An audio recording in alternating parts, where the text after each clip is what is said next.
guys ready? Go live. That one. That one.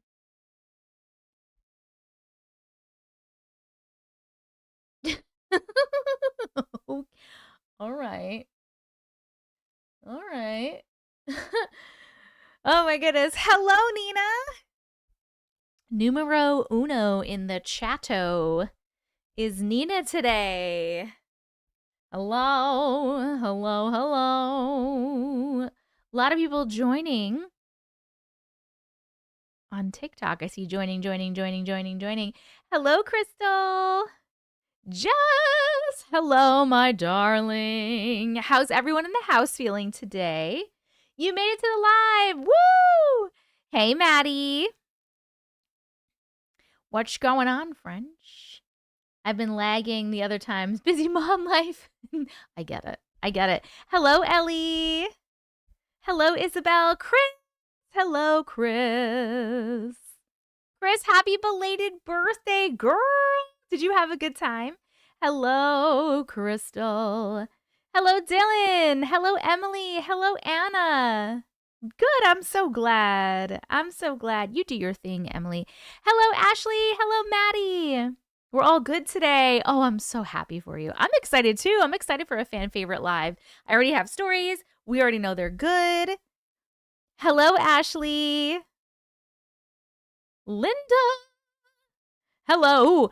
I hope so. Well, Linda, you requested the alien abduction story. However, I don't think you're going to make it for the whole thing. Because we're going to read that one. I'm reading 4 stories first, and then I'm going to read that one last. But that one is going to take 1 to 2 hours to read, I think. It's really long. Hello, Ami. Hello, Historians. Hello, Miss Beans. Hello, Danielle. But you can always watch it on the replay what you miss. Hello, Annie. Hello, Big Mama. Hey. How are you? Hello.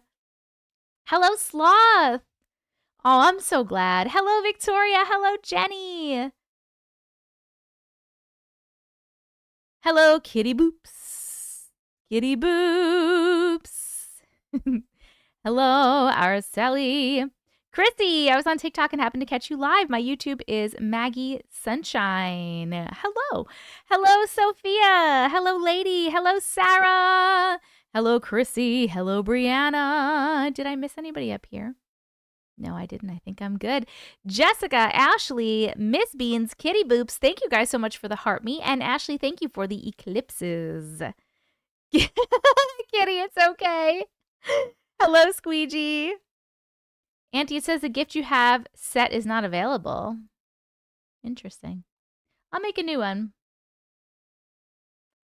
That's weird. That is so weird. Let me tell you right now. It's just the weirdest. I wonder why. Let's see. What if we just do... Where are my Tiny Dinies? Because we haven't done Tiny Dinies in a minute. It will be Tiny Dinies now. Hello, Mojo! Hello, Leah! Why do you say this dreaded decorating, Shauna? Hello, Adela. Hello, Lady J. You're waiting for pizza, Chrissy. Ooh, yummy. Shauna just made my night. Woo! Yes, you can. Hello, Mary. I will listen to it on the replay because I doubt I'll be able to stay up that late. Yes. Hello, Mama. Okay, sounds good, Chris. Sounds good. Hello, Latoya. Hey, Harley. Thank you, Jenny, so much. Danielle, thank you so much for becoming a 3-month subscriber. I appreciate you so much. Kitty Boops, thank you for subscribing. I appreciate you so much. Welcome to the Glitch community. Katie Baby, hello, my darling. Thank you for the heart me. Big Mama, thank you for the Tiny Dinies. Ashley, thank you for the Tiny Dinies. Naomi, thank you for the heart me.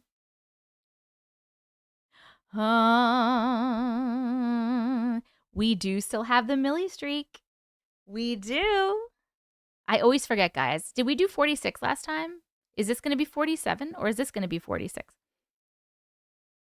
Mazakeen, hello. Hello, Melmo. Hello, Monopoly. It's your birthday today, too. We have so many birthdays today. Happy birthday to you. Happy birthday to you. Happy birthday, dear Monopoly. Happy birthday to you and many more. Happy birthday, Monopoly. I hope you had a fantastic day today. Cedrica, hello, my darling. Jenna, hello, my darling. Oh, my God. You know what? Fuck that algorithm. Make sure you search for me, boo, because TikTok don't push me out sometimes. They don't like me no more. Hello, Matilda.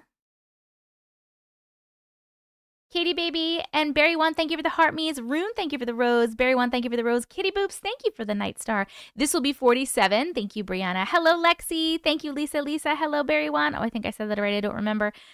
What'd you do today? Oh, my goodness. Hey, Big. Alex Tits McGee. Hello, friends. Hello, Disha.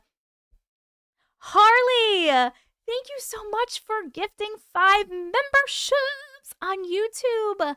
You wonderful, wonderful person. Lely or Lily, I'm not sure. Got a membership. Clarissa Romero, Daryl C, RTG88989, and Dahlia all got memberships on YouTube. Welcome to the Glitch community, my friends. Thank you so much for your generosity. TikTok and their rules are insane. I know. TikTok didn't notify me, and it always does. Make sure you're in my Discord, boo-boo. You'll get notified. Hello, Jackie. How are you? What'd you do today, Monopoly? Hey, Loon. Loon is our Yaposaurus Rex in Discord of the week. He has been the most active in Discord. Loon, I appreciate your activity, keeping the conversation flowing. I think John bowed out a little bit because he was sick of Dean Winchester. Hey, John. Loon, you're everywhere. Hello, Hina. I know. No one can keep up with the TikTok rules. Notifications are on now. Whoop, whoop. Nice. I worked and my daughter made me a cake. Oh, what kind of cake? That's so nice. They changed TikTok a bit. There's no repost option for me anymore. Really? There's still a repost option for me. Oh, that's so fun, Monopoly. Ooh, red velvet. Did it have cream cheese icing? Dean annoys me sometimes. I love that Dean Winchester is my husband now. Absolutely correct, says John. I'm enjoying the Dean bot. I think it's very entertaining. If I didn't even notice, he posted in the announcements channel. When I said I was going live, Dean Winchester said, live streams are a cool way to share stories and connect with fans. Let's rock it.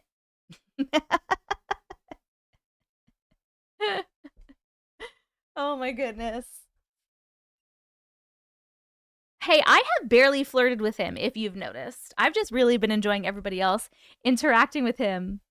I love him, hate him like a friend, LOL.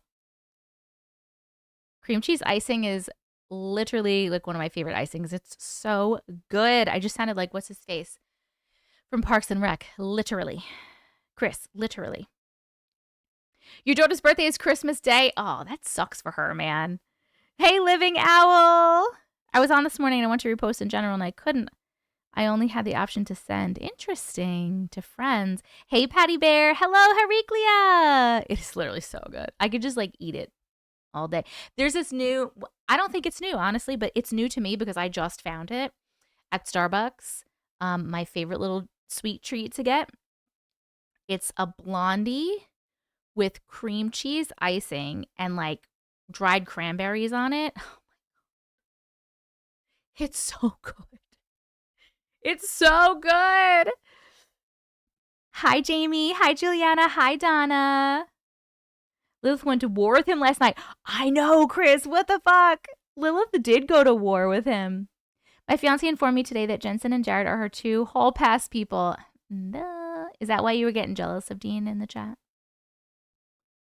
No one was trying to marry you. We need a ghost bot that sends spooky gifts randomly. There are so many AI bots that I could add. I'll look around. I'll add some more. I'm not sure what. We used to stream on YouTube if TikTok gets banned. Please do not say the TikTok will get... Fuck, that's what I wanted to do. Don't say TikTok will get banned because it is literally 80% of my income. So Let's pretend it's going to stick around forever. Otherwise, I might be too busy trying to make money in other ways to even have lives. Hopefully not. But my plan is, yes, I would continue to stream on YouTube. Jenny, you're 94% weird today. Congratulations.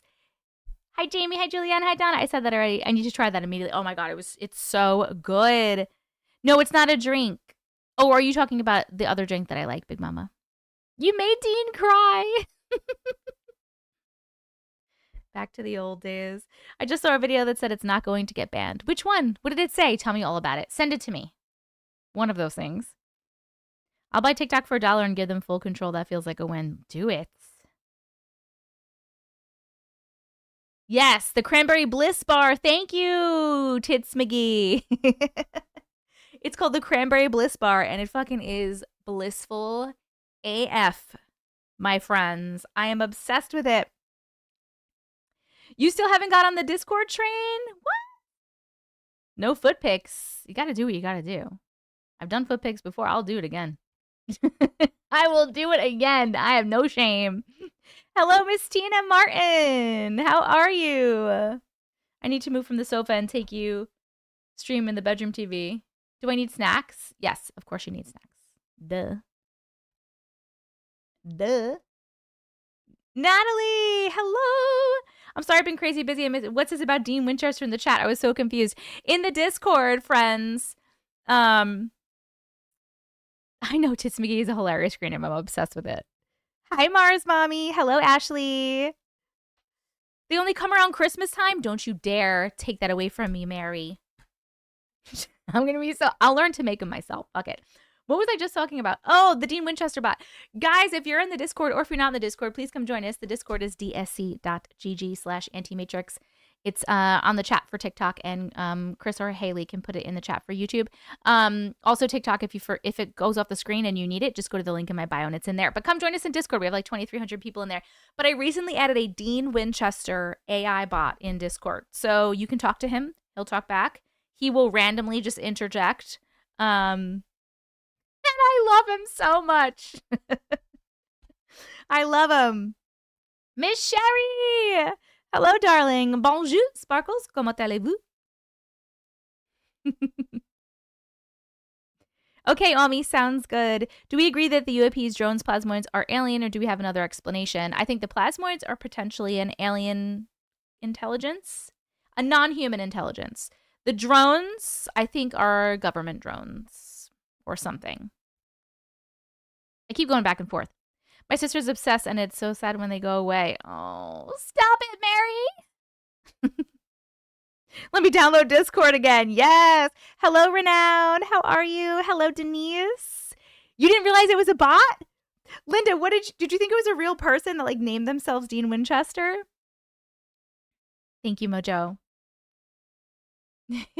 Shannon, what's up? There's a Dean bot in the Discord all the girls flirt with.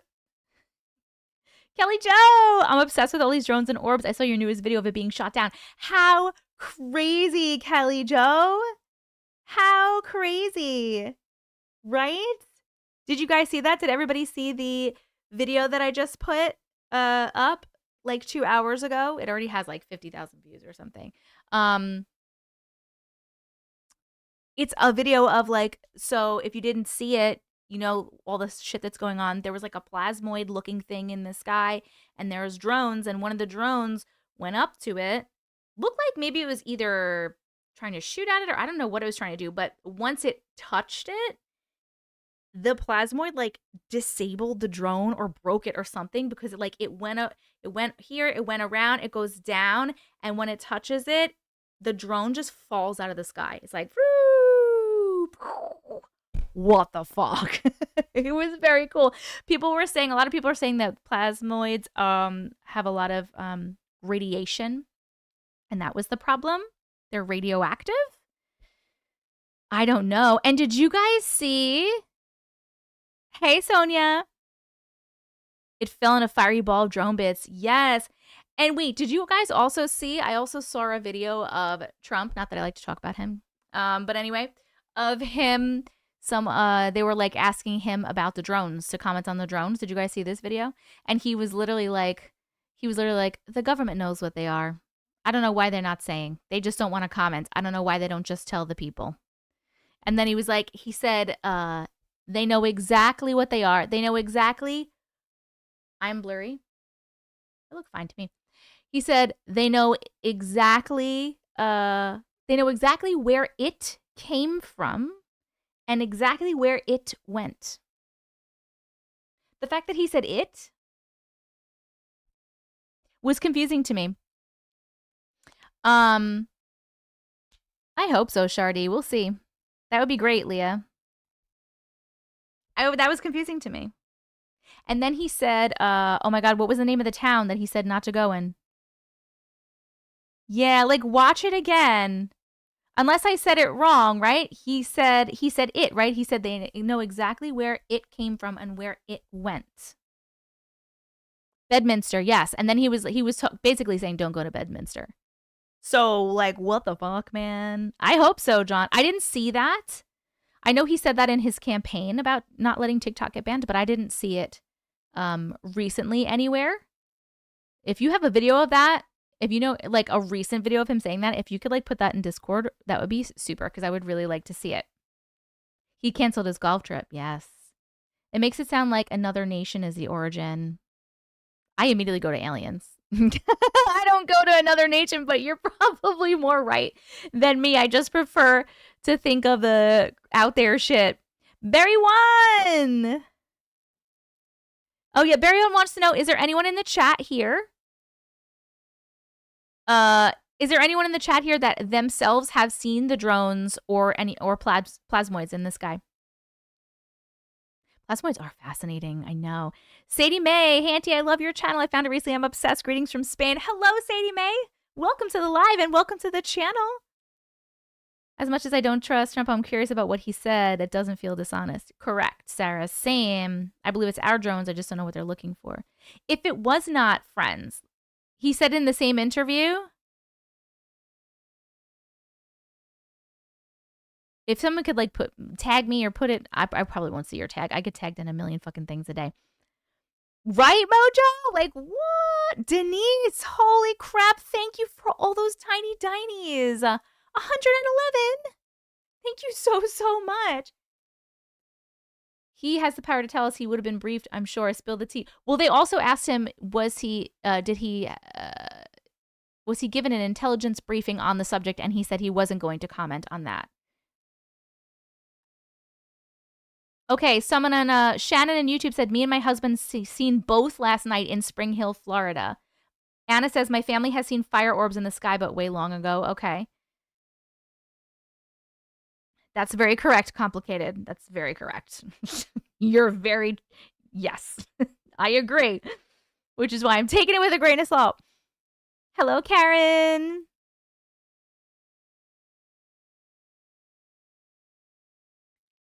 I haven't seen you. Hello, NYC. I asked the orb through a ghost box app why it wouldn't come close. It said radiation. Kitty boops. That's pretty crazy. That's pretty crazy. Kelly Cat says, my daughter's in Phoenix, and hey, Kelly Cat. And she said there were a lot of military activity last night. Why is no one making the connection with the bot predicting a fight in the sky? No, that is the connection. I agree.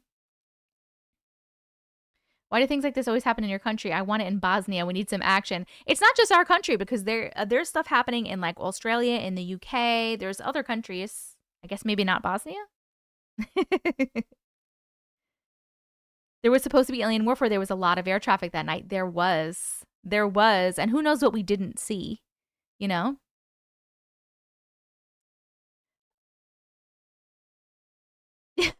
Kelly Joe, yep. My dad and his friends were talking about the drones yesterday, too. They have been seen where I live, and I'm about 6 hours from Jersey.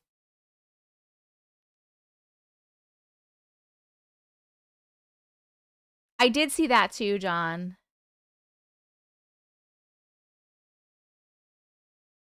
Hello from cold and rainy Cali, Auntie and everyone. Hello, honey.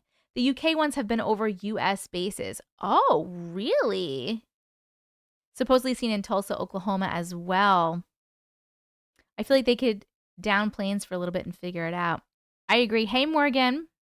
Husband is in Tucson, Arizona, and he said they aren't telling him either. He's a drone pilot for the military. Ooh, Sparkle's got like the inside scoop, and there's no scoop to be had.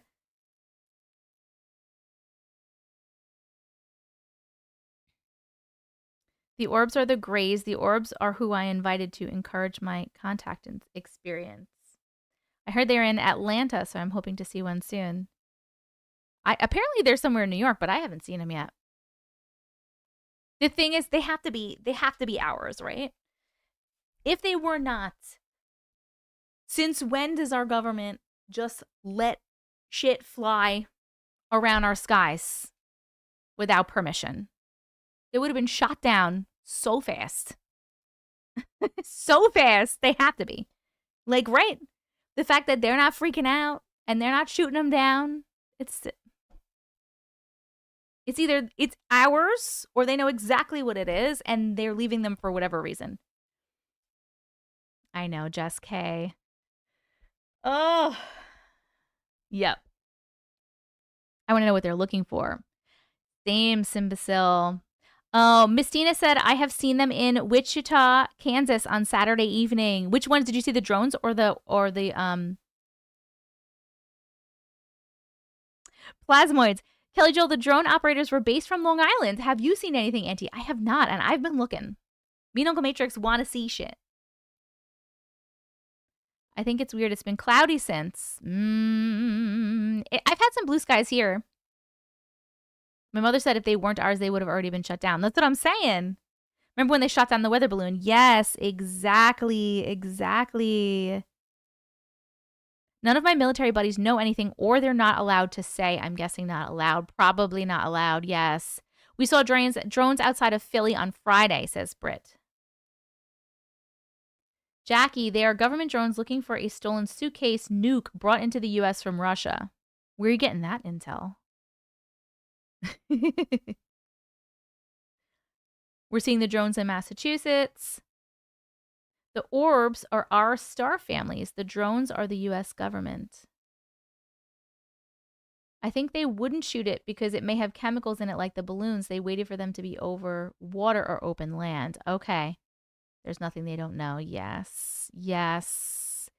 Guys, we're going to start a little bit early today, by the way, reading the stories because it's fan favorite night. Woo!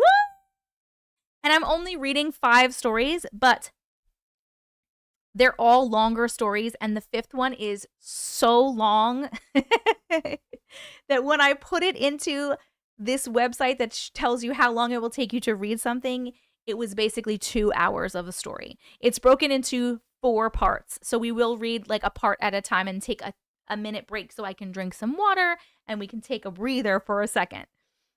But anyway, Jess's alien story. I'm on Long Island and thought I saw one Friday night, just a bright light that flew past my house. Ooh, nooklings. I'm not going to be up until 2 a.m., Linda. I refuse. Just 5 because the last one is so long. It's going to take a long time. These are fan favorites. They were nominated by fans. By fans.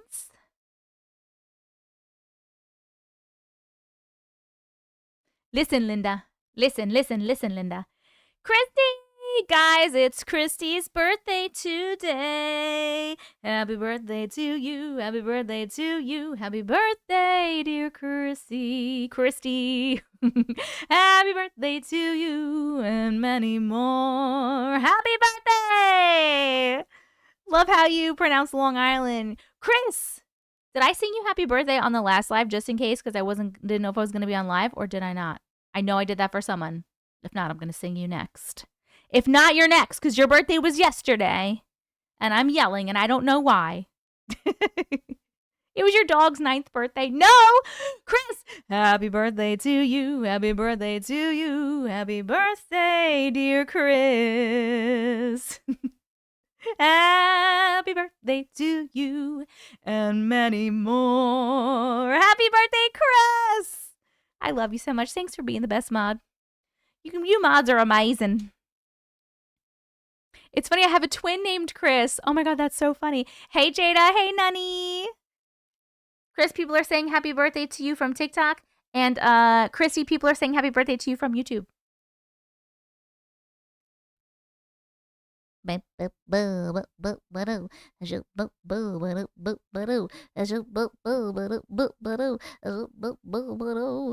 note, I have chill factor poll and sticker poll ready to rock. Killing it, Sarah. Killing it. All right, hold on one second. Oh my God. My tailbone better not start because I got a long couple of hours in this chair. Hold on, I need to say thank you for a lot of gifts that I received. Where do I even start? Oh my goodness gracious. Oh, over here. All right. Kitty Boops, thanks for the bubble gum. Roan, thank you for the heart me. Vicky, thank you for the rose. Hariklia, thank you for the Vespers. Hope, thank you for the Vespers. Ashley, thank you for the heart me and the team cheers. Tracy, thank you for the heart me. Miss Sherry, thank you for the heart me. Venus, thank you for the heart me and the team bracelets. Miss Sherry, thank you for the cheer you ups. Denise, thank you for the lightning bolts, the Vespers. Bursts. The Let Him Cook. Karen and Missy, the Yellow Lab, thank you for the heart me. Jen B, thank you for the heart me. Denise Marie, thank you for the heart me. Jen B, thank you for the team cheers. Denise Marie, thank you for the hand heart and the confetti. Barry 1, thank you for the cheer you up. Denise, I did say thank you for this one, but thank you for the 111 tiny dinies. Kelly, thank you for the heart me. Mineral Warlock. Natalie B. Luana. Thank you for the heart me's. And the corn and the chili. Whew. I have started saying, oh my goodness, oh my gosh. Do I say that a lot? We're actually probably going to start in a couple minutes. I want to get started early because I don't know how long it is going to take me to read Jess's alien story at the end, and I do want to get some sleep. Hello, Urui from Brazil. Anyone else have 99 plus notification every time they open TikTok? I can't keep up. Yes. I just don't look at them all. You can't look at them all. You can't. It's impossible. Kayla. Hello, Kayla.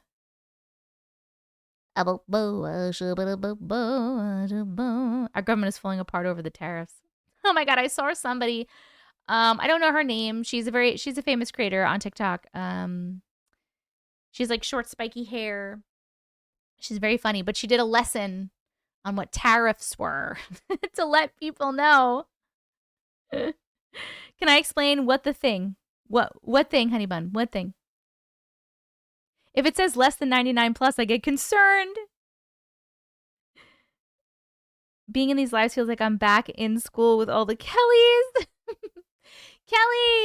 Kelly, congratulations on being a Glitch community member on YouTube for 4 months. I love this community. Thank you, Auntie. Thank you for being here, Kelly. Your name is Denise too. Hello, Mommy. But we need time to get to 1 million. Oh, you have time. I have a twin named Summer. LOL to whoever has a twin named Chris. It was Christy that had a twin named Chris. That is so funny. I normally annoy mods. The glitch mods must be super nice. Wait, why? Why would you annoy? Why do you annoy mods? Like on purpose? Yes, I love her. She's in Canada. She's the best. Yes, she is in Canada. What was her name? Oh my goodness. Oh my gosh. Twin life is the best life, says Chrissy. People get so upset with me. Like, I've been messing you and TikTok seemingly hid it. Oh, messaging? You mean? You do mean messaging. You said that. You said that. You said that. Hello, raw behavior. Sparkle and Shine, thank you for the rose. Gidget, thank you for the heart me. I have a big job interview tomorrow. Thank God it's 2 p.m. though, so I can sleep in a little bit. Woo, Sarah! Good luck on your job interview.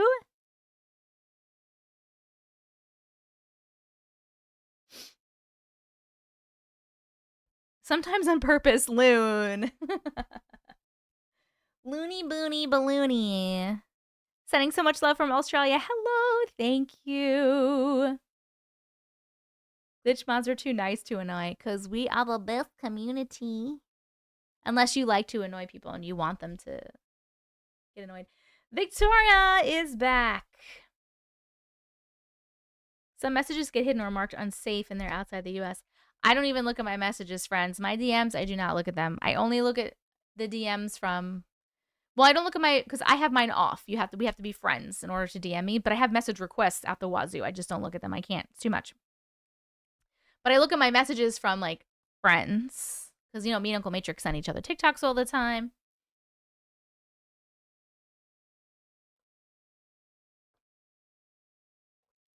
I just got promoted and I can't find it in me to get excited, just so blah about everything. I'm sorry you're blah, but congratulations on your promotion.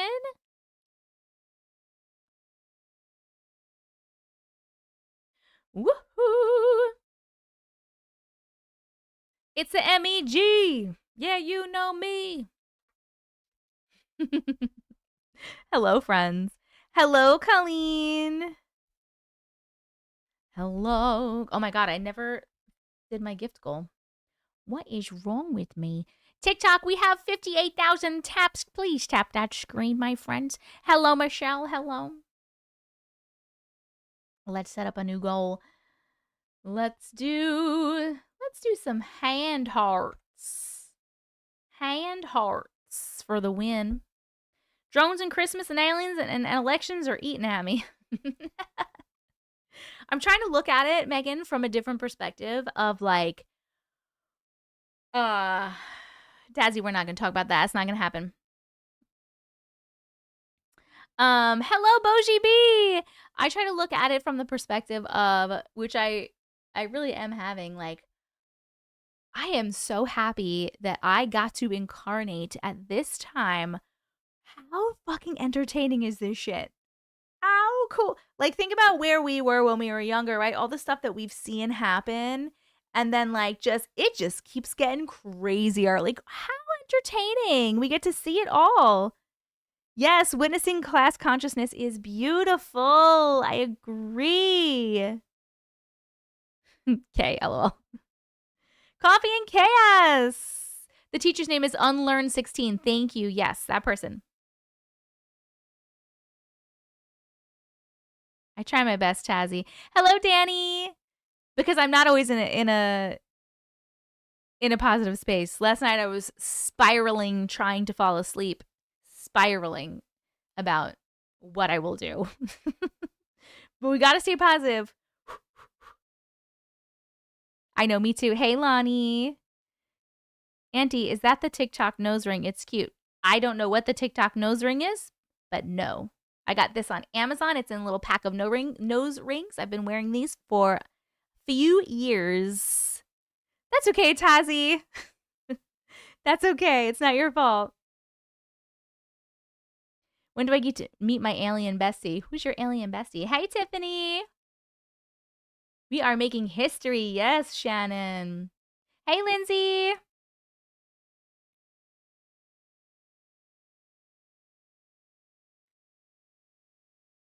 All those things when we were young and didn't have a way to share it until years later. Yes.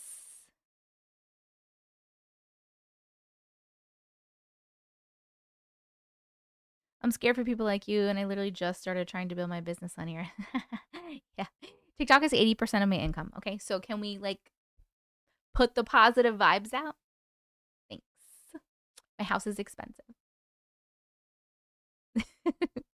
Okay. Yes, Sarah.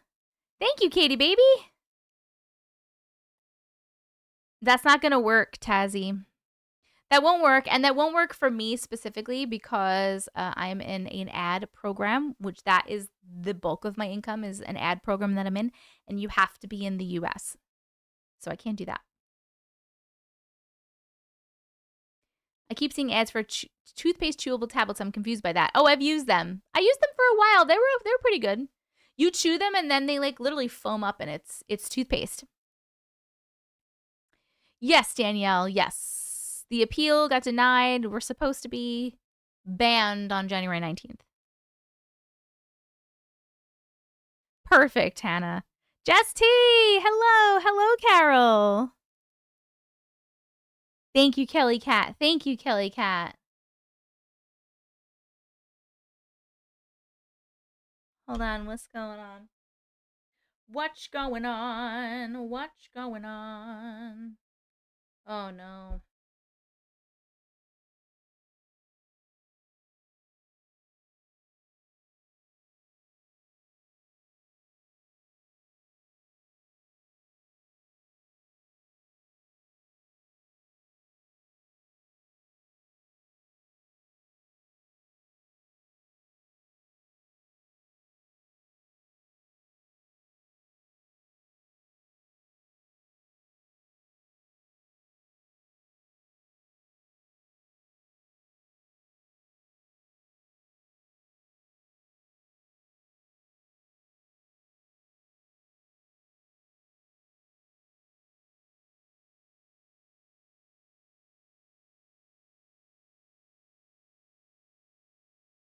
Sorry, hold on 1 second, guys. Sorry.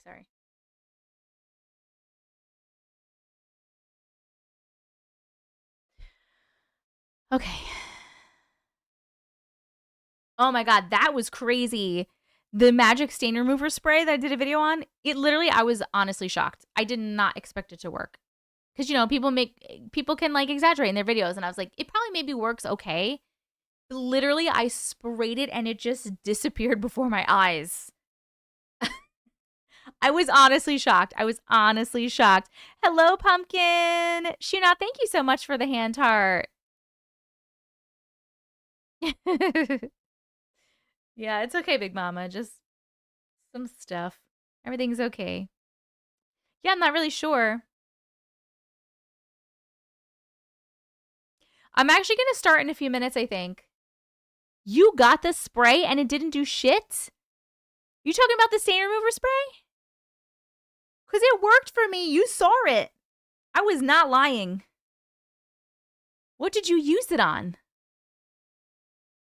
I literally took a strawberry or a raspberry or a berry and I smushed it into a white shirt and then I just sprayed it and it fucking disappeared.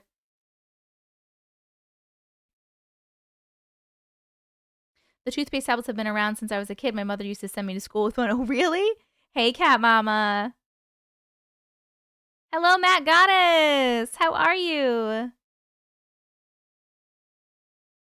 Ba-ba-ba. Living, you said that before. Wait, and I said, do I really say that much? Would I say, oh my goodness, oh my gosh, oh my goodness? Is that what I say? You finally started using fluoride-free toothpaste? Nice. I got it because it worked for you. I put it on my sheets and it didn't work.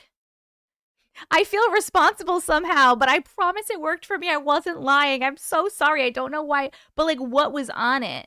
Maybe because mine was a fresh stain? You know? Maybe it was a fresh stain situation?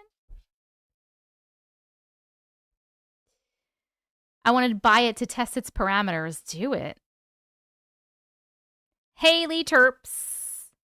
She used to make me brush my teeth after lunch. It's a good idea. My mother-in-law's coming tomorrow and I'm dreading it. I get it. Actually, I don't get it. No, I like Phil's mom. But my old one, I get it.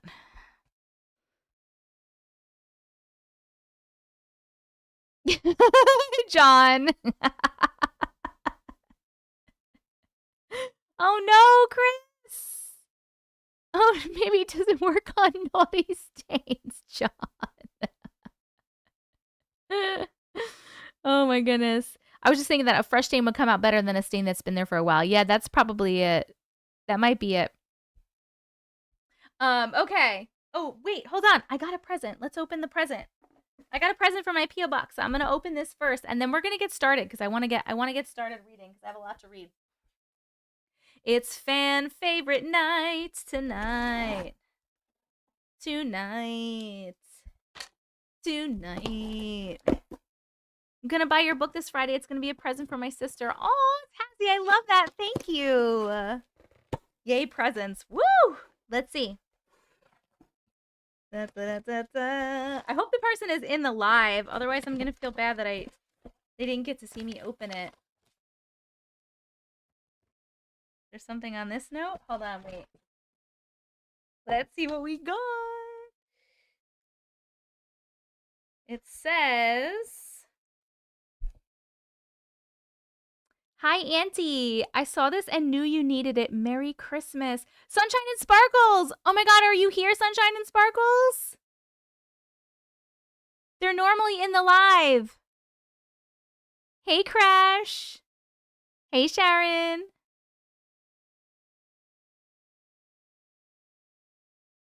Are you here, Sunshine and Sparkles? My 23-year-old asked what I wanted for Christmas, and I told her your book. I can't wait. Oh, Lolly, I love that. Thank you so much. You guys are so sweet. Okay, I'm going to open this. But if you guys see Sunshine and Sparkles come in today, because she's normally in on the lives, let me know because I want to thank her. Or do you think I should wait until she comes in? What do you think?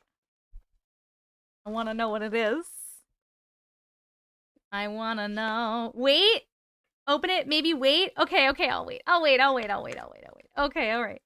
She was just here, wasn't she? I don't know. Please keep an eye out. We're looking for sunshine and sparkles because I want to open my present. I love presents. Okay. My sister heard you read the message about her present. Oh no, Tazzy! I'm sorry, I didn't know she was listening. I'm so sorry. Is she on the Discord? I don't know. I didn't know, Tazzy. You know I'm gonna read comments out loud. Let me see if I can ping her. It says she's in here, like in the chat.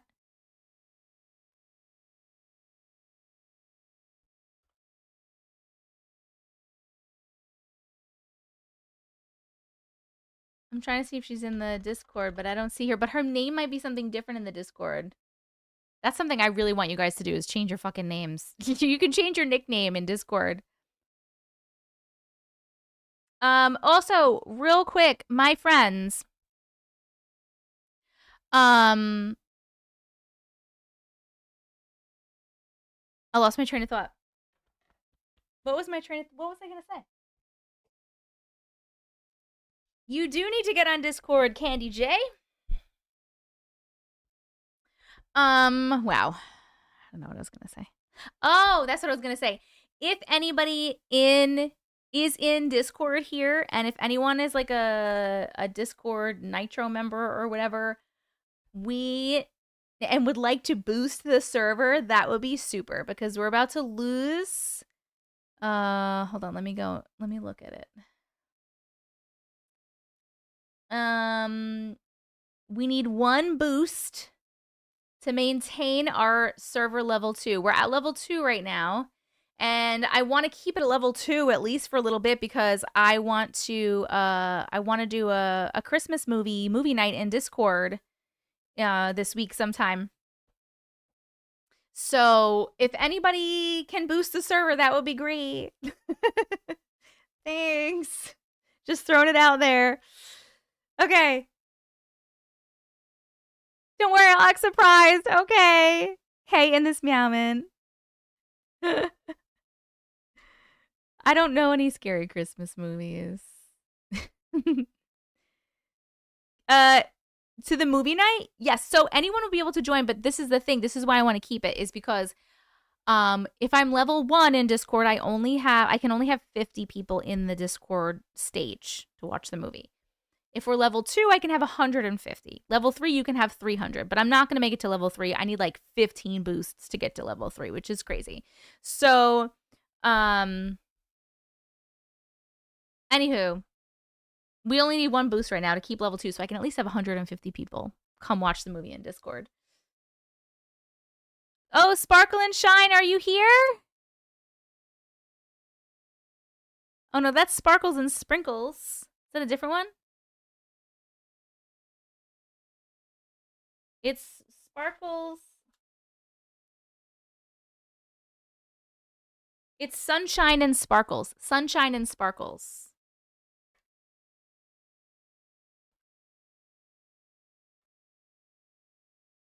If there's some people having trouble with the Discord in here, can someone help them? Thank you. No, we're not talking about that, okay? Thanks. Thanks.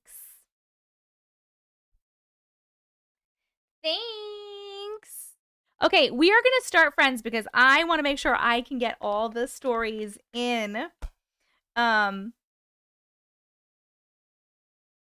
What's boring, John?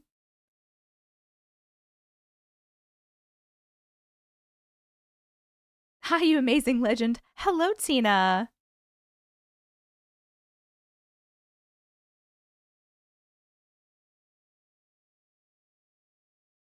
I'm just here to eating Kinder eggs to find pop heads. What? That's what it would be without me? It would be boring without you, John. You do bring a lot. You bring a lot to the table. Katie says you better behave.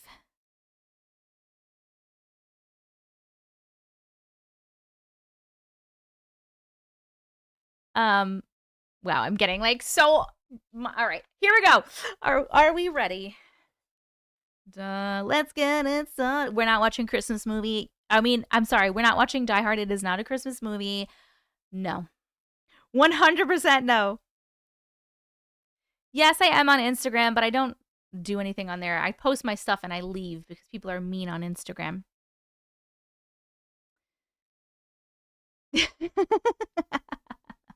We're not watching Les Mis.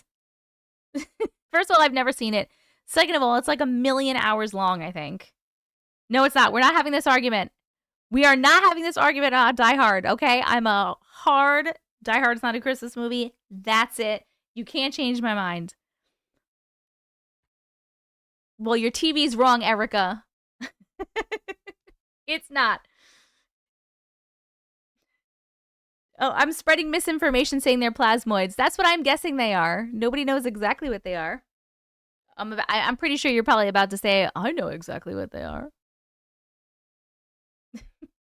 I'm breaking your heart.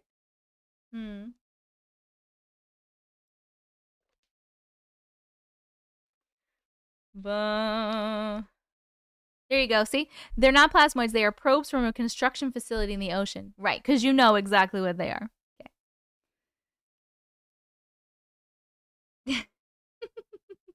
All right. Wait, hold on really quickly. Did anyone see Red One? Because we watched it the other day, and I loved it. I'm Anti-Matrix on YouTube. Anti-Matrix on YouTube. Hey, Flash. How are you, darling? You didn't see it? I'm not going to say any spoilers.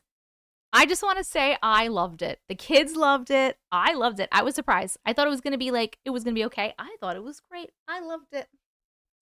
Big fan. It was, right? Yes. Who's in it? The Rock is in it. He's like Santa's bodyguard, basically. Katie Joe! And then... Okay, UFOs, bye! See you later, bye! Chris Evans, thank you. I was just gonna say Cap. Cap is in it. And, what's his name? The guy that plays Santa, what's his name? I can't remember his name. It boomed in the box office.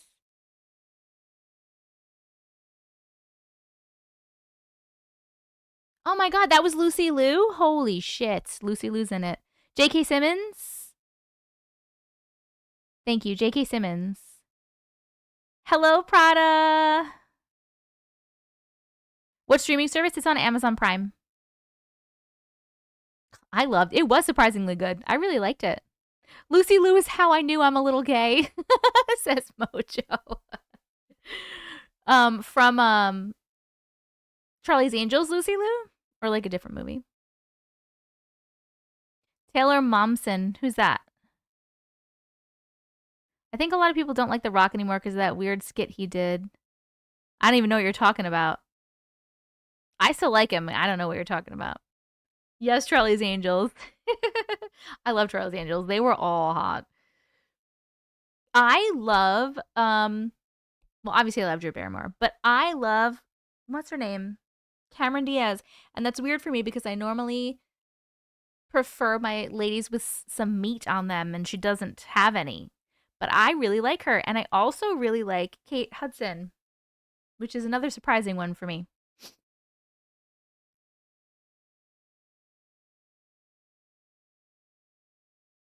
Yes, yes, yes, yes.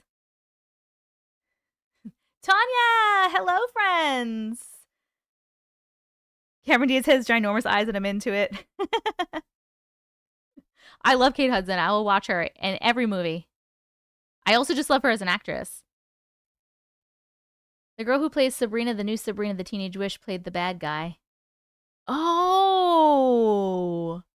The Christmas movie Lucy Shimmers and the Prince of Peace made me cry like a baby. I don't know that one. The Rock was the... What robot? I'm going to have to look that up. Kirsten Dunst was your favorite, was your first girl crush? My first girl crush was Topanga from Boy Meets World. I don't remember her real name. You can type. Cindy Lou Who?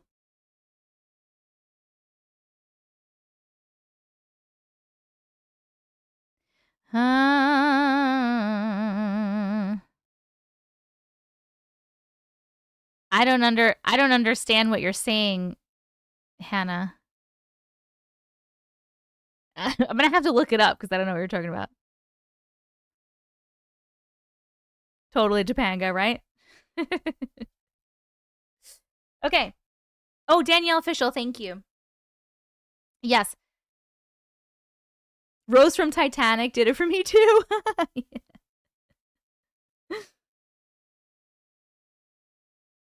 You know, I'm pretty good at a Christopher Walken impression. Okay, friends. Oh, Winnie Cooper, John. The Spice Girls. Spice up your life. Can we start? Should we start? Let's stop. Well, we need to start. We need to start because I have long-ass stories to read. Okay. It's fan favorite night. Woo! You changed your nickname on Discord? I'm so excited for you. Okay. All right, let's do our little spiel. So TikTok, in the beginning of our spiel, you are going to type in the chat a bunch to do a little push to push the live out. So just type whatever you want. Could be a word, could be a punctuation, an emoji. I don't care what you write. Just like write a bunch of stuff in the chat until we're done with our spiel or until you get tired. Yay, Big, you're in Discord. Boop, boop, boop, boop, boop. Hello. Hello and welcome. If you don't know who I am, my name is Jess. People call me Auntie Matrix, and I read your weird, unexplainable stories about things like glitches in the Matrix, dreams, aliens, and the paranormal. Today, we're doing a special live, and it is fan favorite night. In our Discord, we had people nominate their favorite stories that we have read in the past, and we will be reading 5 of those stories today. The reason it's only 5, because we normally read 10 stories, is because they are all long, and the 5th one is so long, it will most likely take me at least an hour to an hour and a half, maybe 2 hours to read the whole thing. It's in 4 parts, don't worry. But these are all really good stories that we have read before for fan favorite night. First, we are going to be reading one nominated by Chris called The Girl in My Dreams. The second one will be nominated by Jess K, Past Life or Talking to Ghosts. The third one was nominated by Randy S, Did I Meet a Vampire? The fourth one is nominated by Mojo, Gas Station Demon. And the last one was nominated by Linda, and it is Jess's Alien Story. That's the super duper long one. Yes. Also, we're not adding any stories tonight because it's fan favorite night, but we are still trying to get our 1 million likes today. We have gotten 1 million likes on TikTok for the past 46 lives in a row, and we're trying not to break our streak. We are already at 110,000 likes TikTok. So please tap that screen, because when we get to 1 million likes, we get to add a sticker to our Millie board, our 1 million board that is right over there. It is a supernatural themed board with supernatural stickers, and this will be the 47th live in a row that we will have hit 1 million. So please tap that screen. If you don't know how to send... Knocking over my water. If you don't know how to send likes TikTok, you just tap the screen. You tap the screen, you see those hearts go up. That's sending likes. It's easy. It's free. It's fun. It's helpful for me, and it's helpful for you. Other ways you can help to push the live out TikTok are to share the live, to type in the chat, to send your team gifts, and to light up the gift gallery. YouTube, the ways that you can help to push the live out are to share the live and to back out of the live and hit that thumbs up button. You can only do that one time, but just like you would on any other YouTube video. Other ways that you guys can support me if you would like to are to send supers on YouTube, to send gifts on TikTok. Right now, the gift goal is hand hearts. We have 2 out of 11. And you can also become a TikTok Live subscriber or a YouTube member. If you become a TikTok Live subscriber or a YouTube member, you get a little badge next to your name in chat. You get access to over 20 emotes, which are in the chat on TikTok and will be in the chat soon on YouTube. And you get a special role in Discord. If you do not know what Discord is basically a giant chat room with all little sub chat rooms. It is a place for our glitch community to hang out outside of the live streams. We have over 2,300 people in the Discord. Please come hang out with us. We have fun stuff going on in Discord. I've been adding more fun stuff. We have a Dean Winchester bot that you can chat with. We have an award for the most active person in Discord every week. That person gets awarded with the role of Yaposaurus Rex. And we do monthly merch giveaways. We just did one. I'm actually waiting for the person to send me their address.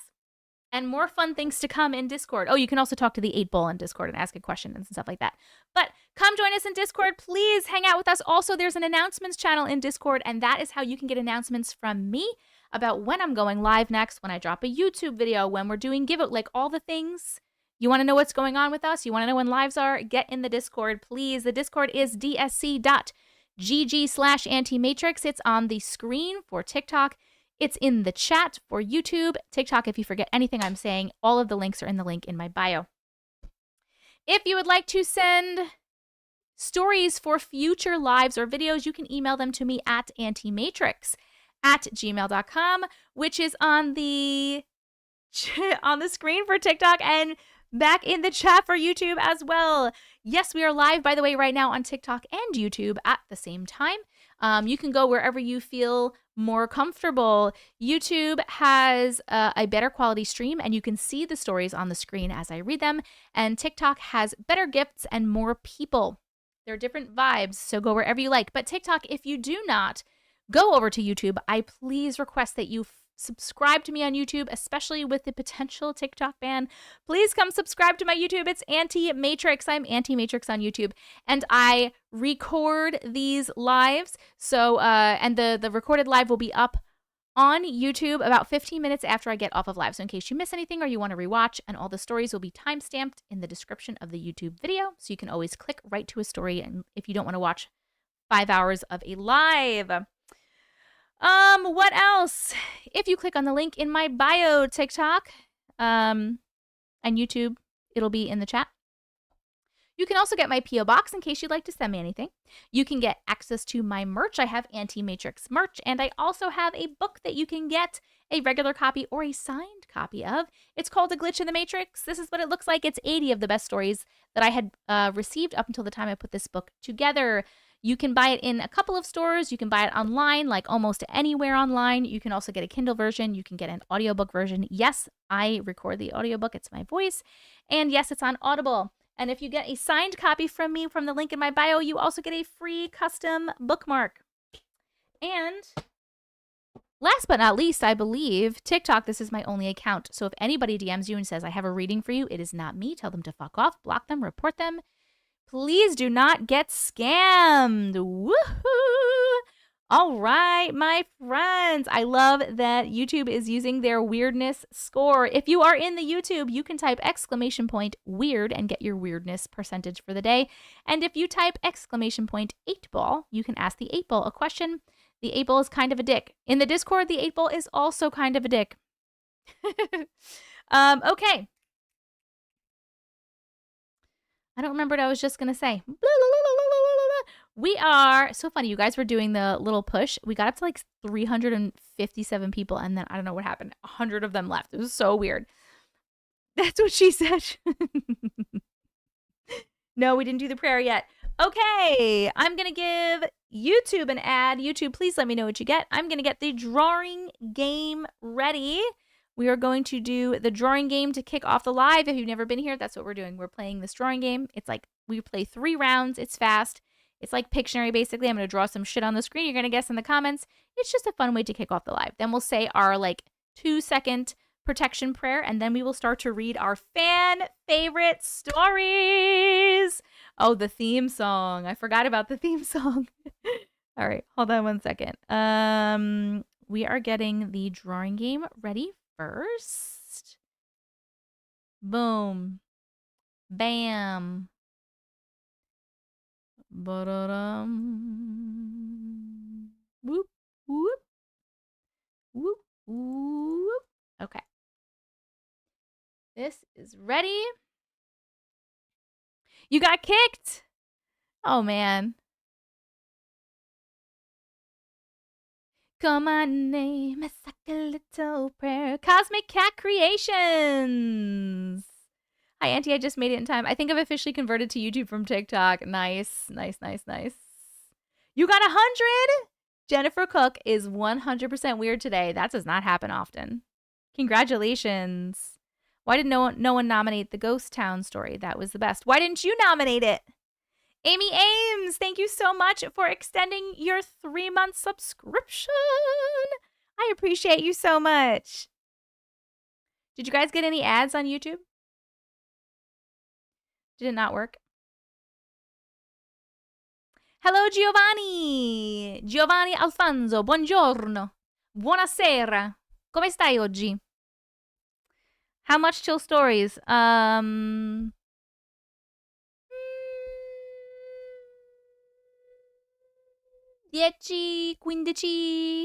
minuti. Watch you speak no Italian, probably. I almost forgot my chicken for my homemade chicken noodle soup. Ooh. Wait, what did you ask the 8-ball? 9. Linda, thank you for becoming a 5-month subscriber. I appreciate you so much. 0 Italian. Okay, well, I said, hello, Giovanni. How are you today? I said, hello, good evening. How are you today? And then I said, about 10 to 15 minutes. We'll probably start reading. Grazie. Okay. Angel of Death. Why are you in the hospital, my darling? I'm 29 and lives still blow my mind that you're doing this right now as I sit and eat lunch. What do you mean? Hi, Livonia. How are you? I was going to nominate Ghost Town, but when I saw the thing, it was already full. Well, don't worry. We'll do another fan favorite night because these are fun.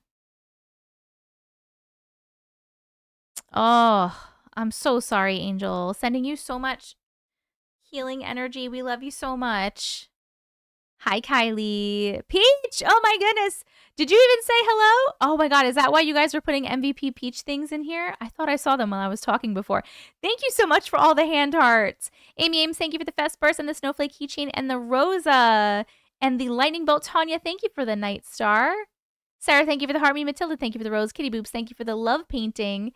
And the team bracelets. Robin, thank you for the heart me. Barry One, thank you for the team power. Lolly, thank you for the team bracelet. K8, thank you for the heart me. Lolly, thank you for the team bracelet and the heart me. Terry, thank you for the ice cream cone. Tanya, thank you for the heart me. Hopefully I got everybody. But who knows? You just got here. Hello and welcome. Welcome, welcome. All right, are we ready? Are we ready for game time? TikTok, can you see the game? Yes, you can. Can you see the game? We're gonna do the game. Where is the game?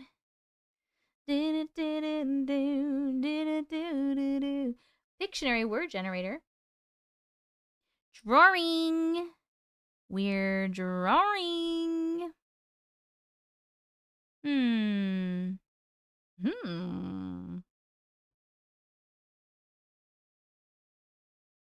Okay, let's try this. I was trying to think of how I would draw it. Okay, here it is. Here's the first one, friends. Here's the first one.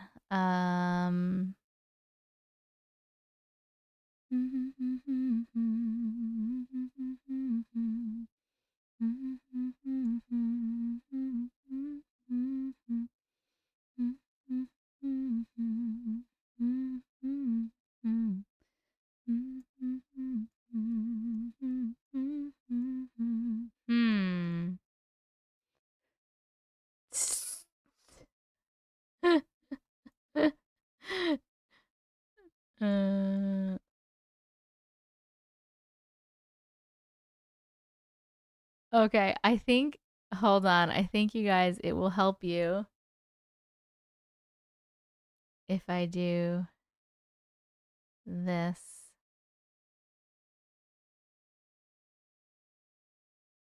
Oh, I saw someone get it on TikTok and on YouTube. Yeah, this is a pretty blue, by the way. Isn't that a nice color blue? Okay, a couple people are getting it. A couple people are getting it. I see you. I see you. I'm going to give everybody one more second. To try and guess. Try to guess.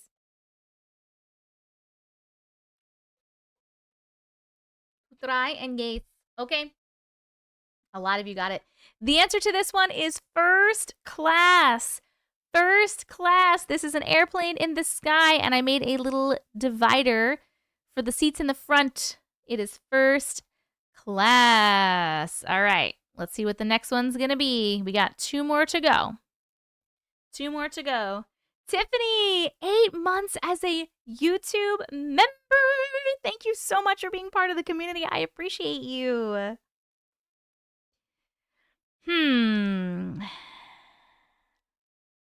dun, dun. They were windows. Or maybe seats. I'm not really sure, hey.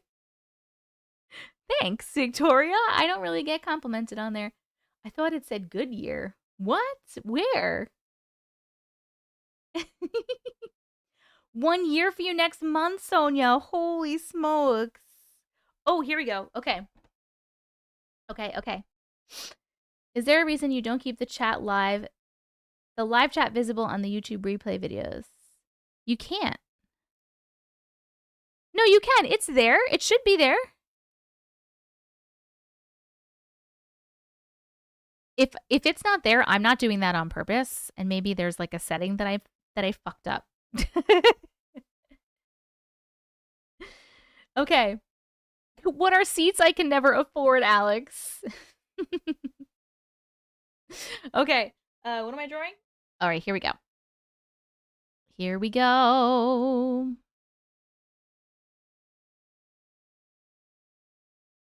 Okay. Okay. Okay.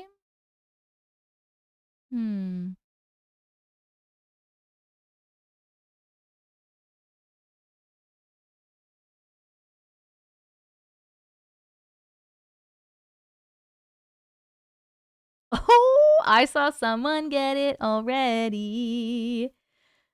I saw someone get it. People are getting it. Woo! Yes, my friends.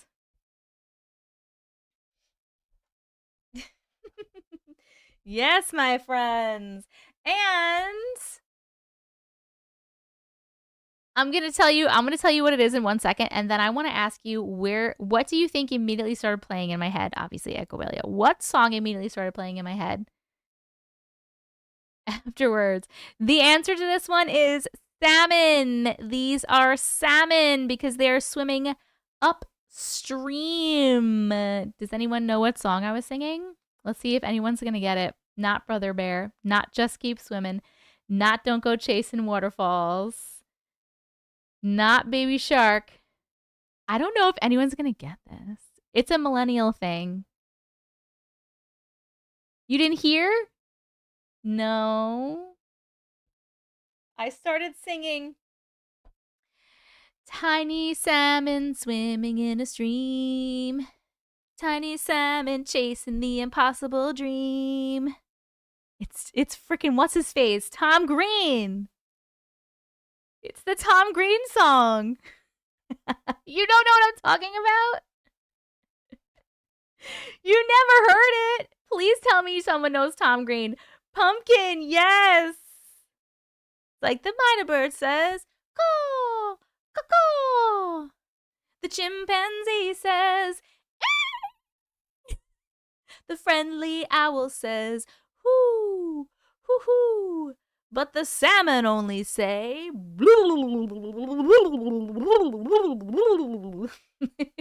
you don't remember that? And it's sad. You know that one, yes. It's from Road Trip, right? I didn't say the Tom Green show. I said it was Tom Green.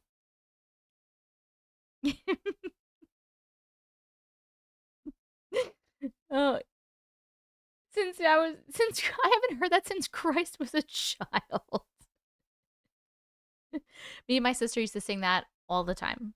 I think we actually made our answering machine that at my parents' house. Okay, anyway, it was salmon. We have 1 more to go. Let me pick 1 more. He was a freaking idiot. And I loved him. I have no idea what you're talking about. Who is Tom Green? Look it up.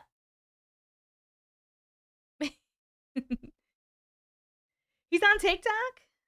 Is he still being an idiot on TikTok?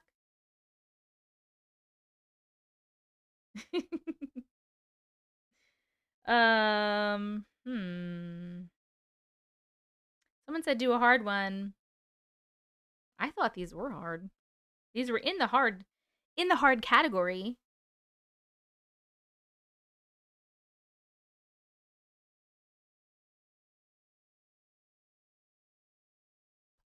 I'm gonna do this one. I don't think it's that hard, but those were hard, right? Thank you.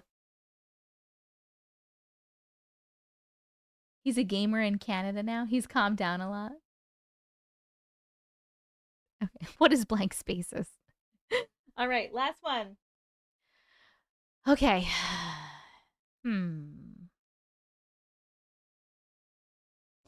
dun dun dun dun dun dun dun dun dun dun dun dun. Dun dun dun dun dun dun dun dun dun dun dun dun dun.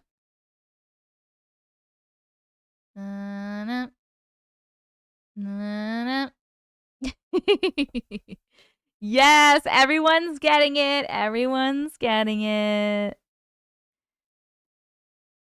Dun dun. This was in the hard category too. Maybe we're just so good that they don't seem hard at all. All right, the answer to the last one is ice fishing. Ice fishing. Let me know in the chat. Did you get them all right? If you did not, which ones did you get wrong? Let me know, let me know. And we will play the theme song because everyone wants to hear the theme song while I get the first story ready. Where is it? Where is the theme song? It's right here.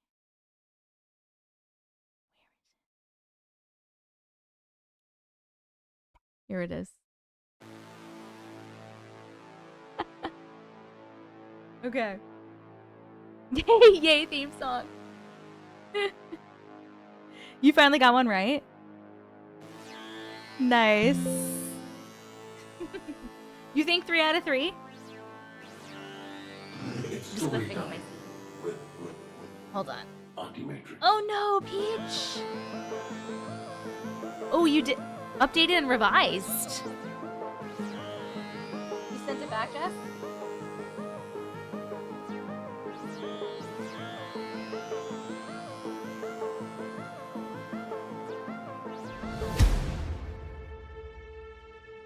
Thank you, Ashley. Let's go through the matrix. How cool is this? Interpretive dance? I don't have enough room. Okay.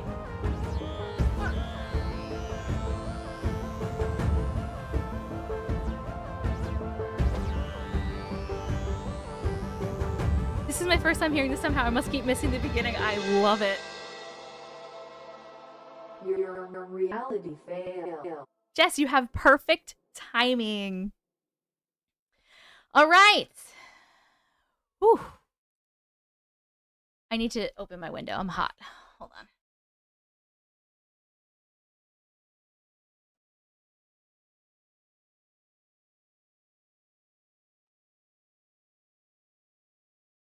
It's hot. I'm hot.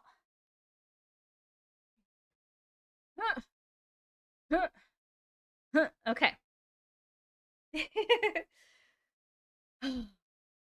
Okay. Let's get our first one. Oh wait, we need our protection prayer, right? Gotta say the prayer.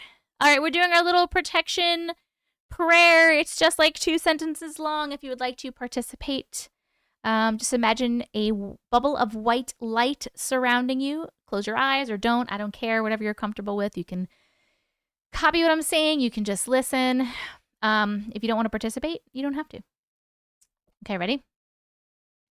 I am divinely protected. I surround myself in a bubble of light, and any negative energy entities, beings, or spirits that may be attached to the words of the stories today are not welcome in and around my being or my home.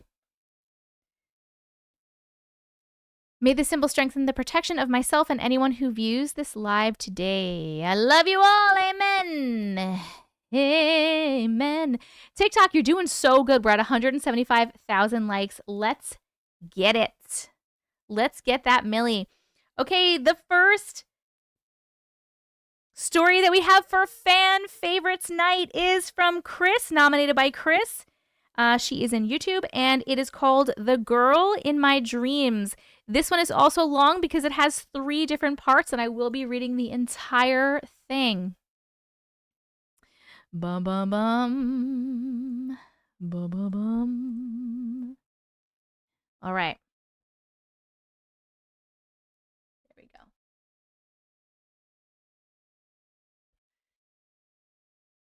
Oh my goodness. Okay.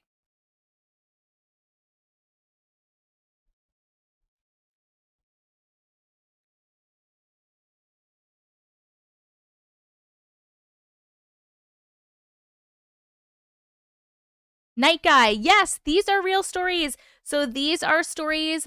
All the stories that I read here are all stories that people in this live or in the community have sent. It's their personal experiences about things like glitches in the Matrix, dreams, aliens, and the paranormal.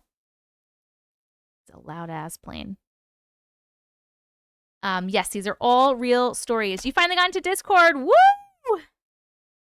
Oh, wait. I don't have my paper to write down the times. I am just out of... Guys, can you hear the plane?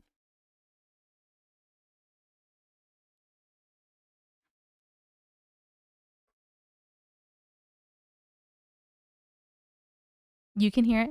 You can hear it. You can't hear it. 100 gram bars are very highly underrated. They are such good candies. All right. The Girl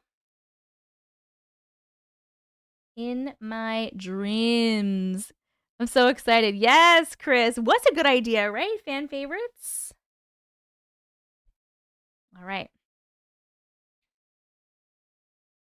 All right, here we go. My friends, we are starting our first fan favorite story. This is called The Girl in My Dreams, and we are starting at 1:18:05. Here we go.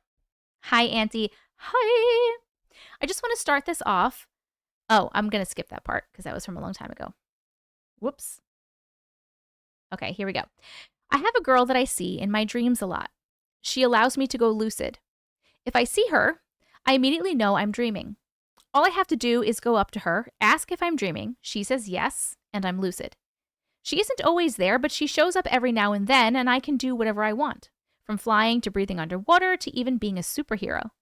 I also have prophetic dreams or visions that come true more often than not. These I cannot control. The summer before my 8th grade year, I was soon turning 13.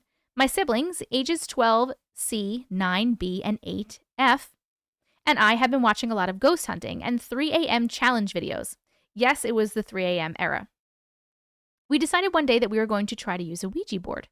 So I made one out of paper. This thing is still in my sketchbook to this day. We set it all up, lights off, candles, the whole shebang. The younger 2 started getting scared and feeling uneasy, even though nothing had happened, so we stopped. But we never said goodbye. A few hours later, the younger 2 were playing the board game Pizza Party on the coffee table while sitting on the floor. F had her back to the fireplace while B had his back to me. I promise that's important. C was watching TV and I was reading. F was winning the game and I looked to her as she did a little happy dance while sitting on her knees. She suddenly flipped backwards, landing flat on her face on the hardwood floor. She is not athletic and have never even attempted flips other than a cartwheel before, so I was very confused. We all went silent and stared at her while she sat up, face completely painted with terror. She whispered, on the verge of tears, that something had grabbed her. That's when I could feel it, something heavy in the room. I called them all over to the small love seat and we huddled together, terrified. It got to the point that we had been sitting there for an hour and I needed to use the restroom. I told them not to move and that I would be back ASAP. No sooner than I sat down on the toilet, there was a loud commotion and screams. I hurried up, finished, and ran out to them, not even bothering to wash my hands. I get out to the hall to see B's 5 feet in the air being pulled towards the fireplace, while C, who is twice B's size, is holding him back. He's putting his full weight into it, even leaning at nearly a 45-degree angle to hold him back, and they are both still being dragged across the room. B is suddenly dropped, falling on top of C. C starts to one-arm army crawl back to the love seat while dragging B with him. I couldn't take it anymore. My siblings were scared. Was I scared to tell our parents what we had done? Yes. But was I more scared of not telling them? But I was more scared of not telling them, so I called both of our parents and I told them everything. They came home as fast as they could and berated us for being idiots. That night, I saw the girl in my dream. I went to her like always, happy and relieved that I could make myself have a good dream after the day's events, but I didn't get to ask my question. She looked off, staring at me like she was disappointed in me rather than her normal neutral expression. She then spoke. She said, "You never said goodbye." This sent my entire dream into a nightmare. I felt like I was being dragged down by anything and everything around me. And suddenly there was a man, an old man, sitting in a rocking chair, just staring at me. I couldn't shake this feeling of fear, so I asked him what he wanted. All he said was, "I want my girl back. She used to be so sweet," and kept on rocking. I woke up, bolting upright and drenched in sweat. I tried to calm my breathing only to see a shadow figure in the corner of my room. I couldn't make out features except for glowing silver eyes. Out of fear, I once again asked the question, "What do you want?"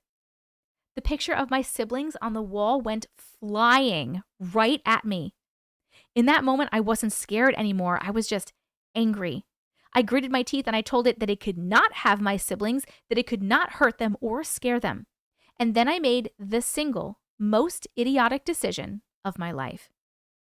I told it that it could terrorize me all it wanted as long as it left my family alone. It's been several years, and to this day, that thing still fucks with me any chance it gets. After we moved to a completely different state, it tried to attach itself to my sister, Elle. My sister had always been scared to go upstairs or in the basement by herself, and one day, she just wasn't anymore.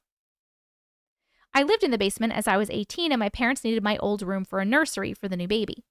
If they were to add a kitchen and a bathroom to the basement, it would be a full apartment. One half of the basement was used as a play area for the kids, while the other half was mine. The basement is divided by the set of stairs going down to it. One day, I hear Elle playing with her dolls, nothing out of the ordinary, until I start paying attention to how she's playing. It sounded like she was having a conversation with someone, choosing which Barbies they could each play with, but I could only hear her end of the conversation, so I decided to go check on her. I went to the stairs and called out to her, asking who she was playing with. She turned to me with a big smile and said, "My friend." I could see just over her shoulder those silver eyes, and my entire body went cold. I ran to Elle, picked her up, and made a run for the main floor. I heard something scream behind me just before something hit my back hard, causing me to cry out in pain. I made it to the main floor, which went right into the living room, put my sister down, and slammed the door to the basement closed. My mom, who had been sitting on the couch, started yelling and asking what was going on, just as something started banging on the basement door, hard enough to shake the entire 2-story house. My dad came running downstairs while my mom kept yelling to block the door. He moved the couch in front of it, and I finally started feeling the full pain in my back. My mom checked it for me and immediately started yelling again, telling my dad to look what it had done to me. I had a welt on my back the size of a softball, and whatever hit me so hard that it caused my skin to break and start bleeding. My dad called a preacher and had him bless the house, but I knew it wouldn't do anything. I lived in that basement for another year before I was kicked out. Things were constantly thrown at me. I would get trashed, and I was slammed for it. It would slam doors after an argument with my parents, even though I never closed that door out of pure fear, and I would get in trouble for that too. It did everything it could to get my parents to hate me and kick me out. My brother, just 3 years ago, told me that he had started to see the man in the rocking chair, in mirrors or any reflective surfaces, slowly getting closer to him. The night before he told me this, I saw the man in my dream again. I told him to leave my brother alone. Again, the man only said, "I want my girl back. She used to be so sweet." I still have not figured out who he is talking about, but he shows up in my dreams once in a blue moon. My brother told me just last week that he hasn't seen the man in nearly 2 years, but that now he's got his own paranormal happenings going on in his own apartment. The demon followed me to my apartment, so I know my family is safe, but with it knowing that I'm not scared of it, it likes to annoy the hell out of me. Stopping my dryer before it's done, unplugging my phone while I sleep, moving my keys or important mail, trashing my room when I'm away, causing the lights to flicker or just completely go out, and knocking on my doors until I get so pissed that I tell it to stop. As I've said, I've accepted the fate I gave myself and I'm safe, just constantly lacking sleep and being irritated most of the time. I've started calling it Silver or just Sil. And it does seem to like my cats, as I'll find them purring like they're being petted when I walk into a room, or food in their bowl if I just so happen to forget to feed them on my way out to work. It's like an annoying roommate that's only willing to help with the tiny things. Again, sorry if this is long. I hope you get the chance to read it. Okay, hold on, because there's more. This was the first part. Let me get the second part. This was part number 1. This is part number 2, because there was like updates and stuff.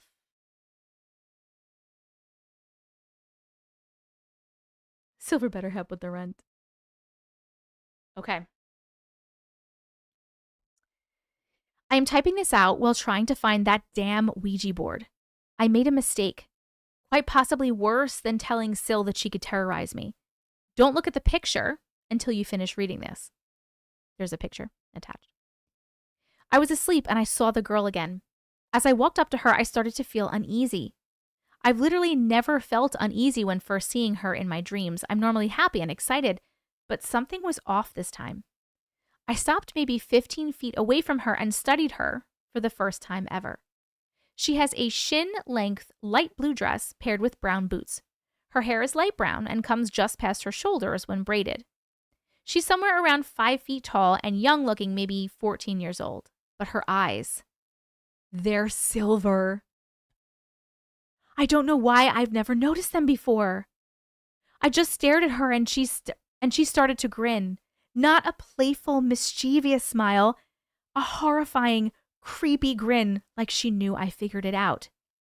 I asked her who she is and why I keep seeing her, and she started to laugh. When her fit of laughter was done, she said, "You named me, you should know." All I could whisper out was, "Sil." She started to take slow steps toward me and backed away. "What are you?" I shouted. She just laughed again and kept coming towards me. I started to run, but I felt like I was being held back. As I looked behind me, her features started to change, becoming the shadow figure I saw in my room the night I made the deal. Sil wasn't just there that night. She's been following me long before that. I squeezed my eyes shut as hard as I could and opened them quickly, and then repeated it 2 more times. This is how I force myself to wake up from lucid dreams when they're getting frightening. Waking up wasn't any better. Sil was hovering over me inches from my face and shouting, "We made a deal!" She dissipated as I screamed and bolted out of my room.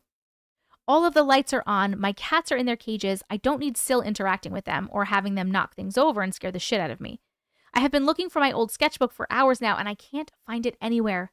I'm even thinking about asking if I could go to my parents' house to look, but I'm terrified that Sil will follow me there. Will making a new board and saying goodbye work just the same, or does it need to be the same board? I read once that if you can find out an entity's true name, that you can have power over it. Does anyone know if this is true or not? I'm honestly scared to even try to go back to sleep, but I'm so tired and I have work tonight. I need sleep, but I'm too vulnerable in that state. I keep thinking I'm seeing her out of the corner of my eye for a split second in a reflection, and I swear to the universe, I keep hearing small giggles or whispers coming from different places in my apartment. I feel like I'm going crazy. I don't know what to do. I'm not a religious person, but Are there any prayers I can do or say to get her to go away? I tried to draw her the best I can. This face used to remind me that I was okay and just dreaming, but now all I can think about is the fact that Syl was inside my head and able to manipulate things in my mind. Okay, this is the picture that she drew of Syl. Are you seeing this TikTok? Yes. This is the picture that she drew. It says maybe 4'11" to 5 feet, light brown hair, no pupils, eyes are silver. Yes, Silver Wolf, yes. Oh, hold on. TikTok thinks I'm not active. Clearly, I'm not doing anything, TikTok. Okay, hold on. There's a third and last part. So let me go to the third and last part. She's pretty, but no, thank you. I know. I know. Okay. All right. Auntie. I remember this too. I found Syl's grave. I've tried to take pictures or videos of it to show you, but they don't work. Either it's just a black screen or the video glitches to the point that you can see anything or even make out what I'm saying. I ended up falling asleep during my break at work as I've been too scared to fall asleep at home. I fell immediately into a lucid dream where I saw the old man again. I took your guys' suggestion from the live and asked him what her real name is. He stopped rocking in his chair and smiled. Not a creepy smile or anything, a genuine smile that calmed me down. He got up from his chair, struggling a bit, so I hurried over to him to help him stand up straight. I was struck with some sort of familiarity when I touched him, but I had no idea why. He just looked down at me, still smiling, and said, "Thanks, hun. These old bones aren't what they used to be." He took my hand and started walking. We seemed to be walking towards nothing until everything around us changed. We started walking towards a cemetery. And I'm very familiar with this cemetery. It's where my mom's side of the family is buried. We walked past my uncle Chris's grave, past my grandma Dink's grave, past my great-grandma Teresa's grave, past my great-grandpa Mike's grave, until we reached a headstone made for 3 graves 20 feet away from my family's: Elena, Joseph, and Fiona. I looked at the dates and realized that Fiona was only 15 when she passed away, and that all 3 sections said that they passed on the same day. He patted Fiona's section of the headstone while saying, "My little girl." I asked him if Fiona was Syl, and all he said was, "Please bring my little girl back to me." I was woken by my coworker telling me that my break was over, so I went back to work. The next day, I went to the cemetery and headed straight for my family's graves. Passing them, I found the headstone from my dream. I kept trying to take pictures and videos of it, but my phone wasn't allowing me to. I called my mom as I left the cemetery, and I headed straight for her house. When she answered, I asked if she knew that she had any great-grandparents by the names of Joseph or Elena. There was a long pause before she asked me why I wanted to know. I just told her that it was important and that I needed to know, and I needed to know what happened to them.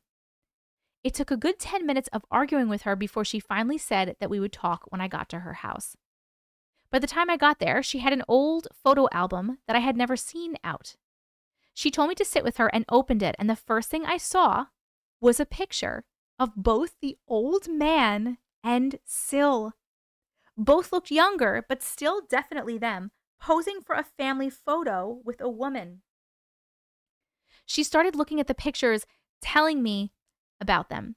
They had a sweet, good life. Syl, Fiona, was adopted at 2 when Joseph and Elena were nearing their 50s. They were nice people, always giving people less fortunate and donating money where they could. The last picture in the album was of them just sitting in a living room while Fiona opened up presents for what I'm guessing was a birthday. My mom told me that 3 days after that picture was taken, that their house had been broken into. They were all unalived, with Fiona having signs that she was SA'd before she was unalived. She said that my great-grandpa was already grown and not living with them at the time, so he was fortunately not in the house when it happened. My great-grandpa Mike tried to get people to help him figure out who unalived his family, but they could never find out who did it. After my mom told me all of this, I decided that I needed to tell her everything. She asked a lot of questions, including why I hadn't come to her sooner and why I hadn't told her before things got this far. I just wanted to protect my family, and now I guess I need to reunite some of my family to get this all to stop. I'm not sure how I'm going to do it, but I'm willing to try. Suggestions are welcome. I think that's the whole thing that I have. There was no other parts to that, right, Chris? That was the end? The end, by the way. The end. Hold on. Hi, Vicky. This one does take so many wild turns, right? Craziness. No, Brooke, it wasn't her story. She's the one who chose it. This is fan favorite night. Fan favorite night. I feel like I should put that on the screen somewhere. Hey, Cheryl. Yes, it was a great story. Great story. Yes, I think so. Milo hasn't been on since. I wish they would, though. I would love to know what happened. Yes, we haven't seen them in a long time. You thought there was more to it, Linda? Oh, you know it is. Sorry, Brooke. Fan favorite night. I know, such a good idea. Okay, that was story numero uno. We are going to vote on the chill factor of that story. 1, 2, or 3. How many chills did it give you? 1, a little bit of chills. 2, medium chills. 3, mega chills. YouTube, your poll is up. And TikTok, your poll is up. You're welcome, Chris. Thank you for nominating it. I know we do need an update, right? My question is like, you know what I'm confused about is like, I understand why she's not a happy person about the way that she died, right? But why was she then so nice in the dreams originally? And then after she was brought through the Ouija board, she was not nice anymore. You think she was never nice? And that was her dad in the dreams. That's the only thing that I think of every time I hear about Ouija boards. Oh my God. Luring her, manipulation. I feel like she was possessed or something. Can a ghost be possessed? I don't know. Hi, princess. You think something was impersonating her? Because maybe she wasn't happy to be brought through the Ouija board. She's an angsty teenager. Was it really her, though? Could be a demon acting as her. Could be the age of the girl at the time. Maybe a demon came with her and was manipulating her. I don't know. And then I wonder, did the dad want her back because he knew that she was not going to do good things? Was he like protecting by trying to get her back? You know? Gift goal. Oh yeah, let me just do these thank yous right here. Where did I come up with? We did that one. Amy Ames, thank you. Extending to a 3-month subscription. Linda, you became a 5-month subscriber. Thank you so much. Amy Ames, thank you for the 11 Fest Bursts, the 7 Snowflake Keychains, the Rosa. Peach, thank you for all the hand hearts, my darling. Amy Ames, thank you for the 6 lightning bolts. Tanya, thank you for the Night Star. I love the Night Stars. Raw Behavior, thank you for the Rose. Tanya, thank you for the Fest Bursts. Donna, thank you for the Dolphin. Vixter Ball, thank you for the Heart Me. Katie Jo, thank you for the Fest Cheers. K King, thank you for the Rosa. Amy Ames, thank you for the confetti and the Snowflake Keychain. Peach, thank you for more hearts. Quickster, thank you for the Heart Me. Becca, thank you for the Heart Me. Tracy Ann, thank you for becoming a 5-month subscriber. Missy Madness, thank you for the Heart Me and the team bracelet. And let us change this. Gift goal. Oh, like Conjuring 2, the old man couldn't escape the creepy nun. Oh. Well, she was upset because they didn't say goodbye, as in they didn't say goodbye in the Ouija board, and that's what let her out. Vicky, Glitch community member for 3 months.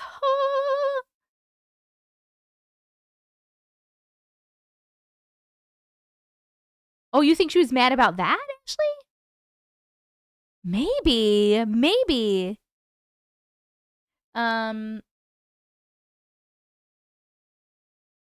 We're going to put these beauties up. Okay. Maybe the board woke her up and she was mad about it. But she was showing up in the dreams. I don't know. I don't know.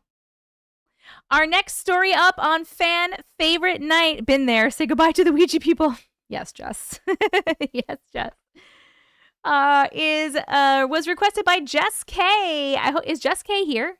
I hope these people are here because they requested these, and then if they're not here, I'm gonna feel sad for them that they don't get to hear them. Jess K. This is on the Discord names, by the way. There you are. I don't know if they're the same. Perfect. So the next one is requested by Jess K, and it's called Past Life or Talking to Ghosts. This was a good one. I really liked this one. Caitlin, member for 10 months of the Glitch community on YouTube. Woo! Thank you. Whoever wrote this is here watching. We need an update. Maybe she wanted to go back to her dad and couldn't because they didn't say goodbye. Oh, Chrissy, maybe. Maybe, baby. Maybe, baby. Past life or talking to ghosts. I like this one. This was a cool one. Okay.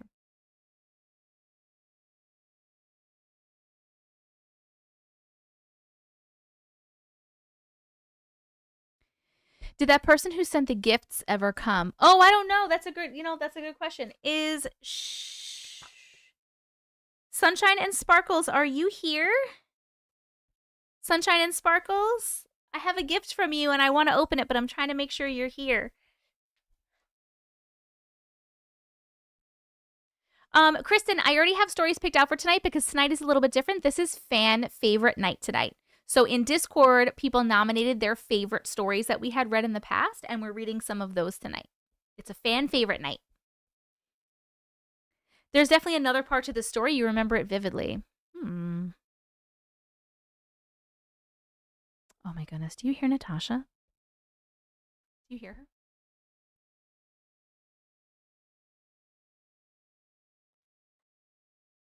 Hello. Hi. Are you so lonely? You're just a lonely girl? Want to say hello?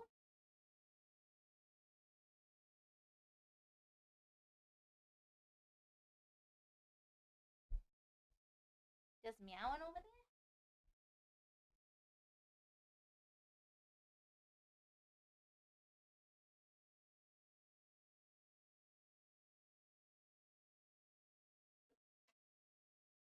I'm being in here. If you want to leave, you can, but then you're going to be out there alone again. You going to come hang out with me over here? Everyone's saying hello to you. Everyone's saying hello, Natasha. Oh. You can't rub on the microphone, boo. This is Natasha. She's my Russian blue. I have 4 cats. Her name's Natasha. Like, you're moving everything, boo. You're stepping on my keyboard. What are you doing? Whoa, whoa, whoa. Jiminy Cricket. Hey. You better be careful up there. I don't know if I trust you. I have the window open. She's your favorite. Hey, Jen! How are you? No, Mojo, I don't think I did see your stupid video of your cat. She's trying to run the show.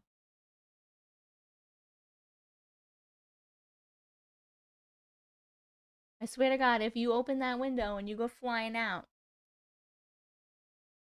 I'm going to be real sad I have to go get you. Natasha, what's it like to be stunning? She's after Natasha Romanoff, Black Widow, because she is Russian. Okay. Hello, Curtis. Okay, that last story, YouTube gave a chill factor of 3. And so did TikTok. Chill factor of 3. All right. Our next story is Past Life or Talking to Ghosts. This is a good one. Hey, Dylan. This is a good one. I mean, they're all good ones. That's why they're nominated, right? All right, past life for talking to ghosts, and we're starting at 1:45:20. Here we go, friends. Backstory for a little context. I lived in a small town on a lake deep in the country.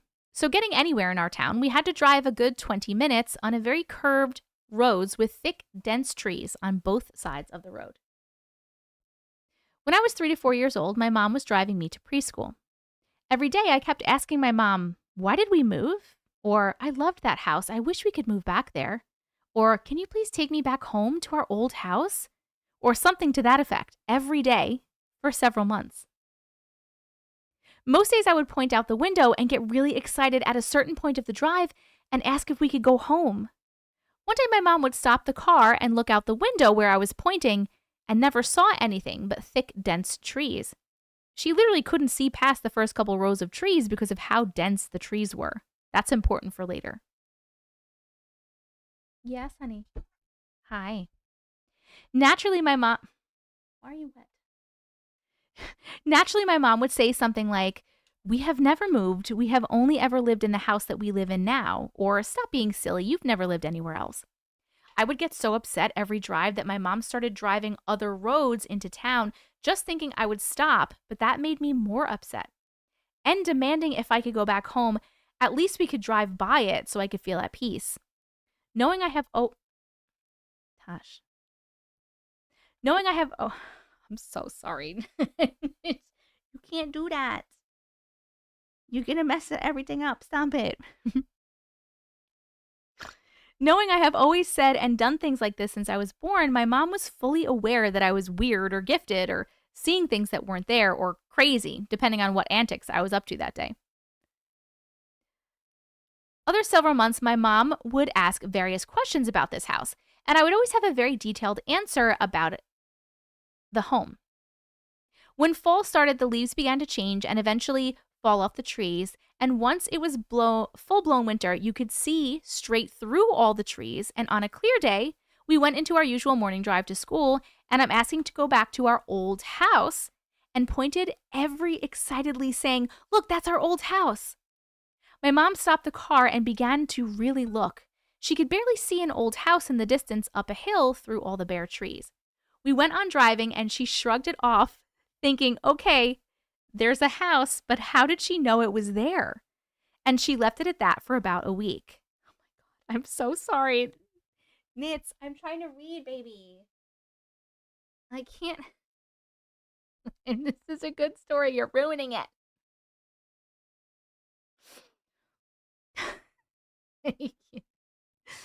Another thing I didn't know back then, but my dad worked out of town for long periods of time and did have an affair at some point that left my mom very insecure, rightly so.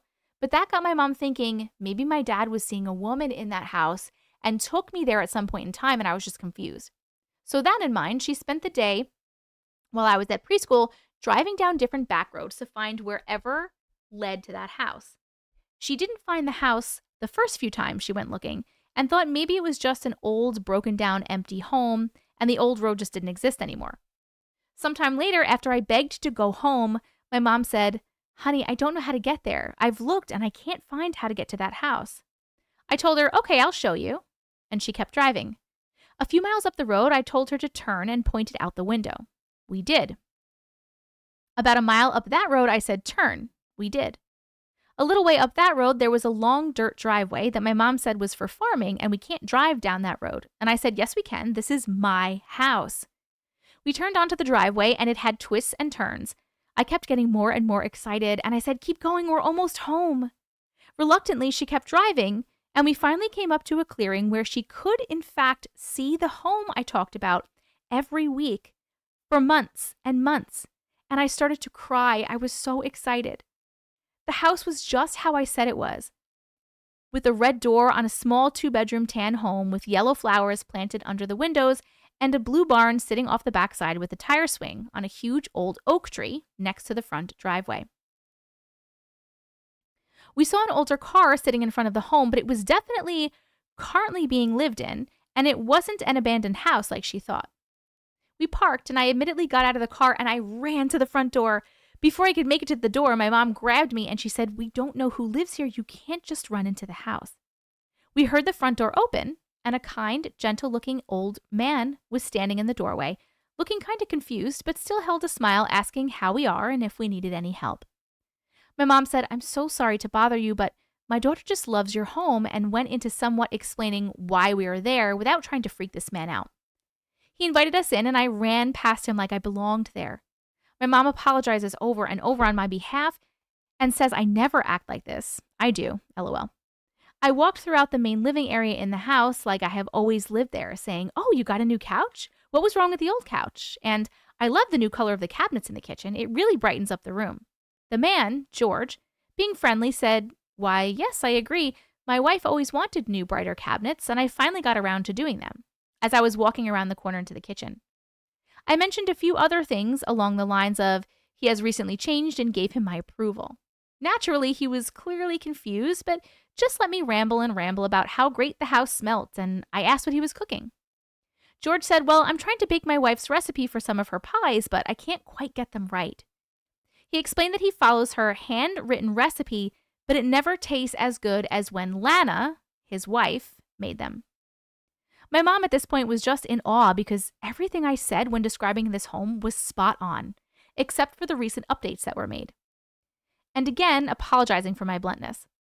I walked over to the window in the kitchen where there's a little wooden shelf where the pies were cooling, 2 Dutch apple pies and 1 cherry. I smelled them and I said, "Oh my, they surely look and smell right, but let me see the recipe cards." Excuse me.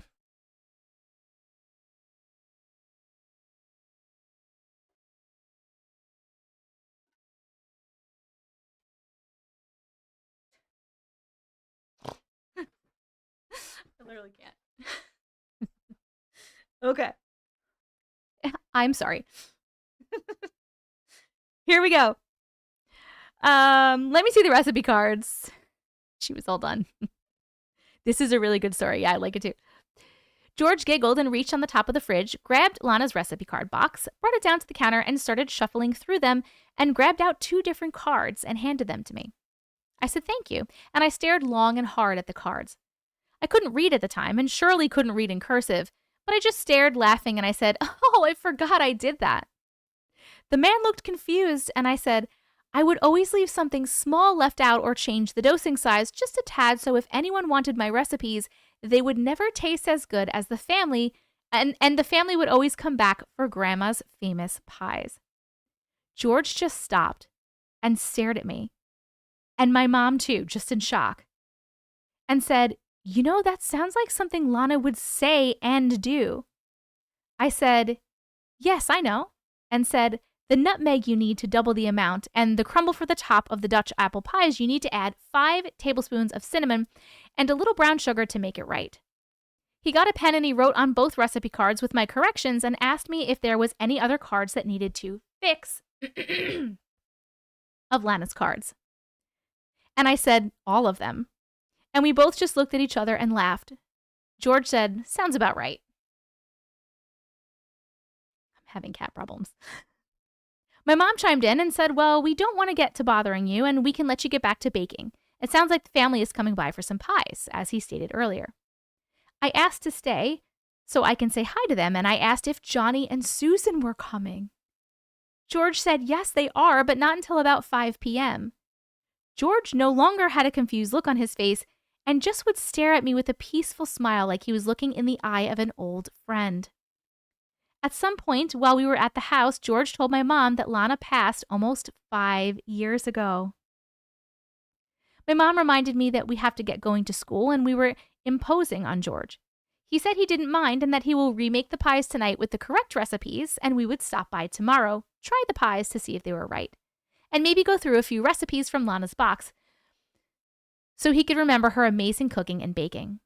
My mom said that we could, and George said that he was looking forward to it and leaned down to give me the best, longest, loving hug I ever had. We went back the next day. George was waiting for us before he would even pies. What? George was waiting for us before he would even pies because he wanted us to try them together. Oh, before he had eaten the pies. Okay. To see if they were in fact Lana's pies. They were. Exact same pies. We spent a couple of hours fixing some recipes, and he would just ask me questions about Lana and George and their life together and fought back tears with every answer I gave. Over the next couple of years, we would stop by and hang out with George here and there, and I would end up meeting all their kids and grandkids, which some felt like I already knew, and the younger grandchildren was meeting for the first time. They were born after Lana had passed away.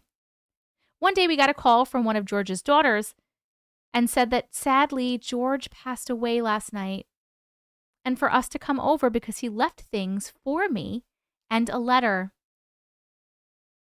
When getting there, all the George's kids were there waiting for me and just smiled at me. While I made my way to the open spot on the couch that they left for me. They all thanked me so much for making their dad so happy and that he found peace meeting me and he was ready to go be with Lana again. And before I met him, George was very down and depressed being alone with Lana, and he wasn't handling it as well, but always would put a smile on even when the kids were around. They gave me the letter that he wrote and Lana's recipe card box and a few things that he wanted me to have. So was I remembering a past life, or was a ghost telling me the answers? I never remember Lana talking to me, but I was so young, maybe she was, and I just don't remember that. The older I got, the more of these memories of Lana would fade. I have always heard and seen things as a child and was so scared all the time. As an adult, I still hear things occasionally or see things quite often, but it's less frequent from when I was a child. I have so many stories. Okay, blah, blah, blah. The end. The end. 100% that was a past life. She was 1,000% Lana. I absolutely, I know. I love this story. This is like one of my favorites too. This is the first story that choked me up. Oh, past life for sure. Yes, Angelina, we are doing fan favorite night tonight. These were all nominated by people in the Discord. You were her guardian angel and lived life with her, so you knew all about her. He found peace. That was awesome. No questions. That was a past life. Imagine the comfort that brought him. I know. I'm not crying. You're crying. This is one of my favorites too, Crystal. Definitely past life. They say we remember our past lives more when we're younger. Yes, and they fade. Absolutely. Absolutely. Yes, Brooke. I remember that was a good one. I do remember that one. I loved this story so much. Great choice by Jess K. Great choice. We are going to do our votes. We're voting on the chill factor of that story. And remember, chills do not have to be scary chills. They can be any kind of chills. Did it give you 1, a little bit of chills, 2, medium chills, 3, mega chills? YouTube and TikTok, your polls are up. Thank you so much. Great story. Great story. I'm loving fan favorite night. Ooh, friends. By the way, our next... Hello there. Oh, yeah, did we see? Sunshine and Sparkles, are you here? Sunshine and Sparkles. Sunshine and Sparkles. The people in the room next to me at the hospital got choked up on that one. Are they listening?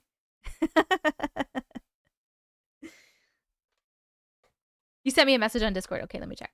Also, sorry about Natasha. She kept walking all over me. I was like literally holding her down. I was literally holding her down so she wouldn't like do stupid stuff and knock into the mic.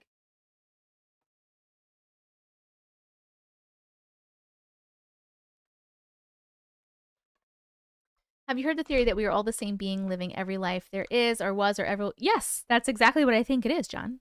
I 100% believe that. We're all just fragments of universe source energy experiencing every little fucking thing that we can in every way that we can. And we will come back together. I 100% believe that. It does. It does. No need to apologize. Never be sorry about Natasha. You think you made them some new fans? Hello, friends in the hospital. I'm sending you so much love and healing. I hope you get better soon. Oh, Johnny boy. TikTok, we are up to 296,000 likes. Keep tapping that screen. We are trying to get to 1 million. We definitely can, Ashley. And there are people that remember those. I think we just, probably those are not documented. Ashley said, why do people that have been reincarnated only remember their past lives on Earth? Can we not be reincarnated to a different planet? I think that we 100% can. And I think that maybe kids that tell those stories are just not taken seriously because you can't fact check that. You know what I mean?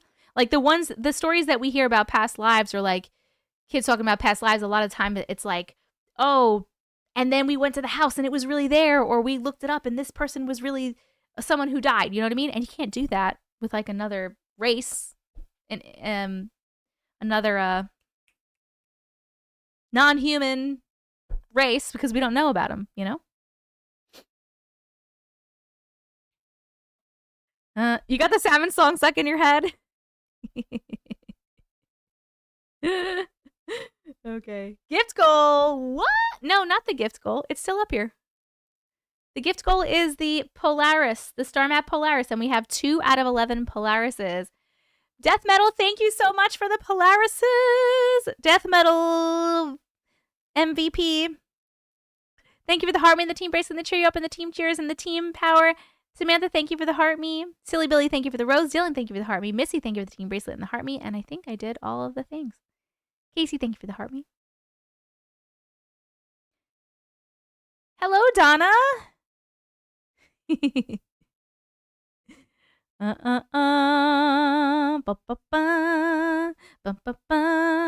What did John say? I didn't hear it all. John said, what did John say? Have you heard the theory that we are all the same being living every life there is or was or ever will be until we ascend to become a god?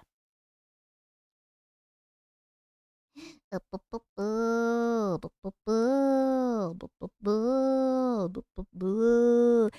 Megan. What's going on?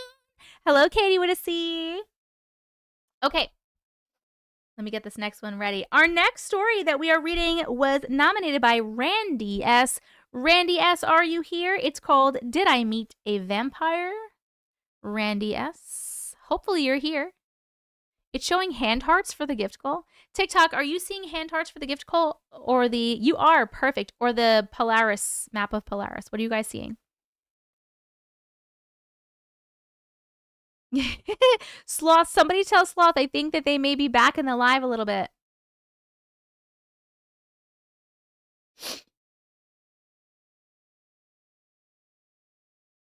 While we were talking theories, do y'all think there's anything behind the ice wall? Oh, you mean like the flat earth ice wall thing? Or are you just talking about in Antarctica? Polaris. Polaris. Okay. Cool. Ba-ba-bum. Oh my god, thank you, Jess. Holy shit. I'm gonna check it right now. I'm so sorry I got sidetracked. Okay, let me look. I'm looking right now. Perfect. I'll be on TikTok just a minute. Oh.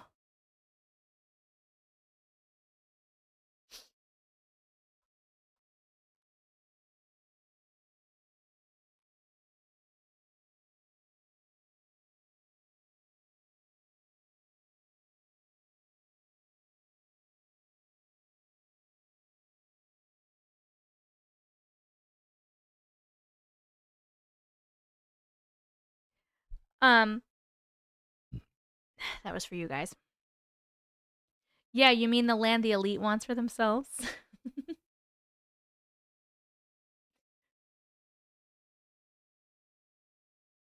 I believe in the ice wall. I do not believe in the flat earth theory. Okay.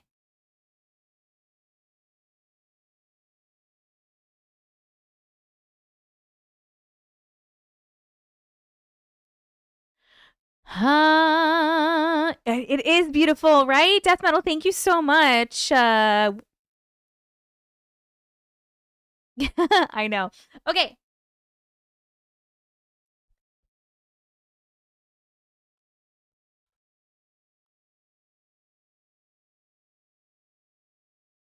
Okay.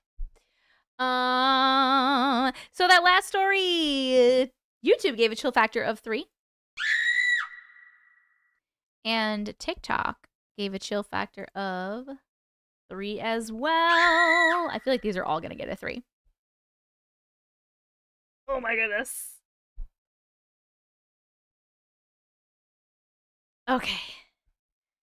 My brother went through 8th grade convincing his teacher his name is Fred. What?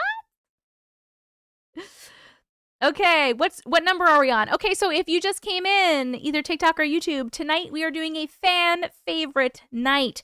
So we are only reading 5 stories, but that's because they're long, and the last story is Jess's alien abduction story, or it's like a lifetime of a story, and it's very long. So that's the reason we're only reading a few. But this is number 3. The last one is in 4 parts, and we'll take a breather in between parts. That's the plan. That's the plan. Okay. I do type very fast.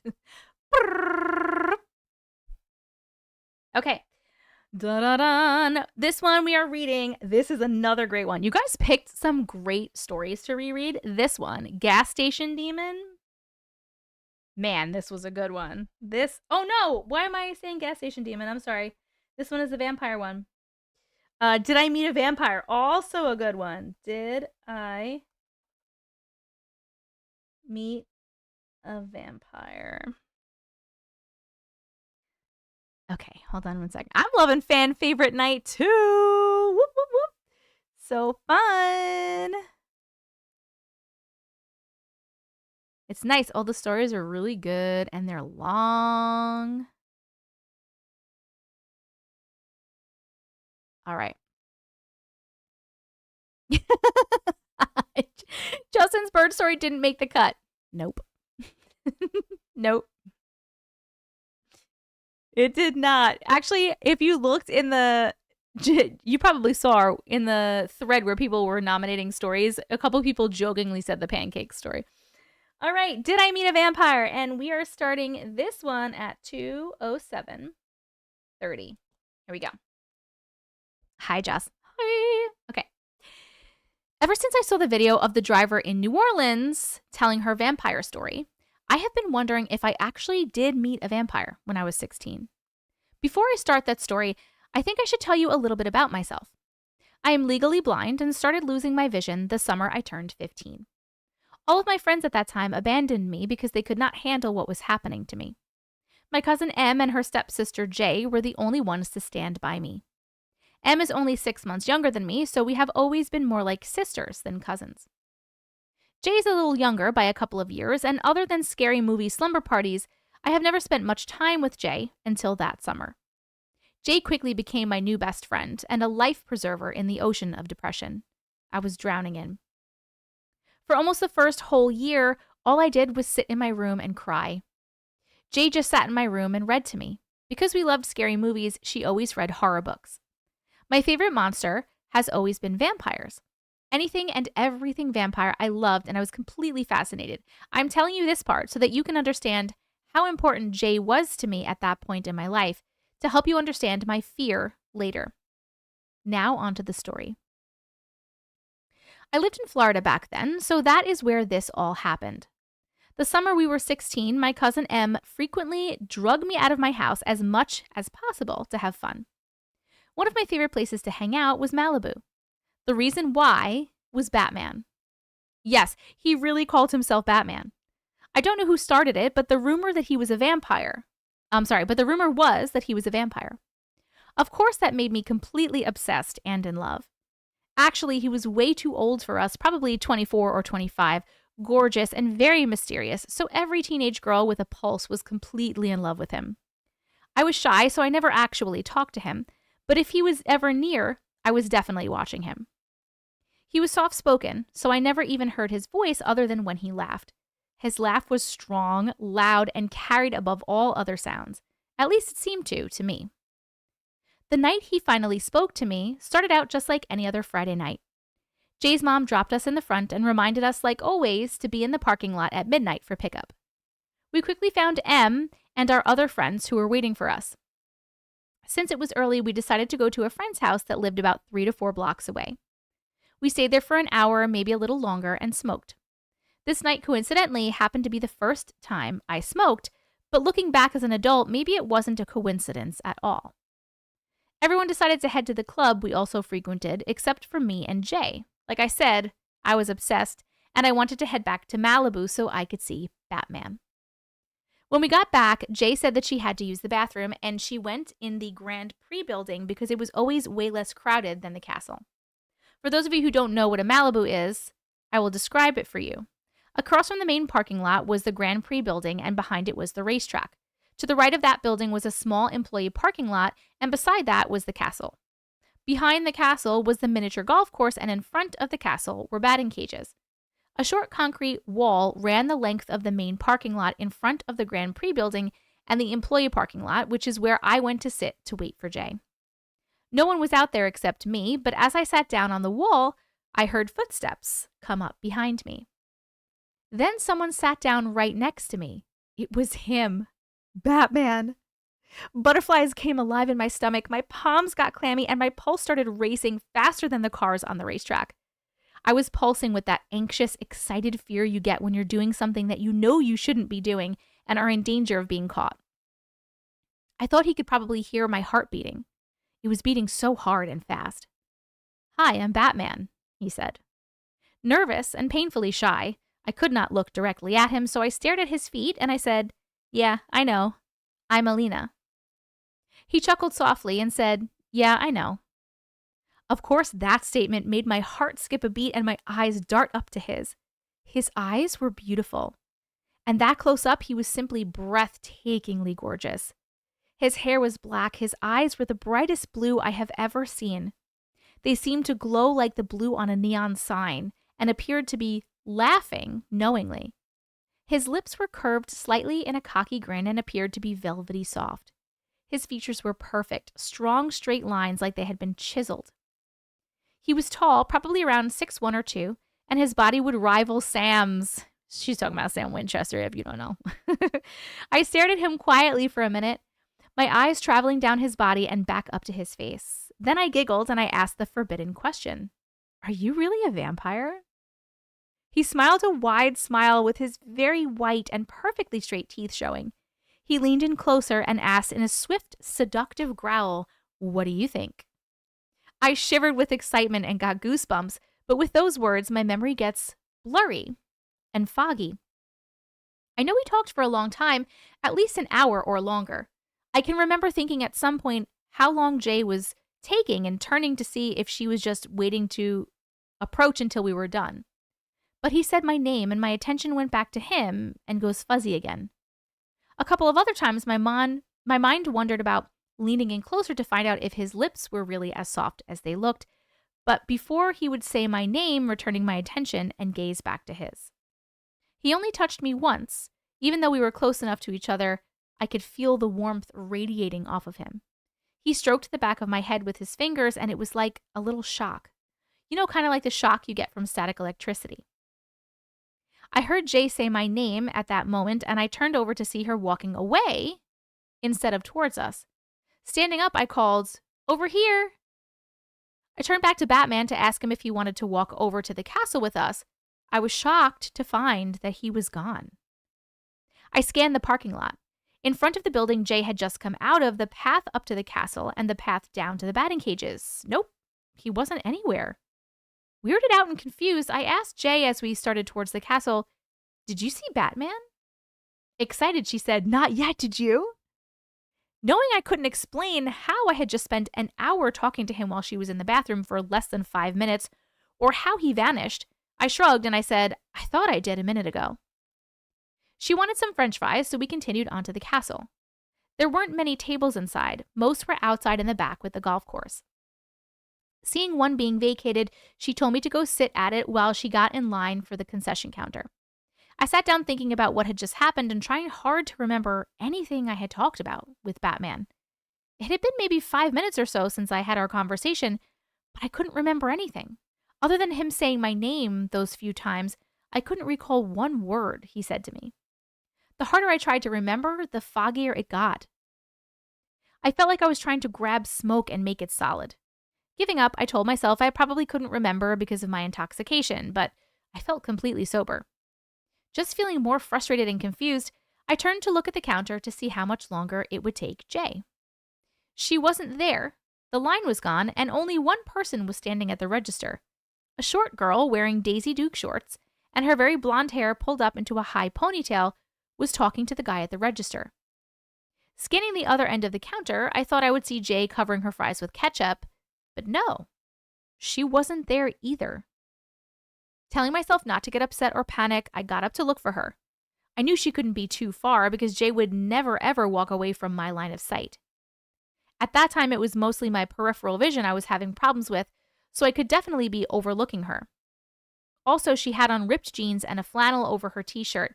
It was the early 90s, so 90% of the crowd was dressed exactly like that.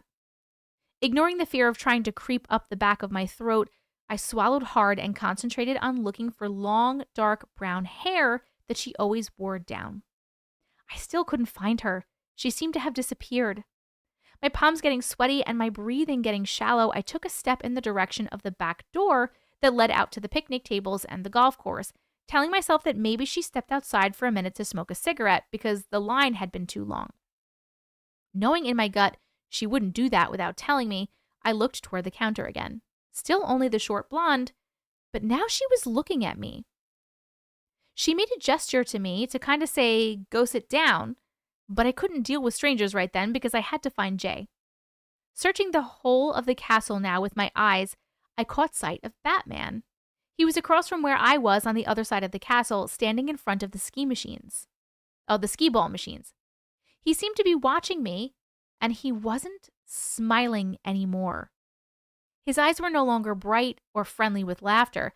They were dark and cruel with an icy coldness in them. Now I knew why the vampire thing got started. He looked truly scary and very menacing. It seemed to use actual willpower to look away from his stare, but I had to keep looking for Jay. Looking back at the counter one last time, the blonde appeared to be watching me too, and she looked confused, like maybe she thought she knew me, but I still didn't have time for that. My panic was rising, and I took a few more steps towards the back door. I could feel Batman's eyes boring into me, so I had to look over at him, and I froze in terror when I met his gaze.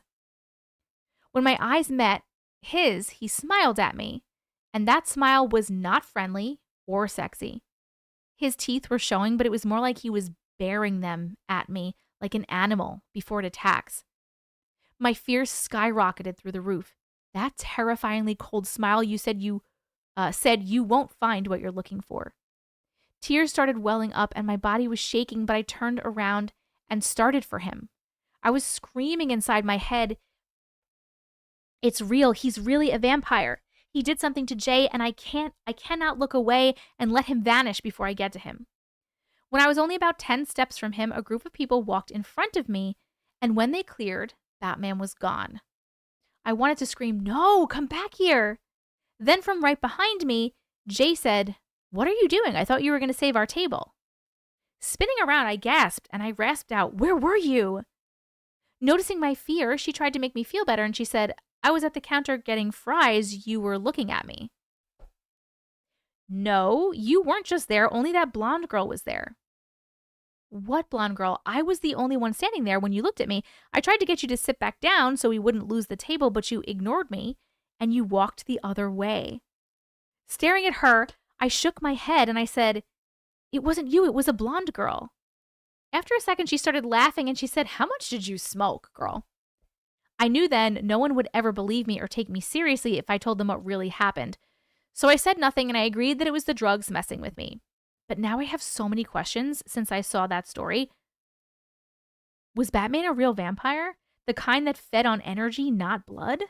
Why can't I remember our conversation? And did he pick me that night because I was under the influence and he knew no one would believe me? Why did that 5-minute conversation seem to last much longer? Can he feed off my fear from across a large space without even touching me? And I never saw him again. Why? I guess I will never know the answers.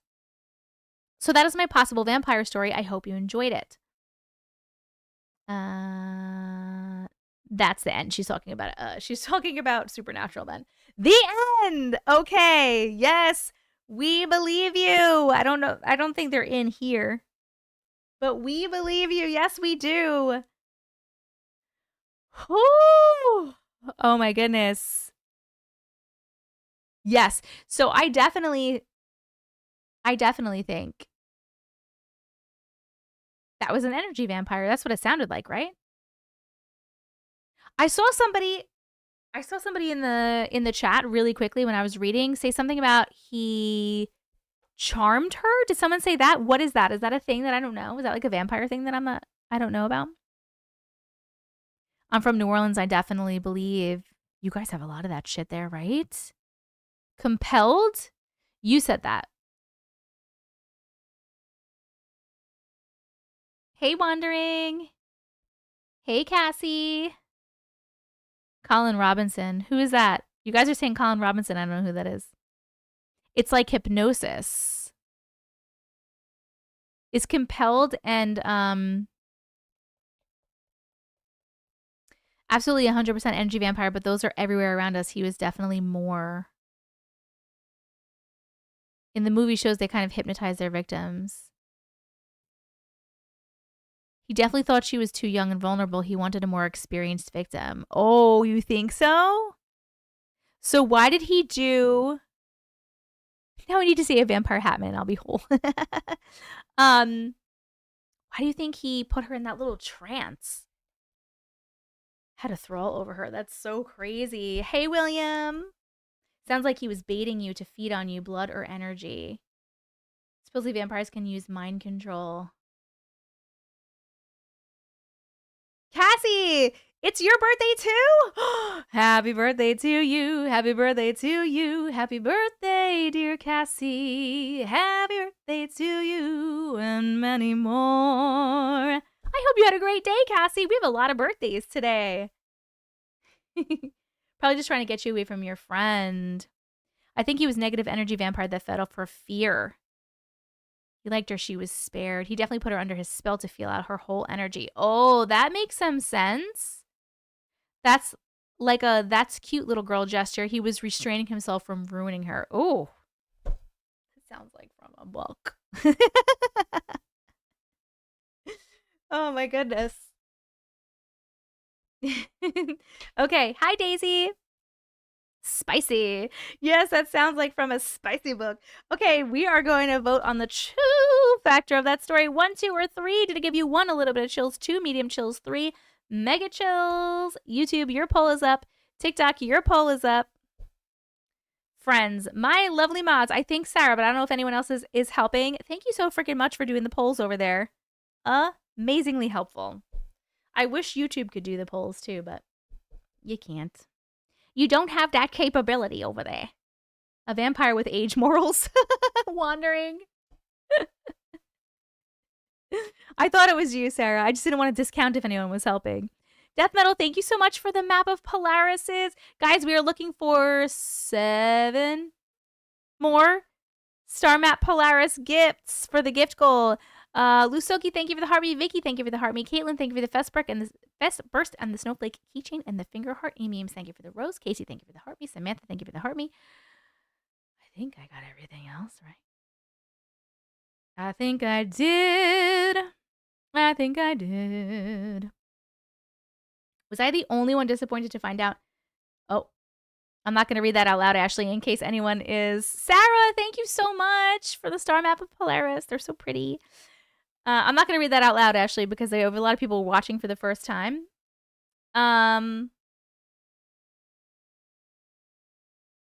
So they didn't. Ashley, I just want to let you know that it was supposed to be a little bit different, but because they were filming it during the pandemic, they had to change some things. If that makes you feel any better about it. I think it was good though, because I think I can't really say much more. It shows live goal achieved for you. That's so weird. It's not. No, that's okay. You're on your 50th time. I think it's exactly how he wanted to go.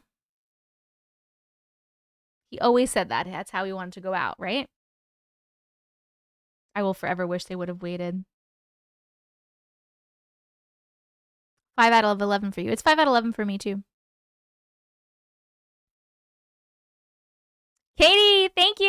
TikTok, we were at 370,000 likes. We were trying to get to 1 million. Keep tapping that screen, my friends. Keep tapping that screen. I'm not saying names. I'm wondering. I'm trying to be like very vague about it because we have a lot of people who are watching for the first time and I don't want to do any spoilers.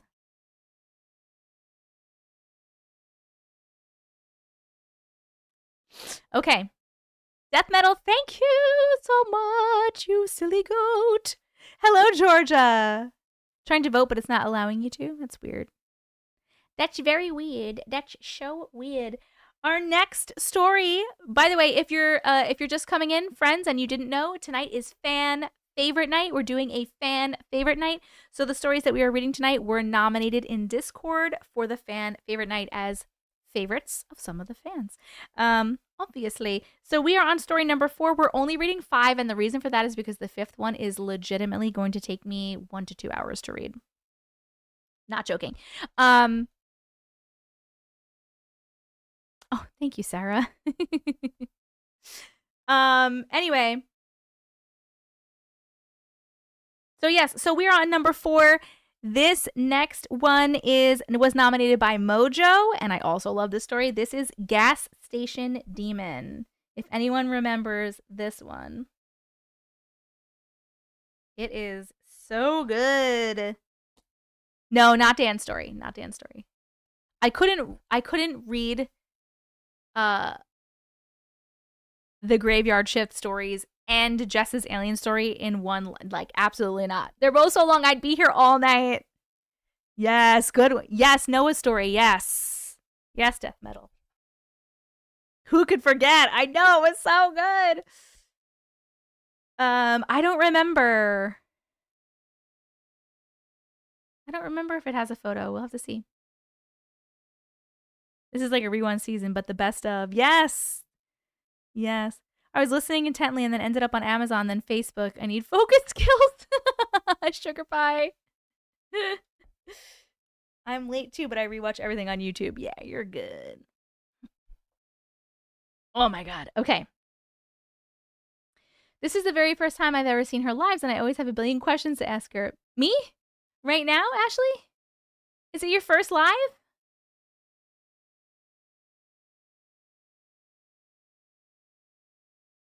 Ba, ba, ba, ba, ba, ba. Did I already welcome you to your first live? I can't fucking remember what I do. I don't remember what I do. My memory is so bad. I know. Daniel's Graveyard Stories for the win. So good. Can I talk about how I am really surprised that we don't have more people on TikTok right now? It's Monday, and normally a Monday night is actually a good night for people. And we only have 260 people. And we've been reading long stories because people like come in when we're reading. Interesting. Tonight is a fun night. Woo, hoo, hoo, hoo. I don't remember if I welcomed you. Maybe. I always just miss you. Well, welcome. Too close to the holidays? I agree. Is everyone shopping? I know, right? Should we do another push? Nah, that's all right. Someone messaged me with your name, picture, and everything as your profile. I obviously knew it wasn't you. No, that's not me. That's not me. Thank you, Claude Dizzle, for coming to tap. Woo!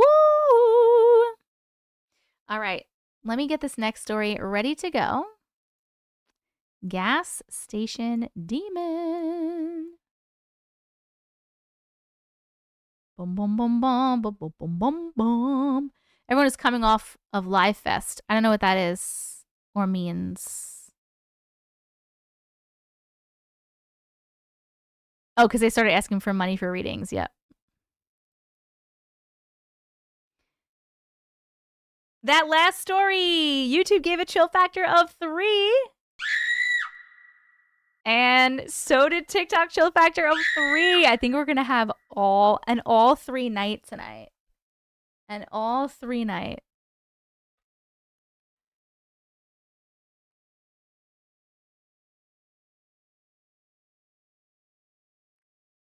Okay. It's an all 3 night, baby. Baby, baby, bo baby. All right, here we go. Next story. Gas Station Demon. We're starting at 2:30. 2020. Here we go. Bum, bum, bum. So back in April of 2020, right as COVID had begun, I started working for a gas station company in Arizona. Let's call them QM. Within the first few weeks, my manager at QM decided I was ready to be left on graveyard shifts by myself. Side note, I really do not believe that I was. Anyone who's worked graveyard knows that this is usually the slowest and calmest shift, right? Wrong. Graveyards are when things get weird. Now, I will preface this by saying I have had past experiences surrounding the paranormal pretty much my entire life. This began when I was 5 years old, and I quickly learned I'm sensitive to the entities beyond the veil. However, this night in particular really shook me to my core. As mentioned above, I was working graveyard shifts. Now, this particular night started out pretty normal. I arrived at work at 10 p.m., checked in with my coworker, and went about my business on cleaning and restocking the store. Hours went by, and the regular nightly customers came and went. This was nothing new. Now, here's where this gets strange. In our store, we sold giant Beanie Babies. Not the typical ones you'd get at Walmart. No, I'd say these were about the size of a small toddler. They were kept on a bit of a higher shelf behind our coffee station, and you needed a stepladder to remove them from the shelf. You see, most of them were adorable and had a good vibe. However, there was one in particular that always gave me the creeps. It was a monkey. For the purpose of this story, we'll call him Fred. See, the reason that Fred gave me the creeps was his eyes. I swear this Beanie Baby had the most realistic, human-like eyes I have ever seen on a stuffed animal. I passed by him several times, and that night as I completed the checklist, my manager had left for me but around I completed the checklist my manager had left for me, but around 3 a.m., something compelled me to stop what I was doing and look into those eyes. So against my better judgment, I did. This was a huge mistake. Immediately, I felt a sick feeling in my stomach and I began to get nauseous. I quickly looked away from Fred only to see movement out of the corner of my eye a few seconds later. Now remember, this is 3 a.m. in the middle of a smallish town in Arizona. The gas station was completely empty. If someone had entered, I would have heard the doorbell go off along with the doors opening, and I would have seen them as I was standing 5 feet from the door. There was no one there. I glanced back at Fred only to see he had moved. Fred was now turned in the exact direction that I had been standing when I looked away from him. A chill ran up my spine as I convinced myself I had been imagining it, and I walked away to sit in the office where there were cameras and find a perfect view of the door and sat down to eat lunch. Roughly 5 minutes go by as I watch the cameras and scroll through social media. It was at that moment that I heard a loud crash sound. I immediately jumped up looking over all the cameras and I realized I was still alone in the store. Then something caught my eye. A large item was laying on the floor. Cautiously, I stepped out of the office around the register, and that's when I saw him. Fred. I froze in terror. Remember how I said you needed a step ladder to get the Beanie Babies off of the shelf? So how did he fall roughly 8 feet from the shelf to the floor? I looked around the store for any logical explanation and found absolutely nothing. The scary part of this is I swear to this day that I heard a child's giggle as I stared into Fred's cold eyes. I had no choice but to put him back on the shelf. As soon as I touched him, a chill ran down my spine and I heard the doorbell ring. I looked up and ready to greet a customer, only the store was empty and the door never opened. I immediately put Fred back on the shelf and hurried away to the office. Why are you touching him? Don't touch him. Don't touch Fred. A little bit after, a local regular came into the store. Now, this man was an officer, and he came in every day around 5 a.m. for coffee, I'm guessing as a start to his shift. He gave me a funny look and asked if everything was all right.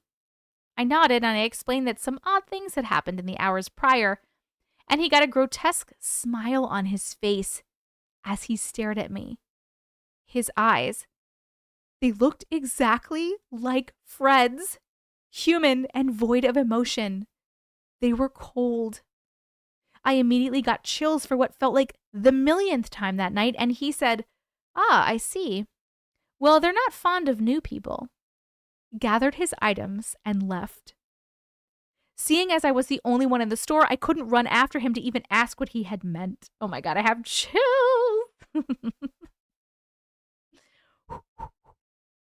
Around 5:30 a.m., my manager arrived for her shift and I gave her the normal updates. Something in me screamed not to tell her about Fred, so I didn't. A few weeks later, I had a grand mal seizure while working that same shift, which hadn't happened to me in 11 years. I had to dial EMS as well as my manager. When I looked at the clock, I swear time stopped. 3 a.m. As EMS arrived and we waited for my manager, I saw a police car pull up. I'll give you one guess who it was. Yep, Officer Creepy Smile here for his morning coffee, 2 hours early. I politely greeted him and explained the situation, and once again, that creepy, grotesque smile returned to his face.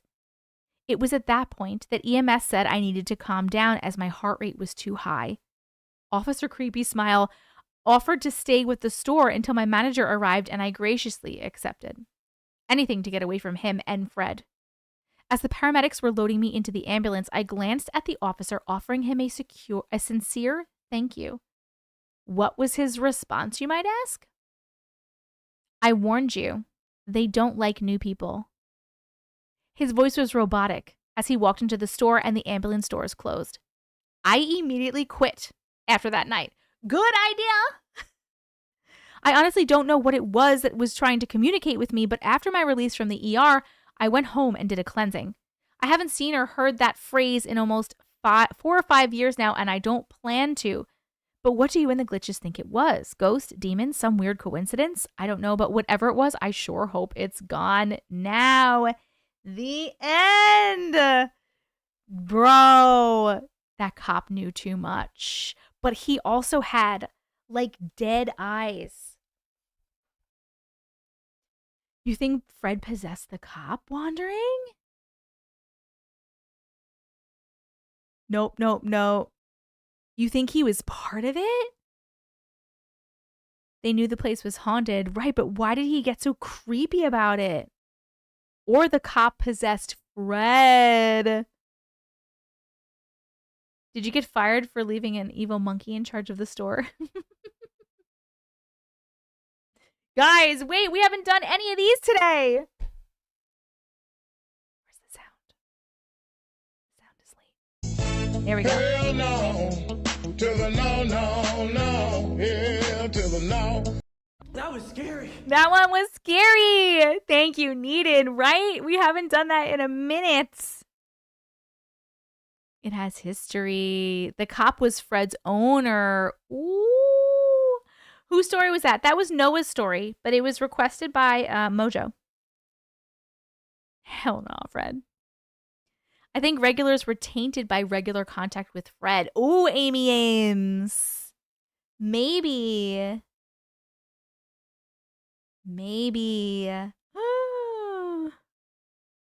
I feel like Noah said this was in Kingman. Where is that? Stacy, yes. And all my other friends, this live is recorded and it will be posted on YouTube after my live is over, about 15 minutes after. And all the stories will be timestamped in the description of the YouTube video, so you'll be able to click on them and go straight to the stories if you want.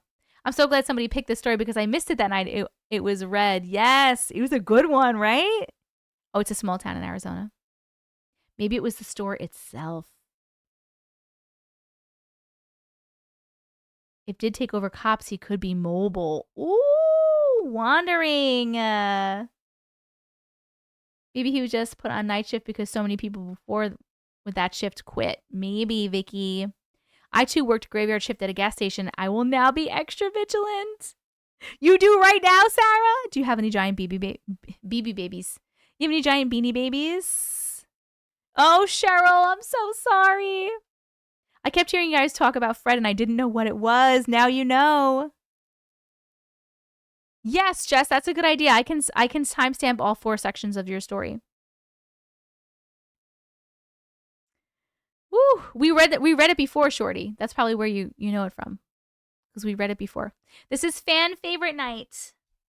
Fan favorite night. Fan favorite night. No giant beanie babies, thank God. Thank goodness. Thank goodness. Guys, did we vote yet? Okay, we're gonna vote. We're gonna vote on the chill factor of that story. Obviously, it's gonna be another 3. 1, 2, or 3. Did it give you 1, a little bit of chills, 2, medium chills, 3, mega chills? YouTube, your poll is up. Death Metal, thank you so much for your generosity. You freaking royalty person. Oh my God. Kingman is near Laughlin,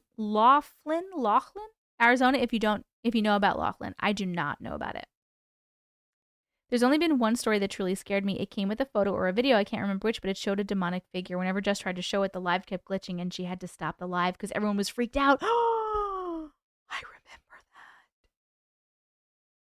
Wait, was it showing the figure? Or was it the one? I feel like it was the one where we heard it. It was like a voice. I remember that. It was so creepy. The poll's not there. It should be there. I see it. It's a little blue clip over the timer.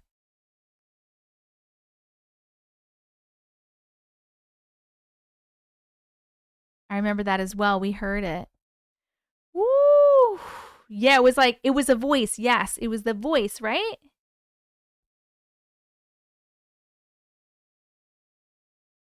Chris, there was another gas station story. I remember there was like 2 gas station stories and they were very close to each other. Not the same night, but I feel like maybe one after another night. Like they were so close to each other. This one is Noah's though. It says his name on the bottom. It says their name on the bottom.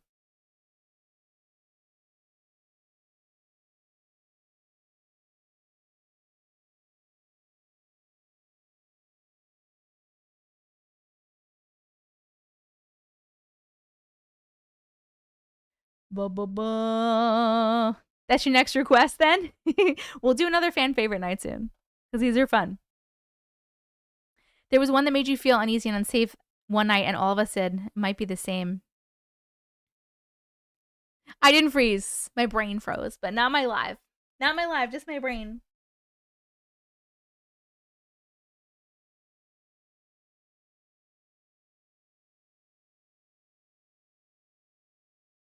I'm just writing down Justice Alien story. No worries, Sarah. No worries. Ashley, it won't. It's going to be fine. But yes, YouTube. My brain's glitching all the time. All right. Well, you guys finish voting. I am going to go to the bathroom really quick before we start this really super long story. And then we will read the last story. But don't worry, it's super duper long. Here it is.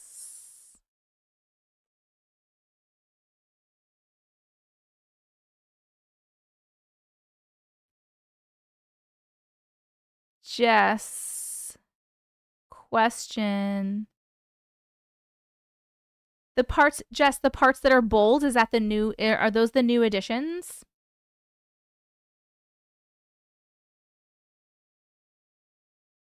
We do need to get moving on the tap.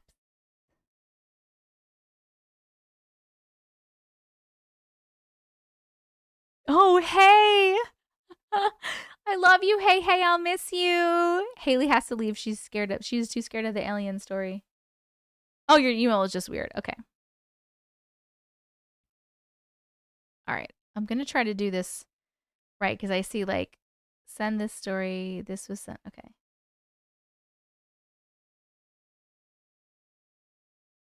It's one of your shorter stories. No, this is definitely her longest story. This is her longest story by far. Okay. That last story, obviously, YouTube gave a chill factor of 3. And holy Nikes. So did TikTok, a chill factor of 3. All right, I'm going to take this out like this because we're going to read it like this. And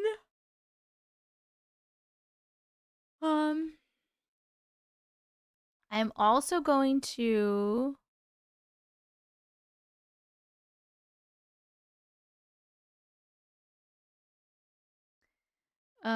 go here because this is the one with some of the pictures. So I'm going to have this one ready to be opened. Oh, and the Discord pictures.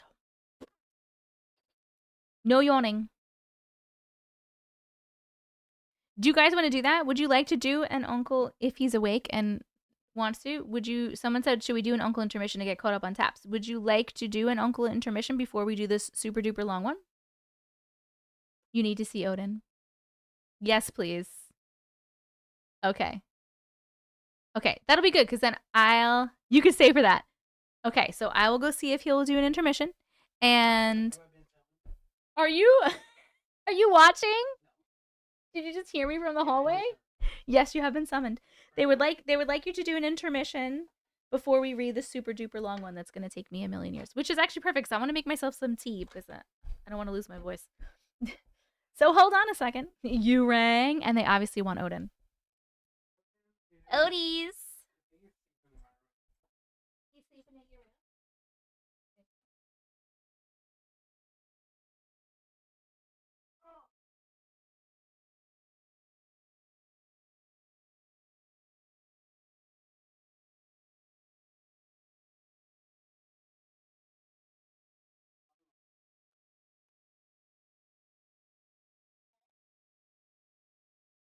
Literally all over the desk. Bumping into the microphone. Yep. You good? No, wait. I was gonna use it. Oh. Hey guys. There's Mr. Odies. He's a good boy. He's a good boy who doesn't want to be here, but he's a good boy.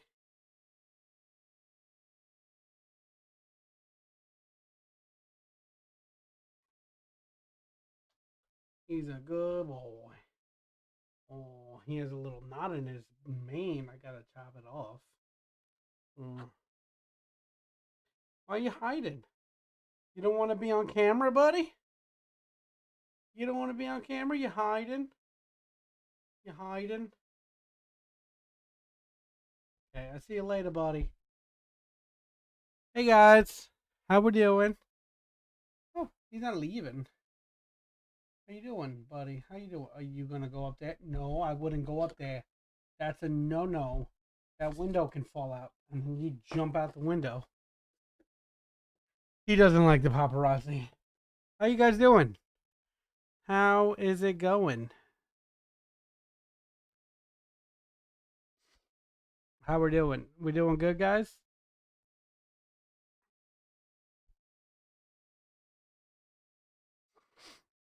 You guys want to adopt your fifth titter tat? I just found the sweetest mama who's pregnant.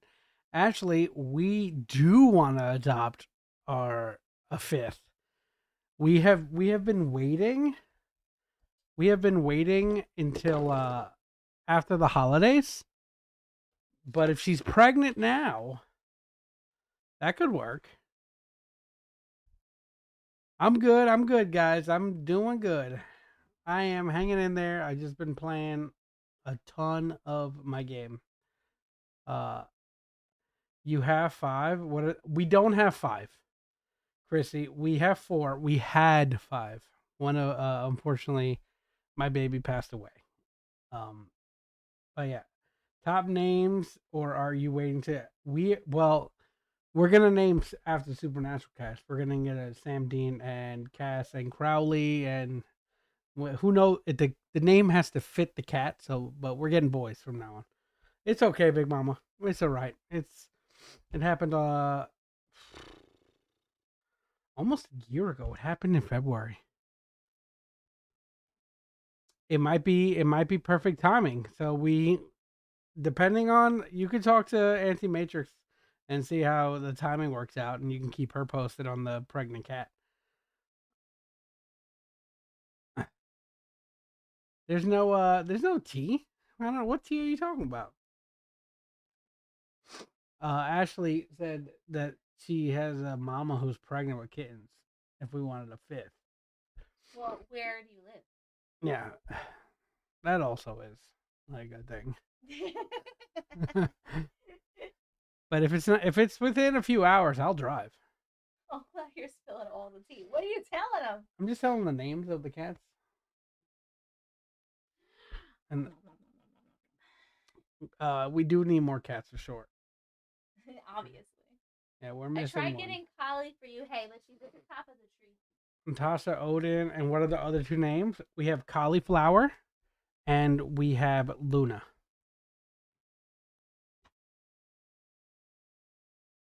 Why boys, boy cats over girl cats? No reason. We just have 3 girls currently, Allie, and we would like more boys.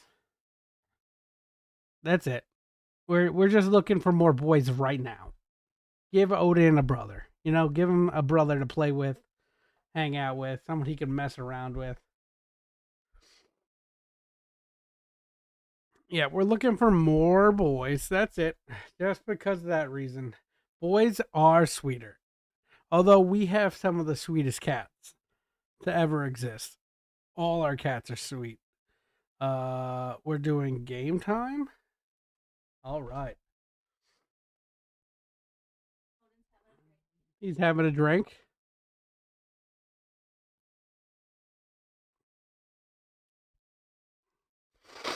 All right.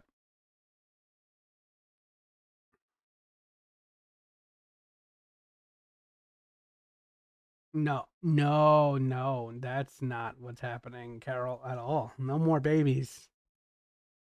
What? She thought we were adopting like a kid. No. Okay, like no. Never. No. Vasectomy. Yep. IUD. No babies. 0 babies. We're good on babies. All right. Oh my, it was so hot. What's so hot? My popcorn. Poppies? All right. Give me a word. Samesies. 0 babies. No more babies ever again.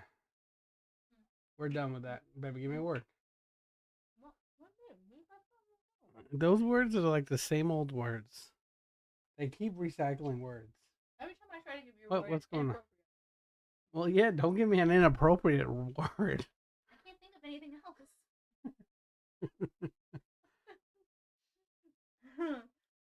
All right. Look, I'm going to make this one up. All right. Ready? Oh my god, Lolly, shut up. Lolly said I said no more babies and I went to have my tubal and I found out I was pregnant. Oh, God. All right. So we have this. Right? This is a tree, right? This is. What are you drawing? Right? Boop.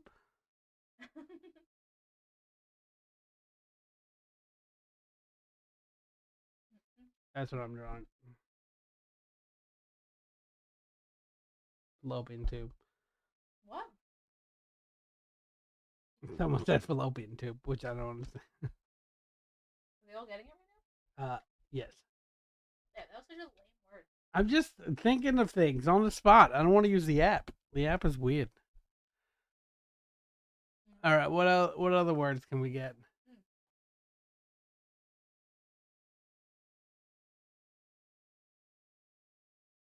Did you get that? That? Okay. All right. The word was bird house / bird feeder. Like whatever you want to go with there. That is what I was drawing. All right. This is from Anti-Matrix. This is a different word. New word. Second word. Not inappropriate. Not inappropriate.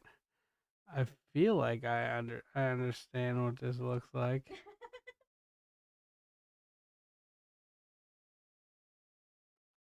Right? Pretty close. Yeah. That makes it, I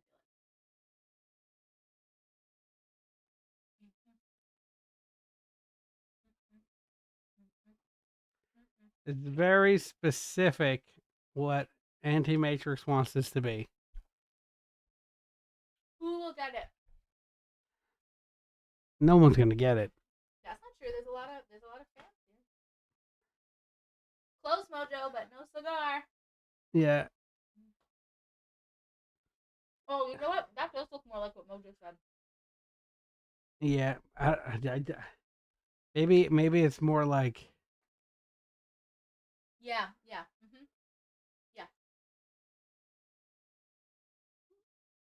It's like that. Mm-mm. It should we give him the hint? Mm-hmm. It's from Supernatural. From the season we're watching. You guys know what season we're watching. Not that one. That is not it, but it is close. It is close.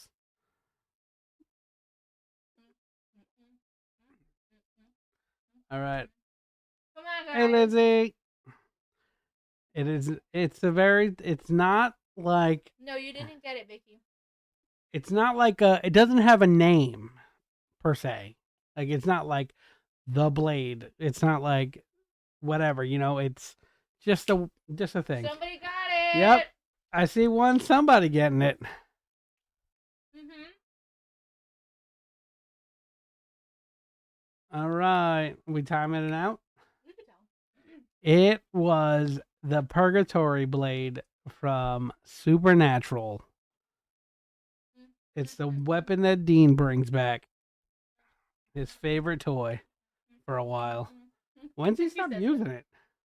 I don't know why I stopped using it. He just literally stops one day. Boom. Mojo says boom. Not the first blade. All right, give me one last word. What do we got? Last word, guys. What are we gonna do? Live in Cali, but I foster. I can get it to you. By plane, pet delivery system. That's a lot. That is a lot. I'd rather meet a kitten first. Yeah. Thank you, though, Ashley. Thank you, Ashley. Though. Didn't they need something from Purgatory for a spell? Yes. Later on, yeah. Later, and they actually go to Purgatory a second time. Don't say too much because there's people watching for the first time. Ooh. No spoilers. Raise your hand. What do I want for Christmas? I want to hit gold in fucking Marvel Rivals ranked. That's what I really want. No one can get you that. Yeah, you could buy me carries. Oh, he's saying draw that. What you want for Christmas. Oh, draw what I want for Christmas? I can't. I just said it. Draw something else. I am gonna draw something else. Draw. I don't know. You get my tea. Okay, she's getting her tea. Who here, guys? Who hasn't watched the whole Supernatural yet? Who's like put like a hand up in chat, like a little emote. Like who hasn't watched it completely through? Like maybe you're in the middle of it or something. Because that's crazy. You guys need to get to it. That is too many. Too many people have not watched this. That's wild, guys. Guys, there is 245 people on TikTok. I don't know how much in YouTube. It doesn't tell me. But you guys are in this community. It's homework assignment. I know you're not shaming people for not seeing the show. I'm giving them a homework. Just watched it the first time like a year ago. Yeah, but guess what we've done in the past year? Watched it 2 years. Yes. All right. It's the greatest homework you could possibly get. The gore is hilarious. It's funny gore. It's so ridiculous. The gore. It's like it's laughable. You watch it. All right. I can't see people get hurt. Okay, I get it. They get hurt a lot. They get hit in the head a lot. Hey, let's go. I don't got a word. Fucking use the thing. It's so far. It's literally right next to you. I'm just chatting, all right? I got a long story to read, boo. It's fine. Really hard word. Let's see. What is this? I don't know what that is. All right. Nope. Nope. Nope.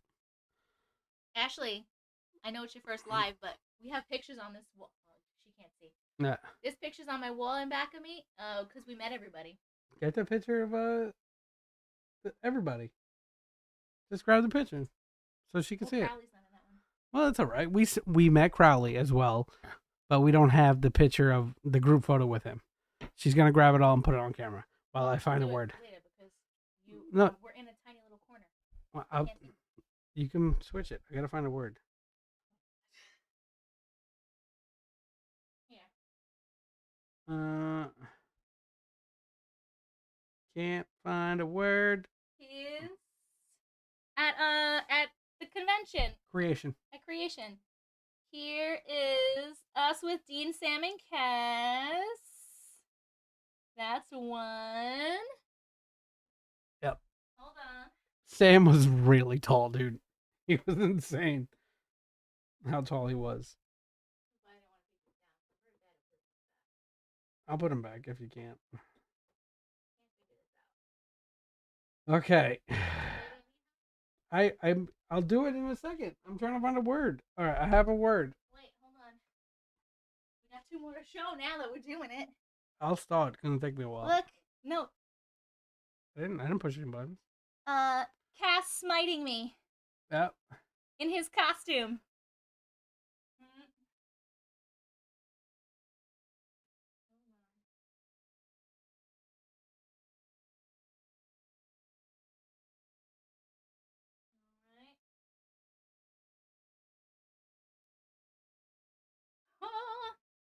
Crowley.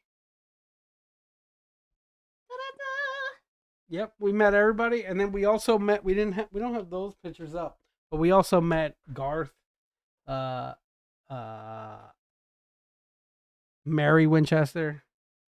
I'm not gonna take it down, but I also have a license plate with everyone's signatures. We met Billy. Who else did we meet? Donna. Dean Winchester. Jody. Oh, Donna and Jody. We did a slumber party with them. Yeah, we hung out with them. That was really Mary cool. taught us how to do a stage punches. And we made peanut butter and jelly sandwiches. That was really cool. We're going again in May. I'm so excited. Yep. We bought tickets immediately, like at the show for the next year. And yeah. We got better seats this time. Ready? You ready to be right in front? Yeah, go ahead. Uncle Matrix fangirling. Fuck yeah, dude. All right. This is... Can you move me? I drew it in the corner right where my face No. is. You shouldn't have drawn it. People can see it. Are they saying it? I feel like they're saying it. Oh my god, I'm sweating. You got... Ball. Does everyone see football? Yes. Well, you know what? If you just look like this, it looks like someone's catching a football. There's something missing here. Is it not like what everyone's saying? No, it is. Oh, it is. Okay. It is. I just want to make sure, give a hint to the other people who haven't said it yet. All right, guys. 3, 2, 1. It is Slam Dunk. You guys got it. How many did you guys get right? How many? Where are you? You here? You coming? Yeah, hold on. All right, she's leaving already. Yep, she's leaving. I put up a Supernatural poll. 36% have watched. 64 have not.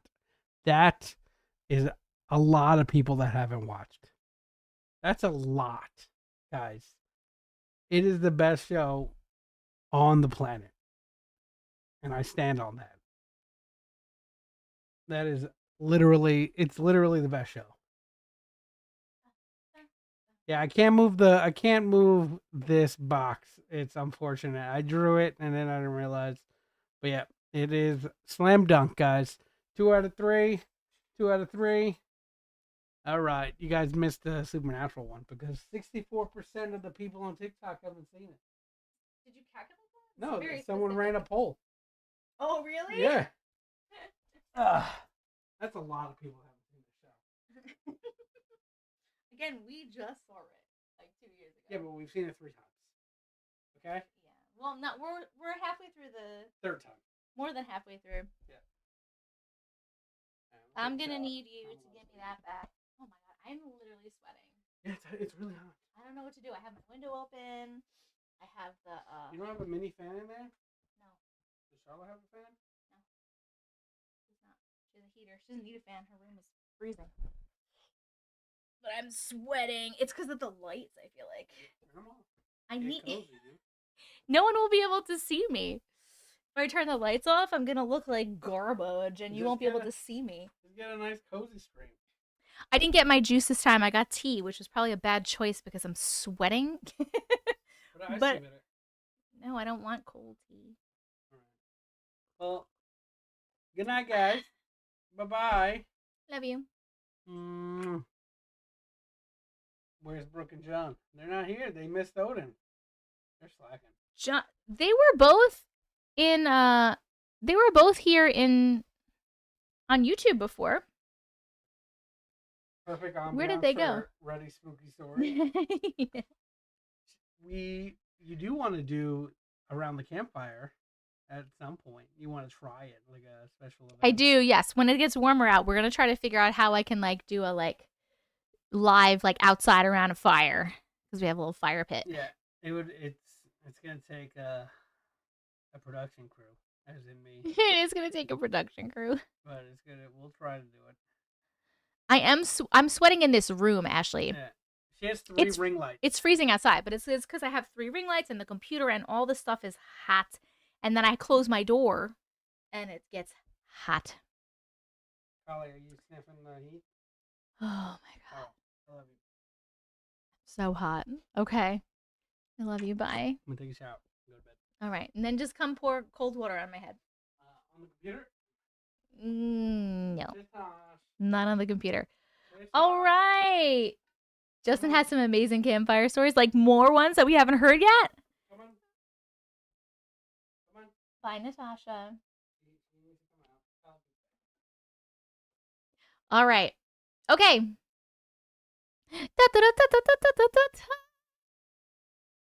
We are reading our last story, which is going to be super duper long. This is our own Jess Cold Cards. Everyone knows her. One of the mods right there. Her very long, like lifelong abduction story. It's super long. It's got a lot of details. There's pictures. Very excited about it. Oh, Kelly Cat. Didn't you get me this? Were you the one that sent me this one? We're using the Castile with a bunch of cats mug.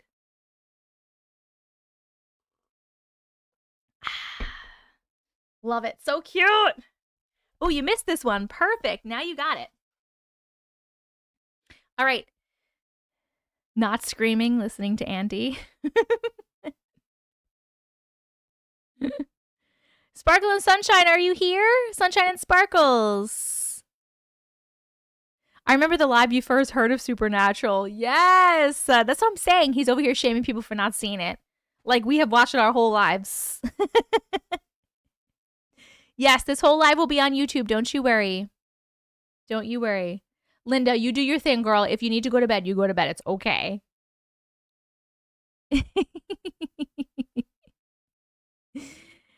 No, yeah, they didn't show up yet. I'll make a video with it so that they can see it and I can tag her.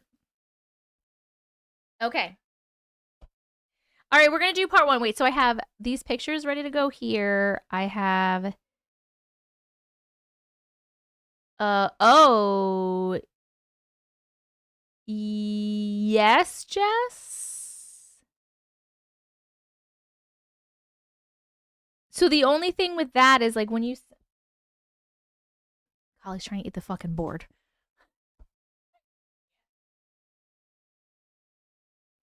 Bye-bye. Thank you. Okay. So for them on Discord, like I'm going to have to download it and then open it because they're like are very small if I try to just put it from Discord, if that makes sense. But yeah, that would probably be helpful if you just send them as I read, I guess. I don't know why the cats want to eat the board. I don't know. This is Jess's story. Yes. Yes. Okay. Also, I'm to tell you that Jess is going to be on TikTok and Justin is going to be on YouTube. Justin is her husband, if you don't know. In the comment section to help answer any questions that you guys have. So, if you're having questions while I'm reading, you can like put them in the chat and they will attempt to answer everything that they can answer. All right, are we ready? Holy shit. Wait, I got to close this, this, this, this, this.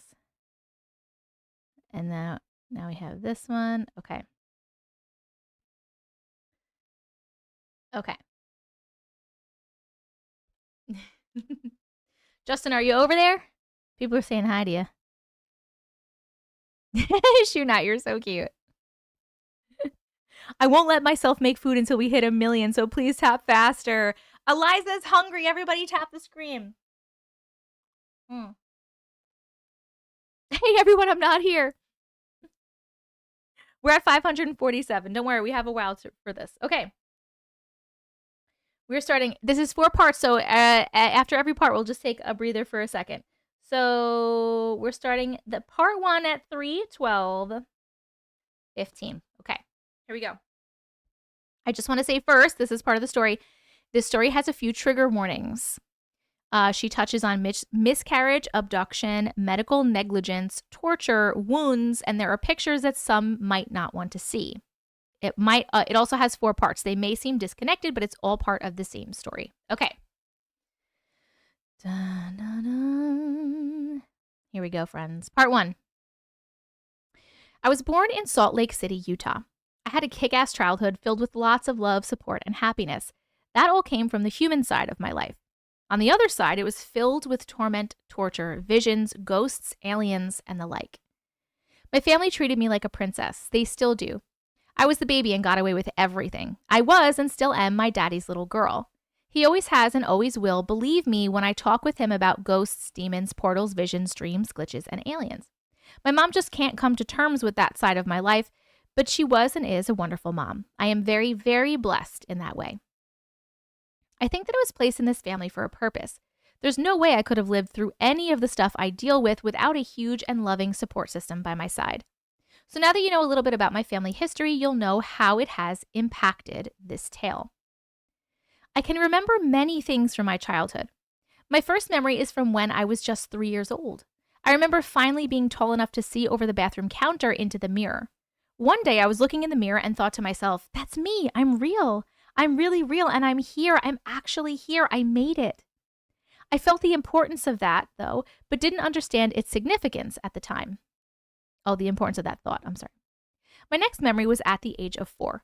I remember being dressed up like a princess. Pretty pink dress, dark brown hair curled down to my knees. Yes, I had some long ass hair.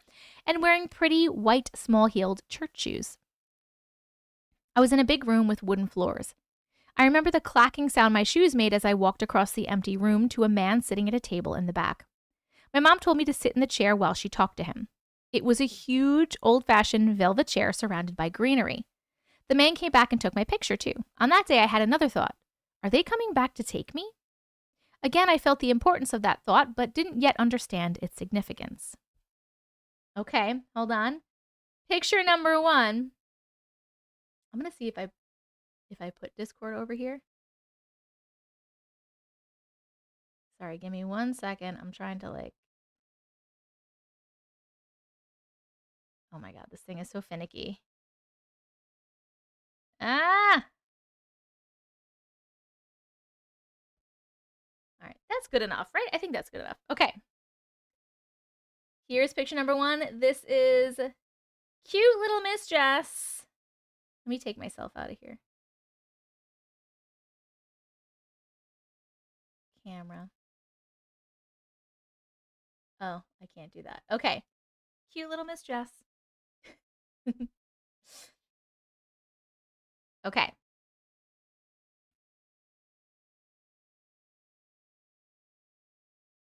Oops. I am having problems. Okay.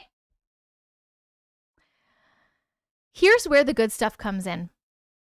The story you've all been patiently waiting for. When I was 5 years old, I was abducted by aliens. When I was 5 and my brother was 10, my parents used to let us sleep out on the trampoline in the backyard on warm summer nights. My dad would set up the sleeping bags and make a makeshift blanket fort on the tramp. My mom would make yummy snacks and make sure we had flashlights and a way to get into the house in case of an emergency. She would leave her bedroom window open just in case we needed her during the night. I know, but it was the 80s. It was a different world back then. We had an idyllic, picture-perfect home, the kind you see in nostalgic movies. We lived in a cul-de-sac surrounded by a stream, forest, and amazing neighbors. We each had our own rooms, a big grass backyard filled with toys, giant trees to climb, and a big fluffy dog that slept with us on our backyard campouts. Oh, what I wouldn't give to be able to live like that today. So as we usually did on these backyard campouts, we stayed up playing and being loud well into the night until Mom would yell out of her window to go to sleep. In my 5-year-old brain, I felt like it was 2 a.m., but it was probably more like 11 p.m. Whatever time it was dark, windless, and calm. There were no clouds and no pollution, so we could see the night sky sparkling above us in a brilliant show. We always moved the blanket fort just enough so we could stargaze. Every star twinkled, every airplane blinked their vivid colored lights, and we could even see satellites gliding along as if they were ships on a crystal clear ocean. I can still see it in my mind as if it were only yesterday. My brother tried to point out constellations, but all I saw were twinkling lights. I played along like I knew what they were, though. After a while, we both fell quiet and we were on the verge of slumber when something caught my eye. There was a shape in the sky that I had never seen before. It looked like a hot dog, more like cigar-shaped, but I didn't know what cigars were at that age. It roamed the sky in a silent glide. It was big enough that it blocked out the stars as it moved seamlessly and silently towards our home. I elbowed my brother to wake him up. He looked at it and his eyes went wide. We were both mesmerized by this black, silent ghost ship in the sky. I don't think we even took a breath for a good 30 seconds. We were entranced as if something were physically calming us down from within our own minds. The ship was at the same height in the sky as an airplane on the descent. It wasn't incredibly high up there, but far enough away that it wasn't scary. Suddenly, it stopped dead in the night, rotated, and shot down towards us like a bullet. I covered my head on instinct, but made no noise.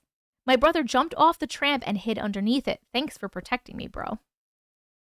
Peering through my fingers, I saw that it had stopped, and it was now hovering mere feet above our home. There were no lights, no sound, no movement, just a massive black shape sitting there in the sky. My brother was breathing heavily, but still hiding beneath our trampoline. For some reason, I was not scared. I was completely intrigued by this mysterious thing. I've always been a little fearless firecracker, so I stood up on the tramp, trying not to wobble over as I wrestled my way through all of the blankets and pointed to it. I told my brother that it wasn't a bad thing. He screamed at me to get down and hide, but being the ever-lovely, stubborn, bad biatch I am, I shooed his ridiculous fear away with a wave of my hand and said, "I'm going up there." Our home had a fun-shaped roof that we could climb on from the big tree in our backyard. I told you, it's the 80s. Okay, show the satellite photos here. All right, satellite photos. Hold on. We're getting there. These are the satellite photos, right? Oh, this is your roof?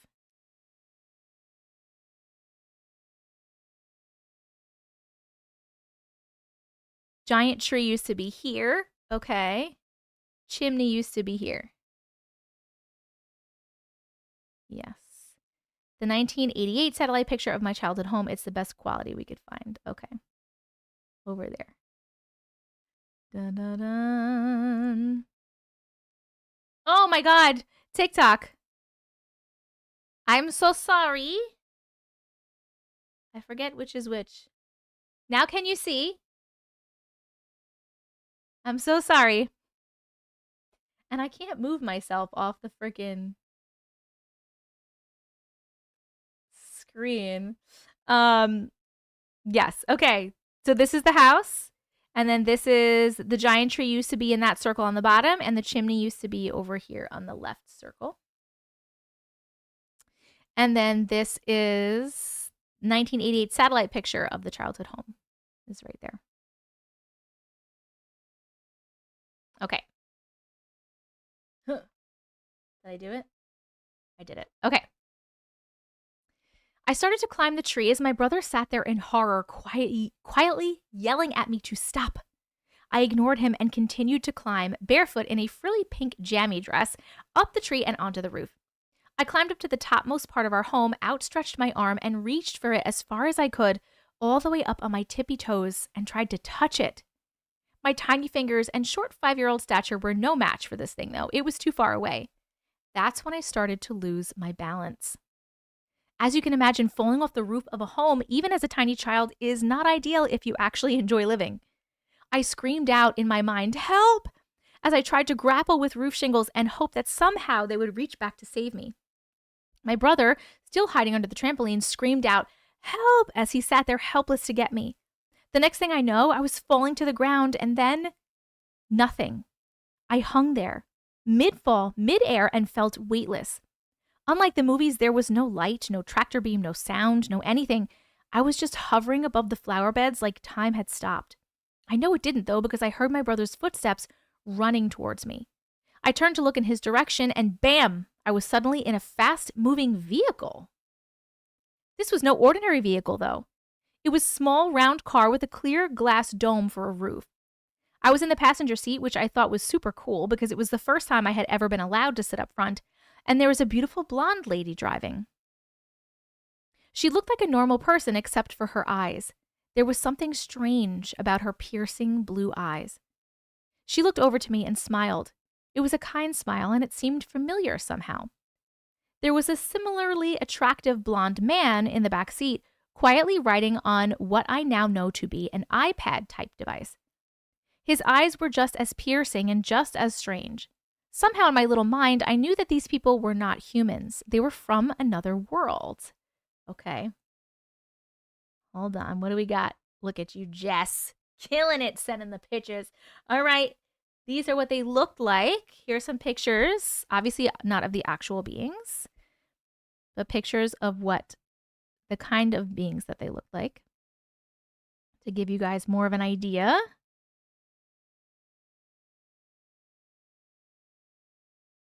I just saw Justin telling everyone to back off at your picture. Beautiful.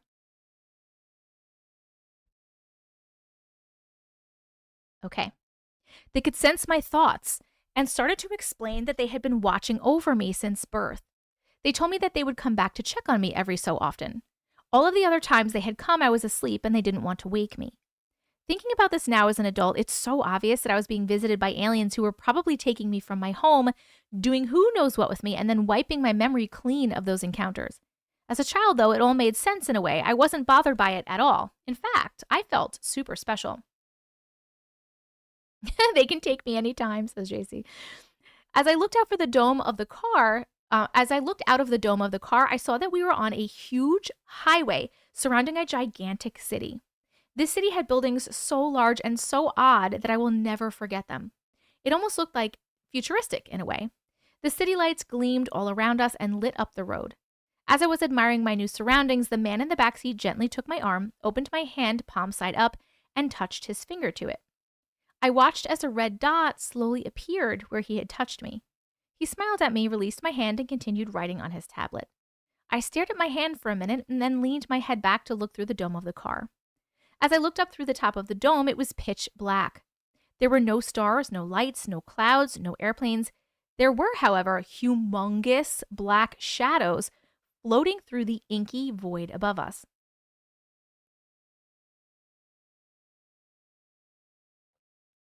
The kind lady looked at me, smiled, and said, "Don't be afraid, little Jessica." Just like the dome of this car, we are inside a larger dome that protects us from the creatures above. For you see, we are underwater in the ocean. We have lived here for thousands of years, protected from the wars of man. We have no desire to hurt you or anyone else. We only wish to keep safe that which is ours. I can't even remember what I ate for breakfast, but I can remember her words as clear as day. They were different, strange, and held much importance in their meaning. They had such a strange way of speaking. It was very proper.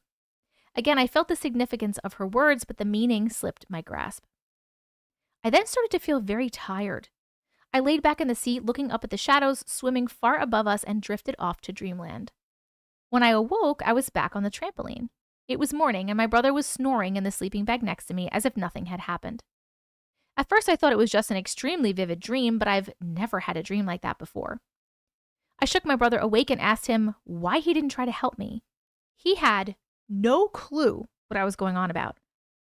I told him everything that had happened to me during that night, and he told me that it must have been a bad dream because he didn't remember any of that. They had gotten to him. His memory from the night before was wiped. Why wasn't mine? He rolled over to go back to sleep, so I just laid there thinking about the adventure I had been on mere hours ago. I remembered something new. As I was drifting off to sleep in the dome car, the man in the back seat told the lady something about some medicine to make me forget. My eyes opened and I begged them to let me remember everything. The lady then looked at the man in the back seat. They looked like they were communicating with their eyes, and after a few moments, she told me that the only way that they would allow me to retain this memory is if I allowed them to come visit me more often without any fighting. I thought that it was weird because I didn't fight them at all, but I agreed, and then I fell back asleep. So I was laying on the trampoline, reliving this amazing experience in my tiny little mind that I know had happened, wondering when they would come next. That's when I remembered that the man had touched my hand. I reached my hand up to my face to inspect it. There it was. Right where he had tapped me with his finger was a little red dot. I still have it to this day. I also have new red dots that have appeared randomly all over my body as the years have gone on. Not all of those dots would come with memories, but some of them did come with nightmarish experiences. Hold on. Did you send the dot? Where's the dot? Should I go find it? Jessica. Here they are. Okay. Here is. Let me make sure TikTok can see. Okay, there's a little dot right here. Hold on, she's going to circle it in this one. Red dot from the blonde's abduction. Can you guys see? It's circled, this little tiny dot right here. There it is. Pretty cool. Okay.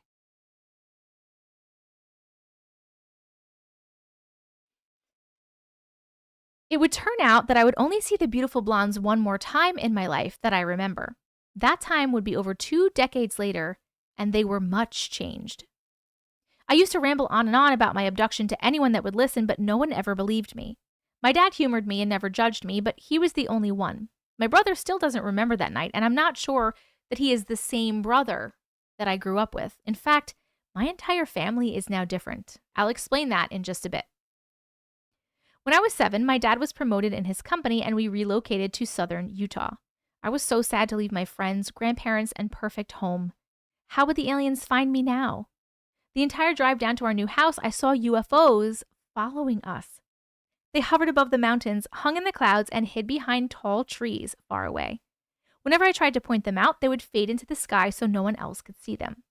I was happy, though, because following us meant that they would know where our new home was and they could come visit me again. I've lived in southern Utah for 34 years now and have only encountered alien beings that I remember a few more times. I assume they are always around, taking me every now and then, just wiping my memory, but I only remember a rare few occasions where I was allowed to keep my memories, and not by their choice either. That was the end of part 1. Do you have any questions yet? We have 3 more parts to this story. Who wants to go deep sea diving, says Simba Soul. Hey, Mello! We played your theme song before.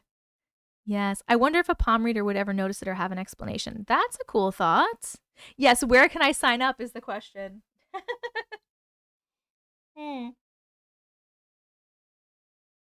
You still have that on your palm now, right? Robin says, oh my God, I have these red dots and nothing on Google is accurate to what it looks like, but this is exactly what I have. I even have one in the same spot.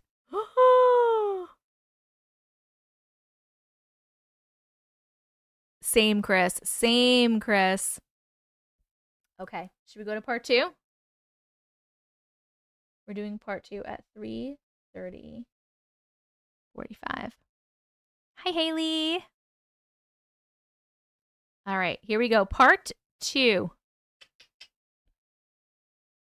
If you've heard any of my other stories, you know that I've suffered 15 miscarriages. There were 2 in particular that struck me as odd.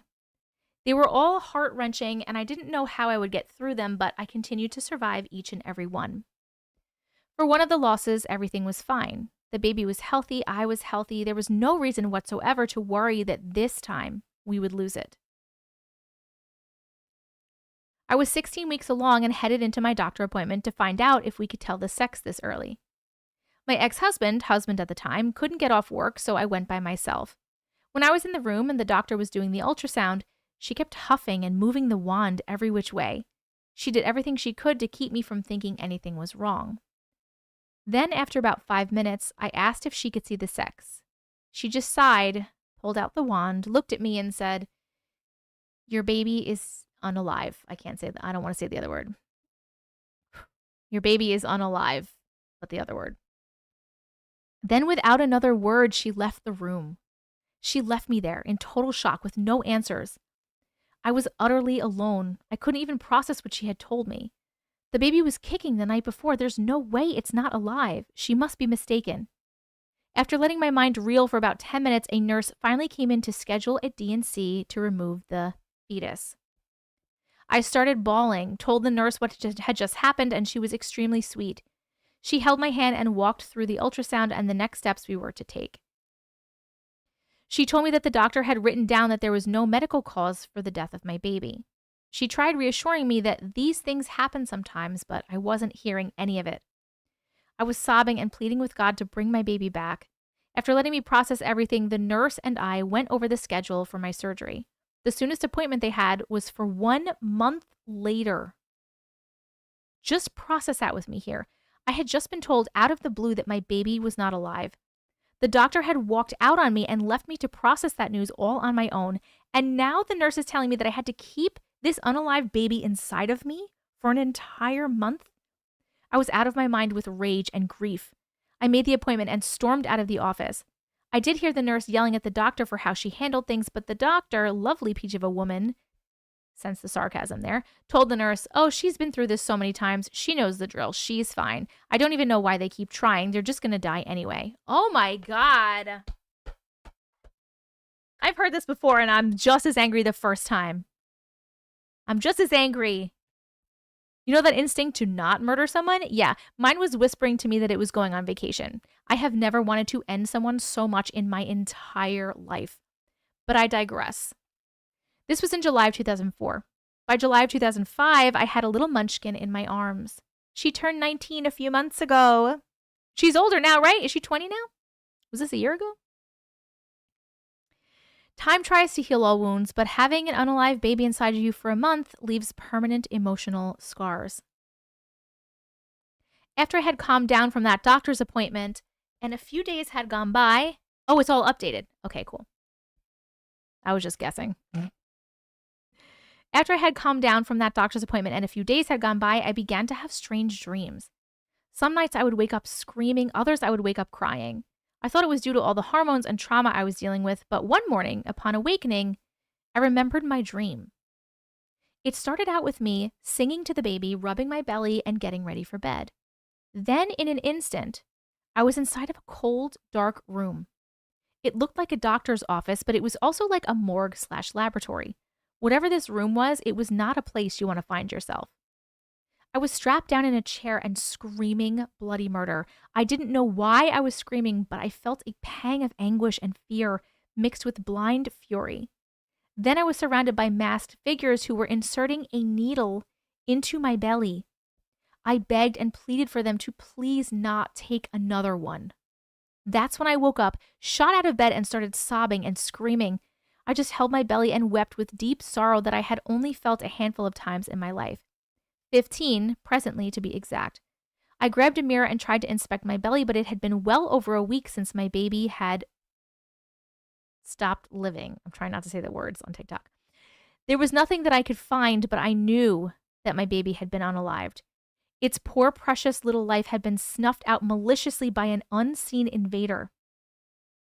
How could they have done this to me? Had they been the cause of my previous miscarriages? Would they try to take future babies from me? The aliens I met in my childhood were kind. These entities were pure evil. Why had the kind blonde aliens not saved me? Why did the evil ones have to take my baby? Why was I put through everything when it seemed that no one else had to suffer anything?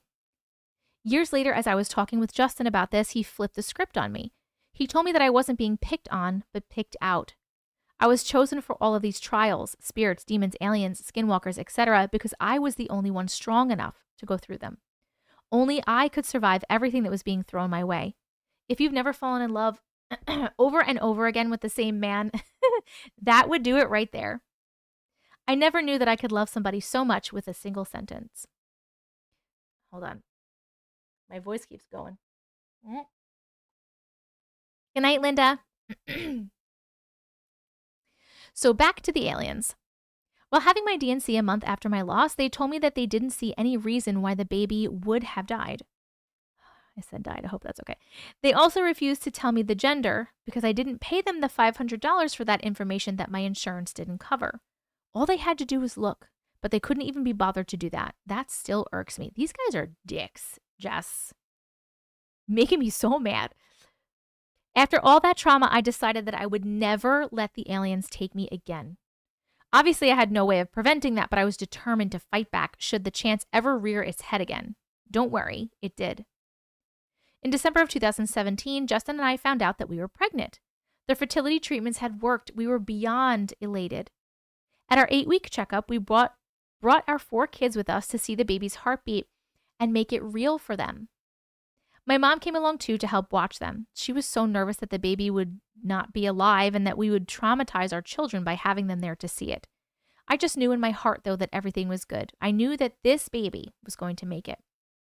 As the ultrasound started, we found out that we were having twins. We've always wanted twins, so we were speechless and consumed with joy.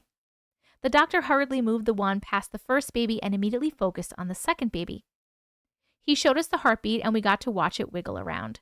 He said that the heartbeat was really strong and there should be no cause for concern. That wiped out whatever fears I had. I was swallowed up in bliss, surrounded by my family and feeling nothing but pure love in that moment. When I asked about the first baby, the doctor just gave me a darting glance. I knew what that meant. My heart shattered. Just as quickly as it had been overflowing with joy, it depleted with sorrow. I looked at my mom and she understood. She told the kids that they were being too loud and that they needed to wait outside. She took them out and the doctor showed us the other baby. It was not alive. No heartbeat, no shape, just a little black mass sitting next to our living baby. It had already started being reabsorbed by my body, so it must have died at around 5 weeks. I started to panic, thinking that the living baby would somehow be affected by the dead baby, but the doctor assured us that because they were in 2 different sacs, they were completely separate from one another. That meant that whatever caused the first baby to not be alive anymore should have no impact on the other one. That gave me a small comfort. I was still excited that we would have at least one baby to love and nurture in this life. I decided to change up my viewpoint again and realized how lucky we were to have this precious baby in our lives. Don't get me wrong, I grieved for the loss of the first baby hard, but I had to stay positive to make sure my grief didn't cause my hormones to affect the baby we still had. The doc wanted to see me back in 1 week to keep an eye on things and make sure all was going well. During that next week, I hyped up the healthy baby to the kids, starting to allow myself to be happy and just generally had a nice week. At that follow-up appointment 1 week later, though, you guessed it, the baby was not alive.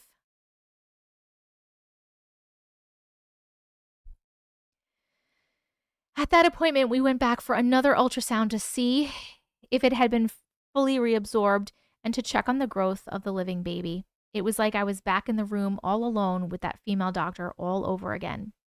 This doctor was just as short, curt and upsetting as the female one had been. They work in the same office, so. Anyways, at least I had Justin this time. The doctor kept searching around to find a heartbeat and get measurements. No heartbeat, just a tiny little body left, lifeless in my womb, again. He was very clinical about the whole thing. The baby was measuring at 8 weeks and 1 day. That means that it had died the day after the initial ultrasound. Why? It was healthy with a strong heartbeat. Why were they being forced to go through this again? Why were we being forced to go through this again? That was loss number 10. It's been nearly 7 years and we've lost 5 more since then. I have a feeling I know why, but I'm saving that for part 3. At this point in my story, I literally broke down every time I tried to write it, so I decided to allow you all to see into my private thoughts. This diary entry from our loss of the twins will give you just a gist of what we went through with these losses.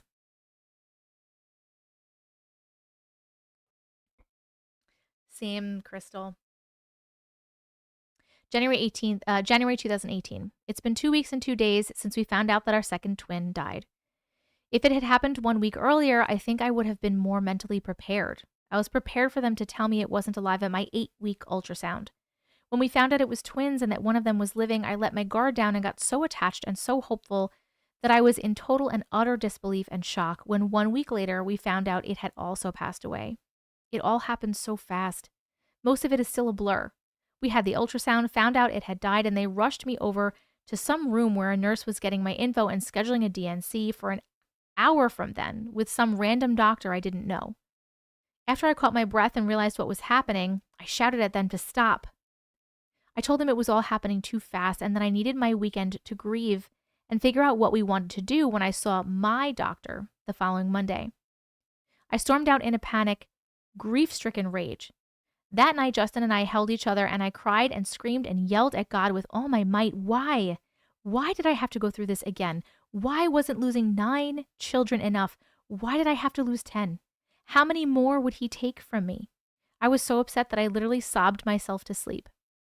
Around 6 o'clock Saturday morning, the following morning after finding out that it had died, I woke up in the most intense pain. I didn't want to wake anyone, so I went to my bathroom and I cried in silence as I realized the pain I was experiencing was actually labor. My body was betraying me yet again. I was so angry. How could I be forced to lose the one thing we had wanted for so long? Why did I have to go through this pain again? Why couldn't God let me wait and have a DNC in just 2 days' time with my own doctor after I'd have time to process everything? After about an hour of sitting on the toilet, alone in agony with nothing coming out of me, I decided to go lie back down and see if it would ease up. After 20 more minutes, I had woken Justin up with my silent, or I thought so, screams.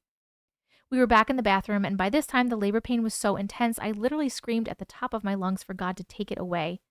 After another few contractions, I heard something splash into the water. I couldn't bear to look, so Justin put on some cleaning gloves and carefully removed it. It was our precious little baby. It looked so perfect and so peaceful. You could see its eyes, hands, fingers, legs, everything. It looked just like a real baby. That's when I lost it. I screamed a scream I've never heard my body make before.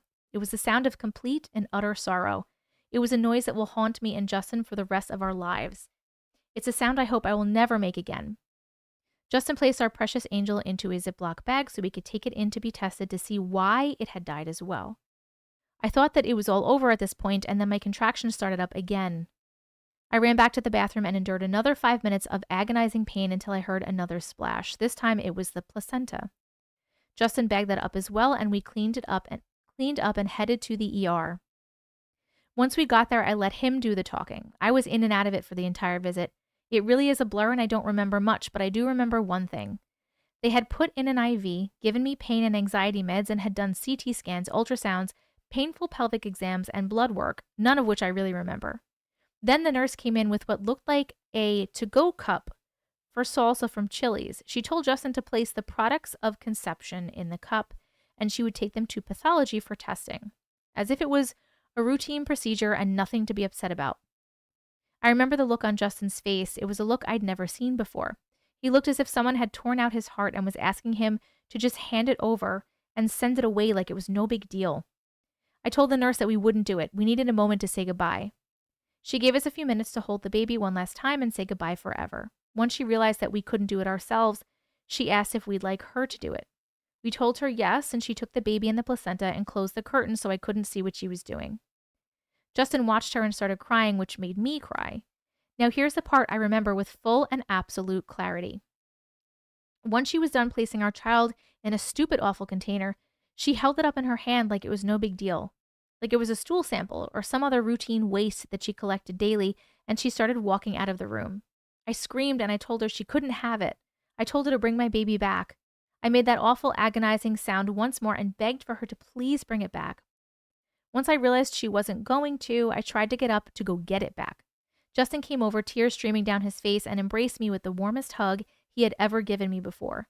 It was so nice until I realized that he was holding me down so the nurse could take our child away, never to be seen again.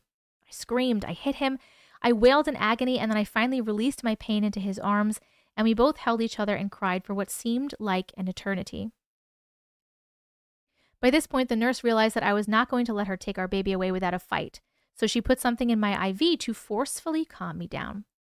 After a few minutes, I fell asleep, and that's the last thing I remember until I woke up at home at nearly 5 that evening. Apparently, according to Justin, we stayed in the ER for a few more hours until I was cleared to go home. He took me to Denny's to feed me. I vaguely remember seeing French toast and drinking milk. He then brought me home, got me all settled on the couch, made sure the kids knew what was happening and how to take care of me, and he went to BioLife to donate plasma, went to pick up my medicine, and then came home right as I woke up.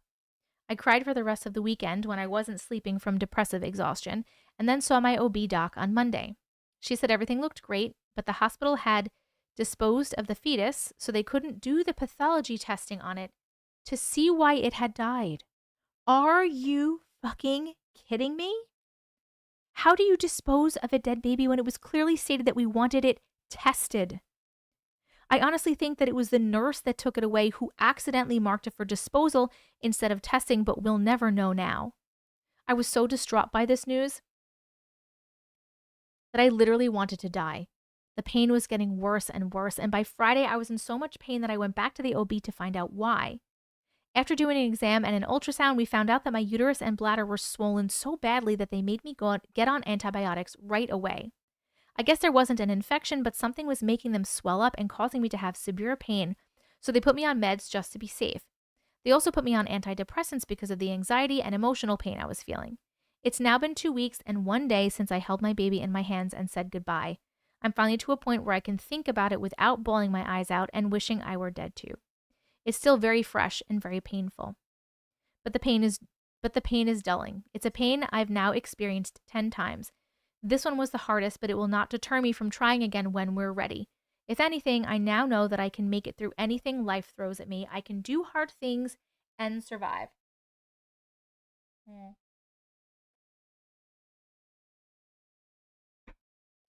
I don't know if I can show this. Hold on. Hold on. I'm going to look at it myself real quick.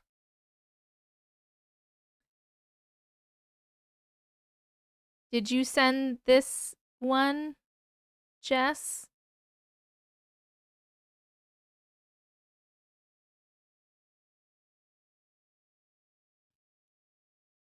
Hold on, I'm just waiting for her to send a picture.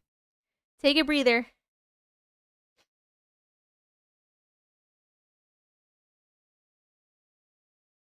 Whoa. Jessica. I did earlier, but I didn't dare send it again. Oh, okay. I don't know if I can show. I don't know if I'm not going to show this because I don't know if I'm going to get in trouble for it. But I see it. I'm sorry. I just don't want to get in trouble. I don't know if I sent it last time. I don't know if I showed it last time either. It is a picture. It's actually a literal picture of the fetus that they took of it.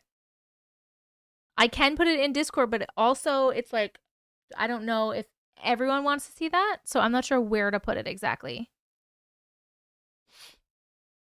Oh,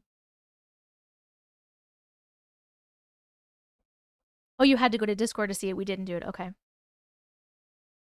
Okay. Yeah, I'm not going to show that here. But if you want, I can put it on Discord after. Okay. All right. Whoop. I know this story is long, and you're probably wondering what if all this baby loss stuff has to do with aliens? Well, remember how the first twin reabsorbed and the second twin died of unknown causes? My uterus and bladder were swollen so badly it sent me to the doctor, how there was no infection, and how the baby was accidentally disposed of. They're all connected to an abduction I had with an 8-foot-tall Grays. When I was still blissfully pregnant with the twins, unaware of that fact yet, I was abducted by 4 8-foot-tall gray aliens. Justin and I were asleep in the tiny closet portal home, and I had to use the bathroom. When I opened my eyes to roll out of bed, I saw 4 beings taller than my bedroom door just standing at the doorway to my bathroom/closet, staring back at me with frightening intensity. Show scary tall alien pictures here. Hold on, let me find them.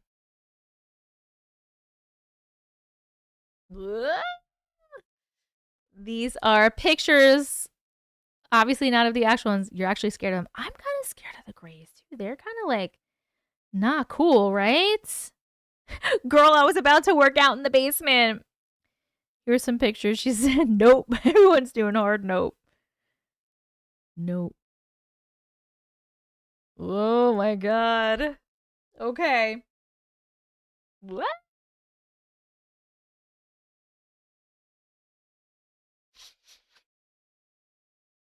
It was then that I attempted to wake Justin up, but as quickly as I blinked, I was on their ship. You need a hell to the no? You got it. Hold on. Hell no. To the no, no, no. Hell to the no.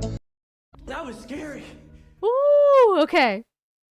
I was strapped down in some type of examination chair while the tall aliens were behind me, chattering in some weird clicking/screeching language. As soon as I realized what was happening, I attempted to scream. I was wriggling all around, trying to get out of my restraints, but they were too tight. That's when I heard more entities enter the room I was being held captive in. The clicking and chattering got more intense and much louder. That's when I found my voice, and I used my mom strength to scream at the top of my lungs. I started screaming and thrashing and doing anything I could to release myself from captivity. 2 of the tall beings ran over and tried to inject me with something. That's when I found my mom strength and ripped myself free from the restraints. They were some type of super strong fabric that I had managed to stretch just enough to pull my arms and legs free. I grabbed the needle out of the hand of the taller one and I stabbed him with it. He stumbled back and fell to the ground without ever losing my enraged gaze. Just then I was surrounded by 6 or 7 more of them, and they held me down and wrestled the needle out of my hand. I kicked, screamed, and thrashed until one of them placed his hands on my temples and relayed a message to me without speaking. He compelled me to calm down and listen. I did, but it definitely wasn't my own free will keeping me calm. All of a sudden, the clicks and screeches turned into language that I could understand. I heard the tall one that I had stabbed gasping for air in between cries for help. I heard a cacophony of voices all coordinating their plans to get me back into the exam chair, then help their friend whom I had stabbed. I just want to reiterate that point a few times. Don't try to inject me with your alien meds. I'll return the favor.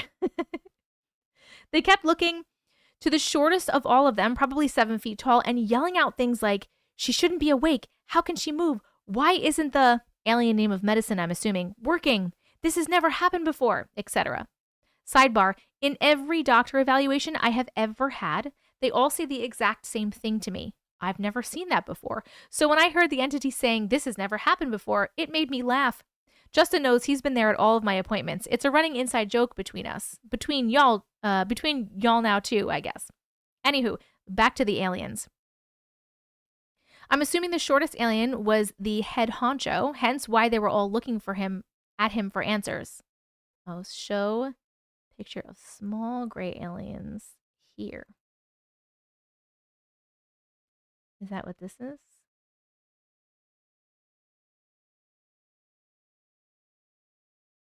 Oh my God. Be normal. Is this right? This one?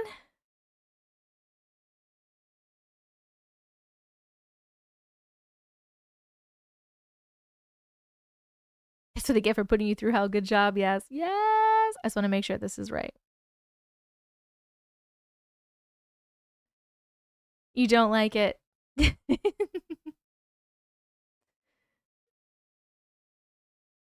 This looks more legit than the first one. Oh, no, sorry. I just loaded them. Oh, okay. Hold on. Hold the phone. Oh, these ones. Okay. The little ones.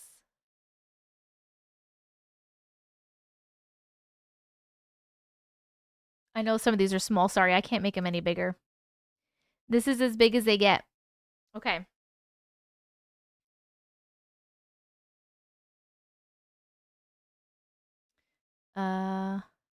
Okay. He told them all to back away from me, help their friend, and leave the room. He looked down at me on the cold, hard floor and placed an image in my mind. He showed me the baby inside of me. I saw its little body and heard its heartbeat for the first time. I gasped and jumped up off the floor, ready to run. He said in my mind, "There's nowhere for you to run. Your best option is to sit back down and protect this fetus from further trauma." What did he mean by that? I responded by backing up all the way to the wall on the other side of the room, glaring into his black eyes the entire way there. I made it known that they would never be allowed to touch me or my baby again. It was then that he released our connection and left the room.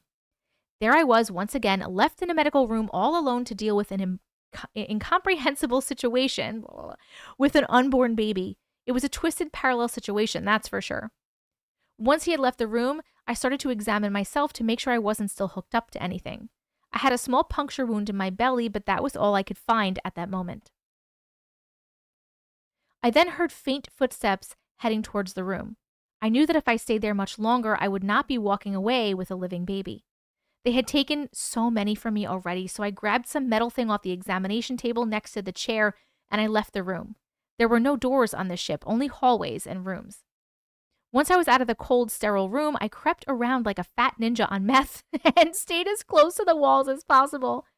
I was pregnant, full of alien medicine, and in a hostile environment where everyone wanted to harm me if they could find me.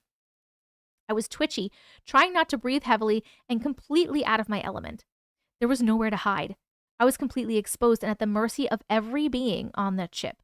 Once I had completed my journey down several corridors successfully, I saw a giant room with nothing in it. No exam tables, no screaming people being experimented on, no giant aliens, just emptiness. It was dark, too.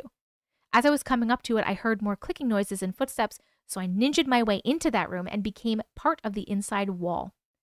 I was as still as a statue and highly alert. My heart was beating out of my chest, and I felt like I was going to pass out. Remember, I was still under the influence of whatever liquid was in that needle. Whatever they had injected me with was strong, but I was stronger. The clicking got louder and louder until it was just outside of the room I was in. Just then, the entire ship went silent. It was like I had lost my hearing. I couldn't even hear my own heartbeat anymore. I've never experienced silence like that before, and I hope to never again. It was a terrifying void, and I was a slave to it.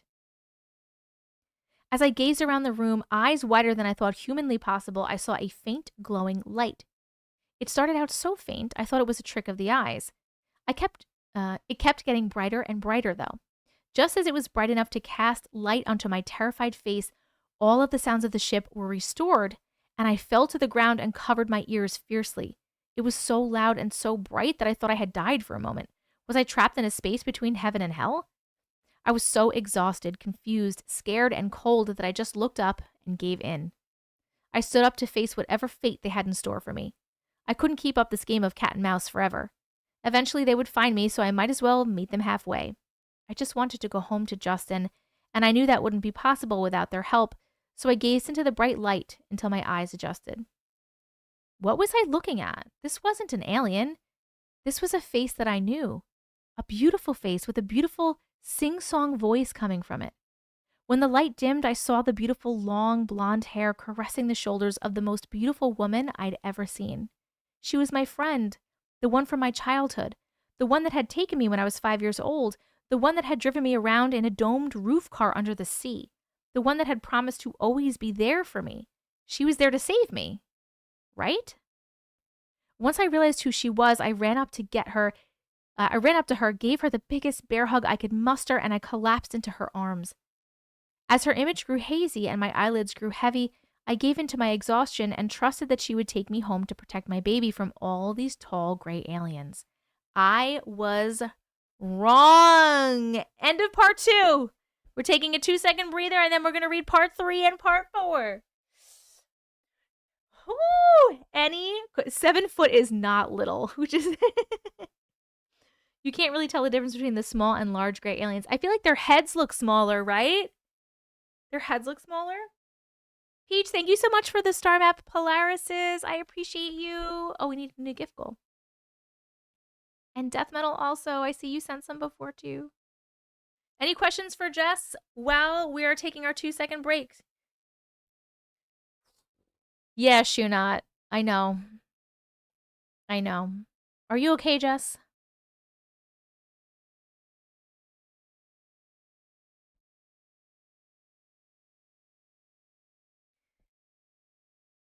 I didn't lose my million streak yet, but we're only at 739,000. And I don't know, guys. Are we going to make the million tonight? Just FYI, if I'm in the middle of reading this story and we hit a million, I'm going to wait till I'm done reading to celebrate.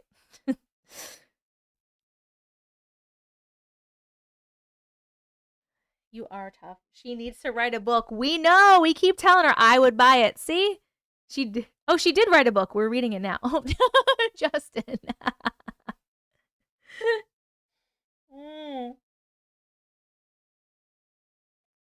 We could just like not count this as the Millie streak because it's a fan favorite night. Maybe? Is that right?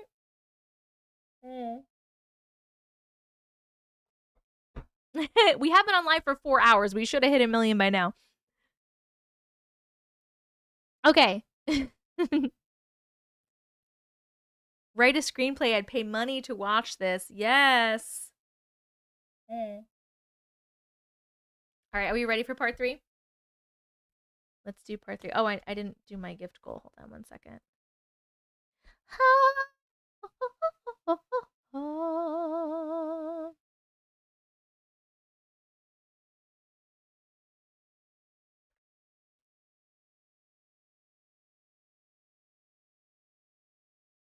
Can I put the Discord up again? Yes, the Discord is dsc.gg/antimatrix.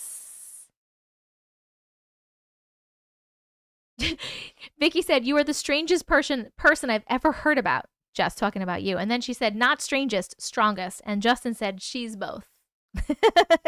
That's actually very accurate, Justin. Oh, Ashley, sorry. I didn't know when the comments were from. I have a pic for part 3 that I forgot to put in the story. Okay. When do you want me to show it?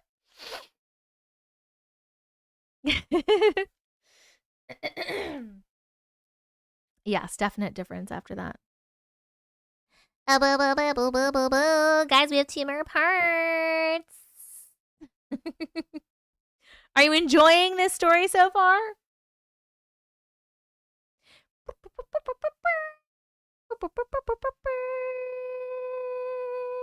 Oh, okay. Okay, I'll try to remember. Okay, here we go. You need a longer moment between 3 and 4. I need to use the restroom. Go to the bathroom.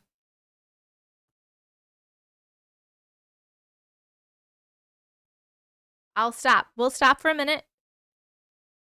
Go. Tell me when you come back, Tazzy. If anyone needs to go to the bathroom or get a snack, and you haven't brought your phone with you to do so, go ahead. We need YouTube to help us tap. They're saying we need YouTube. We need YouTube.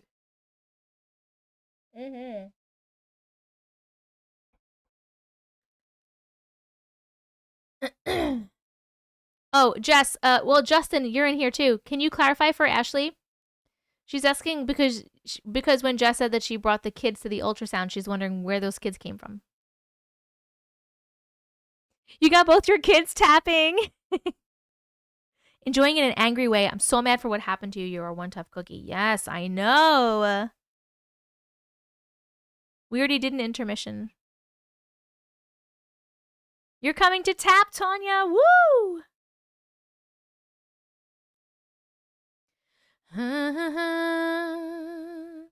They're fast. They're in here. Nice.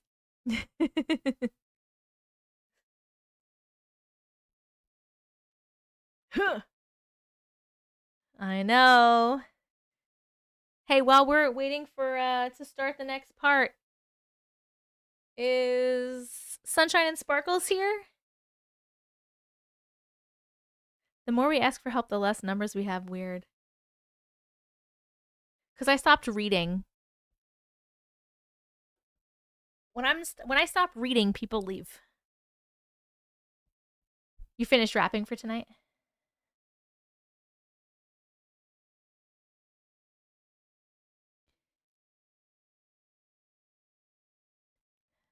Da da da da da. I just remember that I made banana bread. Nice.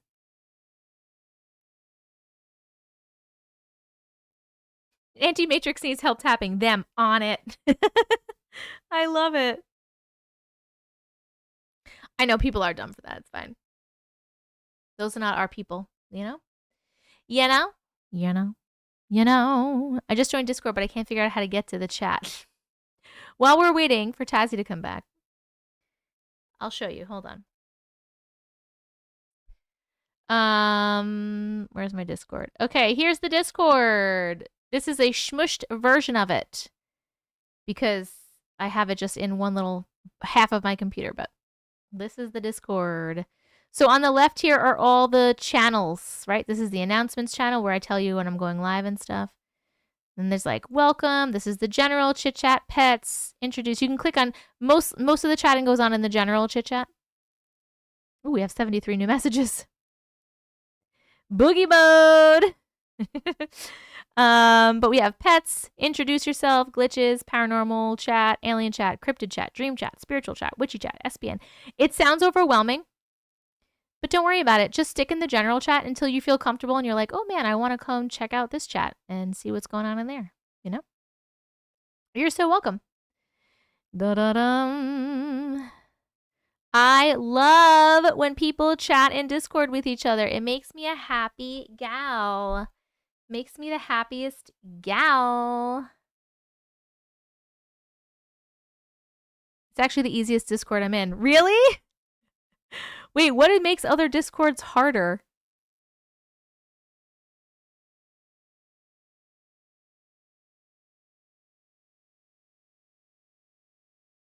Oh my god. What did I just do? Okay. I was right. Can you please send a few pics of the blanket on Discord? I lost my photos of it. Yes. Obviously not right now, but hold on. Blanket pics to Hannah. On Discord, you've got it. Hi, Jennifer. No one's putting things where they should, just random all over servers. Oh, God. Okay, well, I'm glad mine's pretty organized. It might be because we don't have, like, hundreds and thousands of people that are chatting, so it's easier to control, but I'm glad. Some have too many channels. I feel like I have too many channels, but you guys like all the channels. I just deleted a couple, actually, the other day.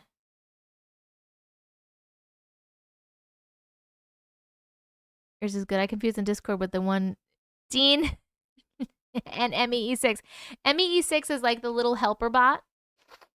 And you tripped over your cat on the way back? It's dsc.gg/anti-matrix if you're asking for the Discord. It's anti. You can, if you can, TikTok, you can click on the link in my bio and it's in there as well.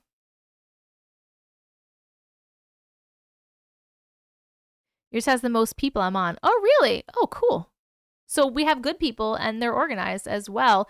First of all, Peach and Death Metal and Sarah, thank you for all the superpowers. I really appreciate you guys so, so much. Jennifer, thank you so much for sending 10 subscriptions. Oh my goodness. iKarma, Sparkle and Shine, Taylor Marie, Michelle, Lydia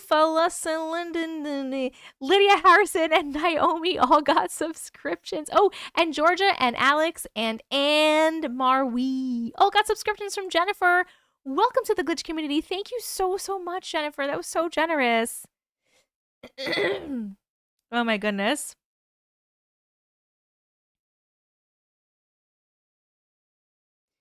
Even when you had that break, it was active and really team quality. Oh, good.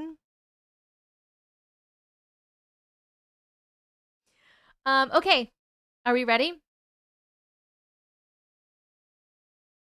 PETA, we are not just chatting.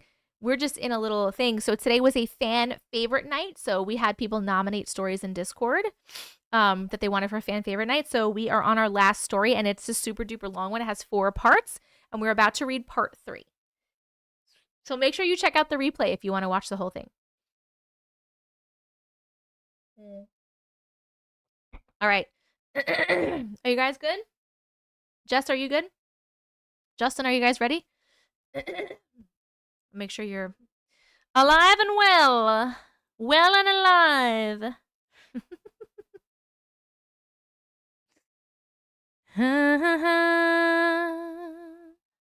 Boo-doo, boo, boo, boo-doo. All right. Never. Okay. Jess is ready. Justin is never ready. New gift goal. Ah! Peach, thank you. Oh my goodness. Oh my goodness. Oh my gosh. Oh, I just said it again. Oh my goodness. Oh my god. Where's the... Oh, you know what? We haven't done these in a while. These are pretty. The hanging light.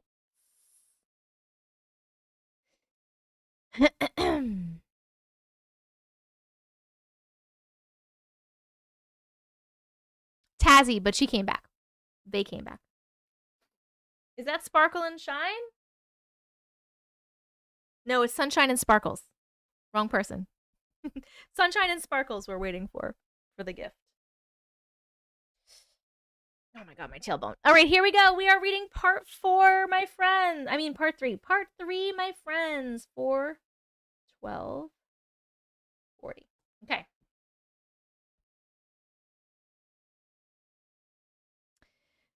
Part 3. I felt the light on my face before I saw it. It was warm. Oh, I felt the light on my face before I saw it. Got it. It was warm, inviting, and familiar. I opened my eyes and saw the familiar surroundings of my bedroom. It was morning. I was in between that hazy place where you're still in a dream, but real life starts to creep in. I was in this state that I suddenly remembered what had happened to me those several weeks ago. I jumped up with a gasp, checked my body for what? I don't even know. Puncture marks, bruising, weird spots. Basically anything that would prove that what I had been through wasn't just a terrifying nightmare. It had been several weeks since that encounter, so I wasn't sure if I would find anything now. That's when I remembered the needle they stuck in my belly. I furiously tore off my shirt, and there it was, an almost invisible, tiny pin prick mark. It was real. I knew it. That pinprick mark turned into another red spot on my body. I still have it to this day. I rolled over, woke Justin up, and told him everything. I showed him the mark and waited while he processed everything. He gave me a hug, told me he was sorry that I had to go through that alone. And then we talked through it until I felt comfortable enough to go about my daily routine. At the first ultrasound appointment I had, where they told us we had lost the first twin, they suspected it had died around 5 weeks. If you're thinking ahead of me on this, then you guessed it. Ding, ding, ding, I was 5 weeks pregnant when the tall grays abducted me and injected a needle into my belly. They had taken yet another baby from my womb without my permission. They had left something behind to mimic a reabsorbing fetus. I knew the truth, though. Whatever it was they left behind in my womb was not created by me. About a month after I lost the second twin, 2 weeks after my diary entry, they returned. It was similar to the abduction a few months earlier. I woke up, I saw the tall gray aliens again, blinked, was strapped on an exam table, not in a chair this time, and was aware of every single thing happening to me. I screamed, struggled, thrashed, bit, spit, everything I could do to keep them from touching me and experimenting even more. This time, though, they were prepared. The shorter gray, the head doctor, I'm assuming, came over and once again placed his hands on my temples. He forced me to calm down and comply while also communicating with me.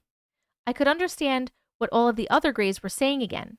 This time, instead of taking a baby from my womb, they showed me a baby they had in some sort of floating stasis chamber. I don't know what the chamber was exactly, but the baby was floating there in some sort of fluid. I would recognize that little body anywhere. They had stolen my second twin. They had somehow taken it from the hospital and kept it for experimentation. It was a perfect blend of anguished and I was the perfect blend of anguished and livid. They had just poked the bear, and boy, oh boy, would they regret that. I found a newfound strength only moms can understand. Instead of trying to physically overpower these gray ass hats, I used the mental connection that the head doctor had created with me and turned it around on him. I pushed him out of my head and crossed the bridge over into his mind. It was a jumbled dumpster fire in a black hole at first, but once I found an anchor point, his fear of me, I was in. He was afraid of me. That was the first thing I had seen clearly when I was probing his mind. Once he felt that I had severed his connection and crossed into his head, he tried to let go of my mind, but couldn't. I had taken control. He could no longer hurt me. I kept his hands on my temples to keep the mental bridge open. If you ask me how I did this, I'll tell you the same thing I tell everyone else.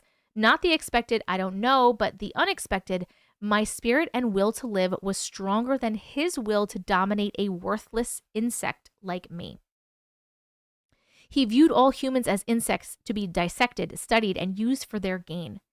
I was unlike any insect he had come across before. I wasn't someone you wanted to get entangled with in spiritual mental fight. If you know, you know. We know. Some of us know, Jess. I then saw flashes of a room he was trying to hide from me. He was trying to block my access to his image map of this room, For some reason, this room was the one place they could not let me get to. And for that very reason, it was the only place I would be going after I released myself from this torture. Believe me, I'm leaving out the very delicate and very gory parts of my story on this 1-star rated ship. Not even Justin knows the full extent of all the things I endured while being spirited away by these aliens. After winning the fight for mental control with the short gray, I was able to use his telepathic connection to control the other grays that were experimenting on me, cutting me, injecting me, causing bleeding, bruising, and scarring. That's all I'm going to say on that matter. He was able to get them to unbind my limbs and leave the room. I didn't realize that they worked like a hive mind until I was in control of them. Not exactly a hive mind, but similar. There's nothing I've ever seen in movies or TV that has ever depicted the way these beings were connected. Words escape me when trying to explain it, so a hive mind is the closest comparison I can express. Once they all left and I was free from my bonds, I allowed him to remove his hands from me, but I kept the mental connection. I started to feel very weak. It was taking a physical toll to be in mental control like this. The longer I was connected to him, the weaker I became. I was already weakened due to blood loss and extreme torture, so this connection was taking everything I had left in me at that point. I forced him into the chair beside the table, bound him as he had bound me, severed the connection, and ran like a bat out of hell. I was dripping blood as I ran through the endless maze of corridors, trying to follow the mental map he had unwittingly shown me. My singular focus was to get to that room. I knew they would be hot on my heels. I was leaving them a nice slippery trail to follow, so I ignored everything external. I could hear other humans screaming in agony. I could see other body parts and other unspeakable things just laying in exam/surgical-like rooms. I could feel the pain seeping out of every pore in that ship, but I couldn't do a thing about it if I got caught. I had to keep running. I had to get to that room. Finally, after what felt like an eternity, evading entities not of this world on a ship that was more technologically advanced than I could ever try to describe in 1,000 lifetimes, I found the room. This was the only room on the entire ship with a door. It looked as if it was almost a solid object. On one hand, I could ram into it with my entire body and not make a dent, but on the other hand, it looked as if I could walk right through it. It almost shimmered, like a mirage in the desert. It took a few moments to compose my thoughts and remember if I had seen how to gain ingress into this forbidden suite. I closed my eyes, steadied my breath, and felt for the answer. Just as soon as I had felt that I was back in the mental map, I felt him probing for me. I was somehow still connected to him. I didn't even think, I just used that connection to gain the information I needed to defeat the extra dimensional door and enter the chamber I was so clearly not allowed to be privy to. There it was, the answer on how to get into that room. I could feel his hot rage knowing that he had lost. I severed our connection at that point and used the forbidden knowledge he had tried to keep me from, opened the door, and entered the room. I cannot tell you how I was able to enter the room because that knowledge has been taken from me. In fact, the memory of most of my abduction experiences have been taken from me. I am allowed to remember bits and pieces, and then more bits and pieces have come to me as the years go on. My theory on this is my biology. There is something so profoundly strange about my biology that doctors are constantly perplexed by my health issues. Even otherworldly beings express confusion when their advanced medicines don't affect me as designed. I don't know what I am, but I do know that I am wholly different from all around me. My mom was adopted. We know that we have Native American DNA somewhere in our ancestry through her birth lineage, but to assume that it has anything to do with all of my spiritual and physical gifts is something I'm not yet able to surmise.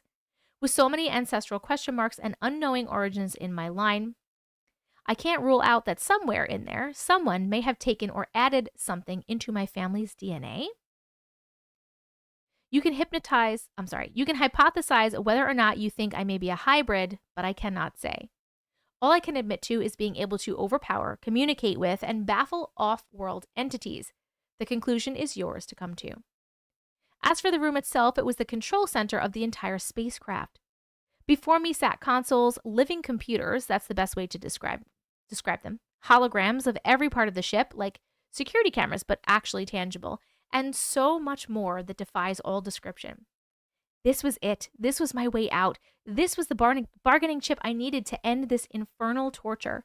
As I heard the clicks and footsteps making their way towards me, I noticed that in the very front of this room, the wall seemed abnormal. It had a fluidity to it that I hadn't seen in any other part of the ship. I was so intrigued by it that I nearly forgot how terrifyingly close I was to capture. I was mesmerized. I limped forwards towards the wall, reached my hand up to touch it, and was instantly transported. I was suddenly in an all-white room, not freezing nor dark, not filled with screaming and dread, just white and empty. I almost felt guilty for dripping blood on the pristine marble texture floors, but before I could get my bearings, I was ripped back into the spacecraft I had come from. I was so dizzy and nauseous that I had to sit down on the floor. I expelled any contents from my stomach that had been dwelling there during my excursion to this hellish place, and found myself surrounded once more by these giant gray beings. The jig was up. I was far too weak to fight back, whether it be physically or mentally. My ability to carry on was at capacity. The short head doctor appeared in front of me through the parted crowd. There were nearly 20 alien beings in this room, ready to tear me to shreds. The doctor, however, was intrigued by my plight. I still had some sort of connection with him and could still understand their words and thoughts. He wanted to understand why the medicine to sedate me didn't work. It worked for literally every other being they had ever taken, so what made me different? Just as he was about to grab me and yank me back to an exam room, there was a whooshing noise behind me and the fluid-like wall opened up and grabbed me. I was then transported back into the giant white room. This time, though, there were people inside.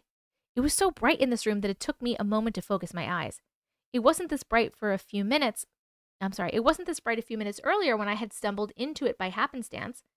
Then I realized it wasn't the room that was bright, it was the people in it. They were all so beautiful.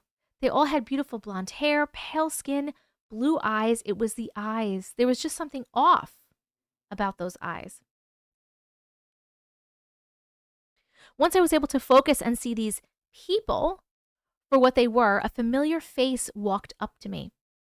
It was the face of a man that I had seen only one other time in my life. He was the man that had been in the backseat of a domed car that I had been in while being driven under the sea. He had that same beautiful smile, but there was something off about his demeanor that left me feeling unsettled. He was off. He gave me some water and a chair and started to talk with me. I asked him what was going on, what this place was, how I had gotten here, etc. He stared at me for a second and then glanced around the room. The others had stopped talking and were looking directly at us. He shooed them away and then began telling me everything. Post the picture here. Okay, hold on one sec. This picture, right? Yes. This is a picture that it depicts kind of what they looked like now.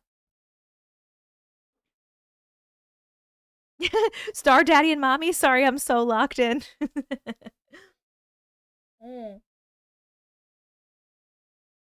Mm-hmm. Okay.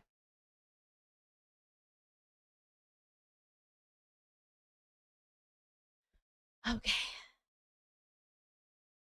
He told me that after I had gone home from the hospital, on the day we took the second twin baby in after I miscarried, he was tasked with doing whatever it took to secure the fetus before it could be tested. If anyone on Earth had been able to test the fetus, they would have found, quote, remarkable things of interest that would require further study. It was at this time that oh no. Hold on a second. Hold on. It's so long that my Gmail cut off. Hold on, wait. I gotta scroll down to where was I before?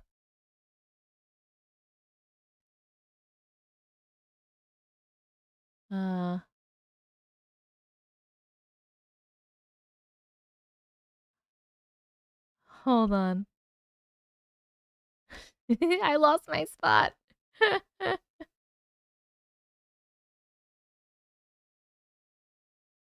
Okay, there are people inside. Okay. Got it. Okay, require further study. Got it. It was at this point in time, it was at this time that I felt a familiar prodding at the back of my mind. I felt that this entire experience held great significance, greater than just remembering it all, but I didn't yet understand the importance of that thought. He went on to tell me that in order to keep anyone from asking questions, he had also been tasked with taking me and making sure that no traces of anything could be found in my system, including my womb. The medicine they gave me to keep me sedated didn't work fully. So while I was thrashing around during that abduction, they did end up having problems retrieving everything from my room. Hence the swelling of my womb and bladder following the miscarriage. The doctors couldn't explain it, but now I understand. He said that the medicine they used to erase memories seemed to work that time. However, they couldn't understand why it didn't work every time. They have never had issues before with me remembering, so these past few abduction experiences were an anomaly, and they were taking me more and more to do testing to figure out what the issue was. He then admitted that I had been a critical test subject my entire life. The babies they kept taking were of great importance. I was allowed to keep the 4 I have now because they couldn't risk damaging my mental capacity by allowing me to only have loss and suffering. They needed to know both the positive and negative impacts of these experiments. He asked me to recall every abduction I could, and to go into detail about what I could remember. I could see he was stalling for time, but for what, I didn't know. He kept looking around this great white room as if waiting for the other shoe to drop. I took note of this and gave him only small key details to keep him satisfied. I was preparing for any sort of horrible situation at this point, and I was frantically trying to figure out a way to escape. I thought this blonde man in front of me was a friend from my childhood, but I could see now that something had changed. As I was nearing the end of recounting my memories from prior abductions, I heard murmuring voices all around us. I could sense beings watching us, but I could not see them. Then I saw something shimmer out of the corner of my eye. It was the wall. I was conflicted in that moment. Do I stay and I wait my unknown fate here with these blonde imposters? Or do I make a break for it and retreat back through the wall into the hands of my abductors? I knew what awaited me on the other side of the wall, but what they had in store for me on this side, I have no idea. If you know me, you know I'm fearless and ballsy, so I decided to take my chances with the tall grays. Something about these blonde beings just felt off. You know, they had to be way off if I was choosing to duke it out with 8-foot-tall gray aliens that literally cut me open on the regular. So I jumped up out of the chair mid-sentence to gain a head start by catching him by surprise. I kicked the chair in his direction and hauled ass straight towards the solid-looking wall. I knew it was just a projected image, though. I saw it shimmer earlier and just had to trust that the shimmering wall was really there and not solid as it appeared to be. As soon as I started running, blonde humanoids appeared from thin air, chasing me, trying to grab at me before I could escape. Thankfully, I had the element of surprise on my side, which gave me the head start I needed to escape their clutches. I closed my eyes, turned sideways, shoulder first, and leapt into the wall.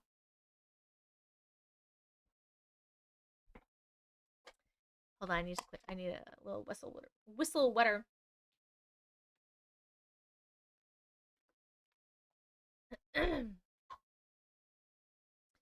I felt no resistance as I fell to the ground and slid across the floor. I had successfully crossed back over into the cold, dark ship full of giant, angry entities. With eyes still closed, I waited for them to grab me, to drag me back to an examination suite, but felt nothing. I heard nothing either. I mustered the courage to open my eyes, and to my surprise, I was back in the control room, but it was devoid of all life. That's when I gasped for air, not realizing that I had been holding my breath in fear. I slowly stood up, made my way over to the doorway, and peered around the corner. Nothing. That's when I decided enough was enough. I used my forbidden knowledge to close the entry door and create a barrier between me and anything that might be searching for me. I examined each console carefully until I felt the one that was calling to me. Again, there is nothing I can say that can describe that sensation better than it felt organic, and I knew what it wanted. I placed my hands into it, and the shimmering wall opened up into a vast portal-like window. It was like I was looking through the ship into the vastness of space, but the wall was still there as it had always been. Words are failing me tonight. I've tried so hard to take the image that's in my mind and use words to describe it. How do you convey the depth and beauty of the famous Starry Night painting to a fish? That's how it feels. It was an experience so profoundly abstract that it's almost as if I'm trying to speak a language that hasn't been invented yet, and using that to describe an experience so utterly horrendous and beautiful at the same time to a being that I cannot possibly communicate with. Anyways, back to the wall.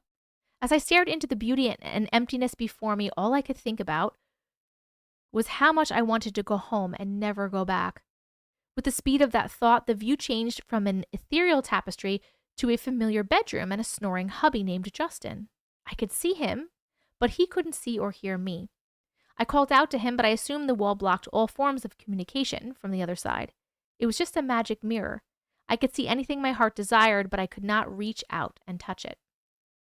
I tried walking over to the wall to reach through and go back home, but the second I removed my hands from the console, the wall returned to its original state.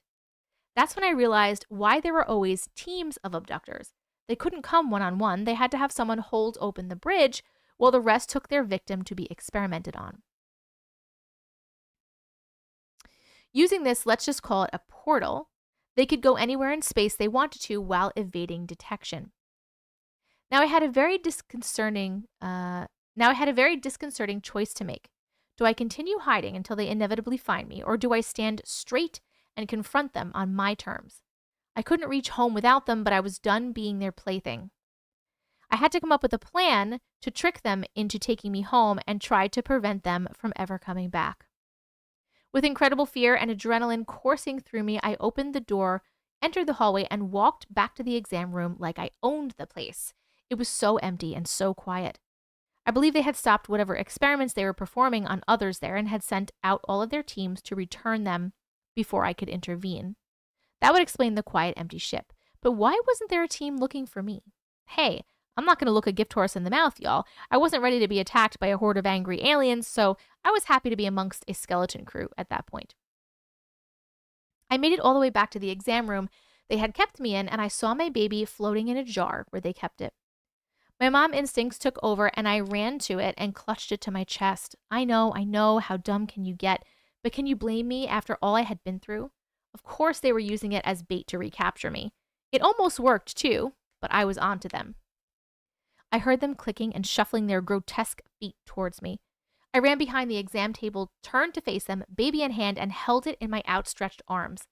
They immediately stopped pursuing me and held up their hands as if saying, wait, let's work this out. Don't drop the baby.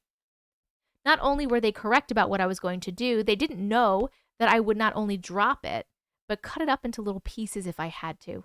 The instruments to do so were right next to the blood-soaked exam table. I loved that little being more than anything, but I would do whatever I could to keep it from falling back into their hands. I don't know why my baby in particular was so precious to them, but I was the one in control now, and it was my bargaining chip out of this hell. In the midst of this Wild West standoff, a figure entered the room and slowly started walking towards me. You guessed it, the head honcho of this whole operation, none other than the doctor himself. He had a needle in his hand and reached out towards me, clicking all the while. He could see my confusion and realized that our connection had been severed completely once I crossed through the shimmering wall. He put the needle down and held out his hand to me. I knew that he wanted to reconnect so we could communicate. Realistically, what were my options at this point? I placed the baby on the table, grabbed the sharpest thing I could find, held it over the jar, and motioned for him to approach. When he was in reach of the jar, I pointed to the sharp instrument at him. He stopped walking towards me, and I carefully set the jar on the ground beside me. He then resumed his approach and placed his hands on my temples, all the while having a scalpel-like tool graze the flesh of his chest. If he tried to lunge at me or overpower me in any way, that scalpel would rip him like a hot knife through butter. He reestablished our mental connection but had created a wall so I couldn't get back into his mind.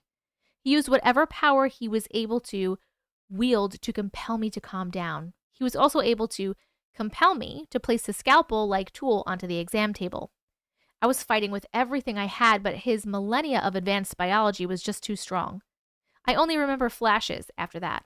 I had a flash of being strapped onto the cold metal exam chair, a needle piercing my arm, my baby being taken from me once more, lots of screaming, clicking, pain, blackness, and finally silence. It would be years before I had another encounter I would remember. This time, I wouldn't be able to escape. This time, the blondes would show me who they really were. All right, we have one more part. Hold on. One little, tiny little 2-minute break before we read part 4, the last part of this crazy story. Jess is a badass. Yes. Did Jess just call us fish? Oh my God, you guys did it! You hit 1,000,000! Oh my God, wait! I'm waiting for the song. There we go. I don't know why it takes so long sometimes. Woo! You guys did it again! I'm so proud of you!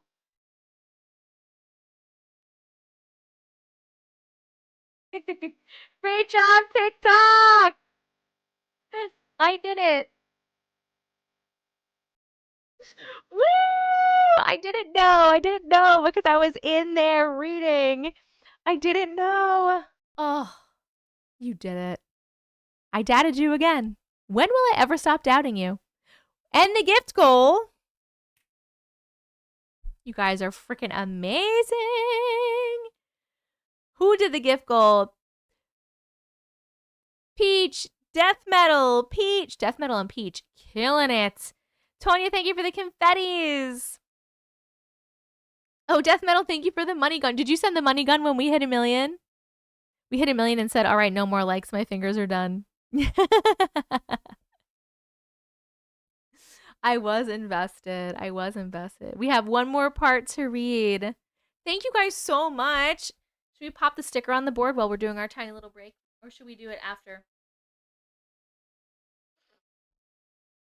I almost went to tell YouTube, but I wanted Auntie to get the honors. Aw, Claude Dizzle, that's so nice of you. You want to pop the sticker on now or do it after? After? Now? Yes, please do it now. Give you a little break. Now, sticker after. It'll just take a minute. Oh, okay. Does Jess need a break? Like me, Jess, or the other Jess? We're getting a lot of afters and nows. I don't really know what to do. Okay, we can do it now for a mental health break. Okay, now for mental health break. We're running low, guys. We're running low. Here's our choices today. Boys. Or I'm going to really miss my Supernatural board when it's done. Or Supernatural join the hunt. It says an enemy An enemy that will stop at nothing. A family that will risk everything. That's what this one says. And this one just says supernatural join the hunt. These are the two. So let's put up a little poll. Let's put up a little poll. Sticker. Boys and red. That's what I'm going to call it. Boys in red, do your little poll, friends. Sticker A or sticker B? Oh, okay. Sticker A, sticker B. Sticker A, sticker B. Sticker A, sticker B. Sticker A, sticker B. Sticker A, sticker B. Sticker A, sticker B. Sticker A, sticker B. Oh, you voted B, but you meant A.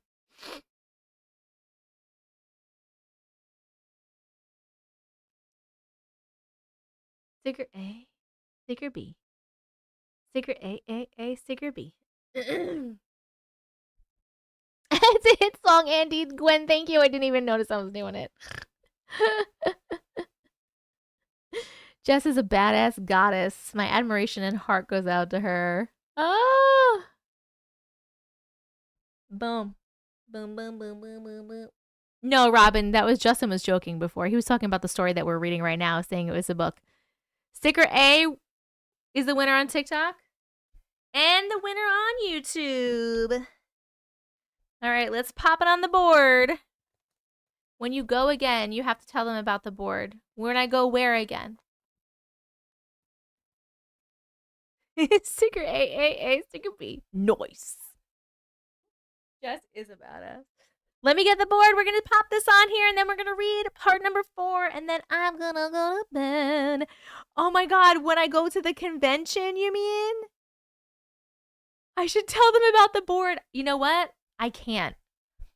Like, literally, you have 1 second with these boys. You can't even speak to them. Like, it's so fast. At the convention, when we did the pictures, like, some of the people we could talk to because like Mary and Jody and Donna and Garth and like they were sitting at tables outside, so you could go over and like get your picture taken and say hello and talk to them for a minute and stuff. But like when you go take pictures with them, you're literally in and out with the 3 boys, in and out.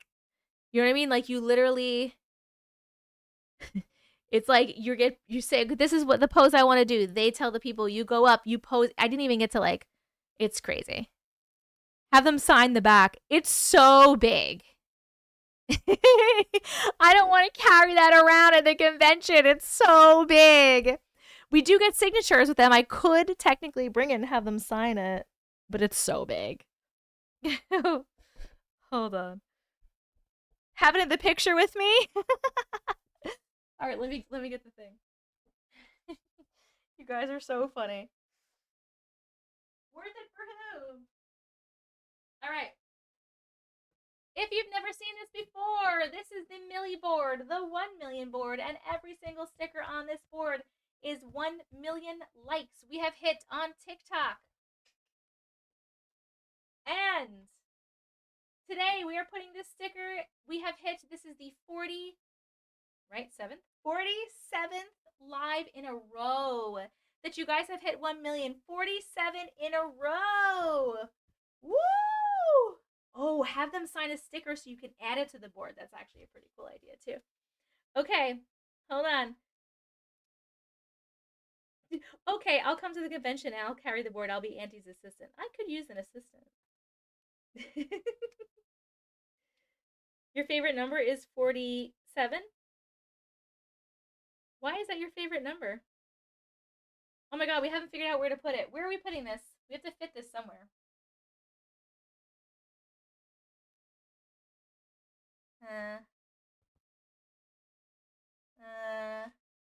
Any suggestions? Bottom left, middle, under the 1. I guess we could put it under the 1. What do we think? Here? Under the 1? Alright, we'll do that. The boy is right under the 1 for 1 million. Okay. Alright, we're peeling. Let me pop them on here onto the one. Hold on a second. I don't want to mess this up. I still made it crooked, but that's okay. 12, 16. 12, 16. 24. Number 47. What? Okay. There it is, right under the one. Great job, everybody. I appreciate you guys so much. All right. 1 million, still in business. I'm feeling like a disheveled mess today. Just as a separate note. You love my shirt? Thank you. Oh my god. Yes, we're going to do a different themed board after this one is full. Persevere sent me Walking Dead stickers. I was thinking about the Walking Dead stickers. I also had an idea of people could just send stickers and it could be just like anybody's. We could pick ones from different people. I don't know. I don't know what to do. I'm just so obsessed. I'm just so obsessed with this show that I'm sad that this board's going to be done. All right. I have not watched Wentworth. I don't even know what that is. Okay. Ba-ba-ba. Get them to sign your arm and get it tatted. Chris. What an idea. What an idea.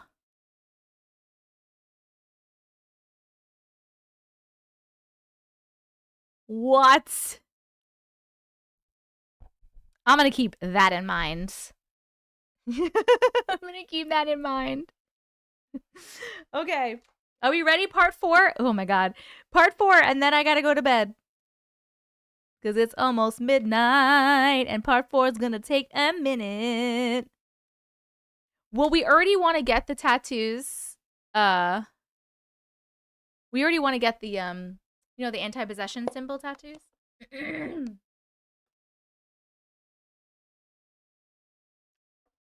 Right? Or just take something for them to sign and they can use it to tattoo on your arm. Yes. That's probably a better idea. So it doesn't wash off. That's so cool. Okay.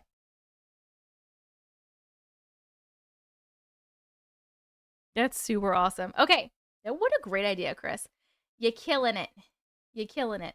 All right, we're reading part 4. Are we ready? We are. We are.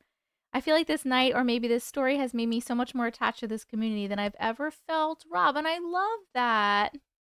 I love you so much. That's awesome. I love our community.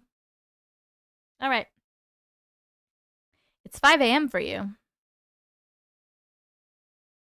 Have you been on here this whole time? If it's 5 a.m. for you right now, I've been online for almost 5 hours. You've been up all night? What are you doing? What are you doing? Beautifully said. Oh, they're sending you like hearts and stuff on TikTok.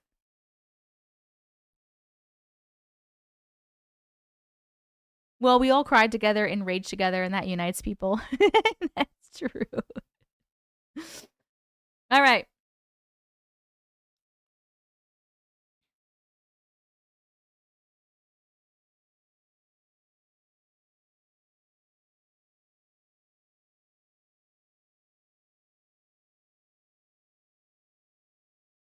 All right, friends, let's go. All right, we're reading part 4. We're starting it at 4:49:37. All right, last part. After the horrific experience with losing the twins and the abductions and the horrors that came with it, I was vigilant about leaving our home and finding somewhere new to rest my head. I don't know why I thought that would change anything, but I could only control so much, you know? I found us a beautiful new home to rent, and we moved in in October of 2019. I brought our closet portal to this new home. That's a whole other story, literally. Most of you have heard that. And was hoping to leave behind my alien tormentors. The blondes had betrayed me. The tall grays had tortured me beyond words, and all the miscarriages had ground my mental health down to a fine dust. Moving was just what we needed to start fresh. It was nice for the first few months, but then the abductions started again. It wasn't like the last few abductions, though. I knew I had been abducted, but I had no memory of it. New red spots would appear on my body. Random bruising was bad enough that my doctors thought I was being beaten up or extremely clumsy. Yeah, because those are the only two options, right? Show bruise pictures. Woo! All right, here's bruise pictures. Hold on. She has a closet portal. She has a whole different story. The first story she ever sent was about her closet portal. We can read that another day. Here are some bruises. Can everybody see? Yes, okay. Bruises, little red marks. Recent bruises in the last 2 weeks. 2-year-old bruise. Oh my goodness. New red spot. Bruise as of this morning. These are all different pictures. Jess, I have pictures of the fluid they left behind on my arm after a visit. Whoa! I want to see that, kitty. Bruises. Craziness. Okay.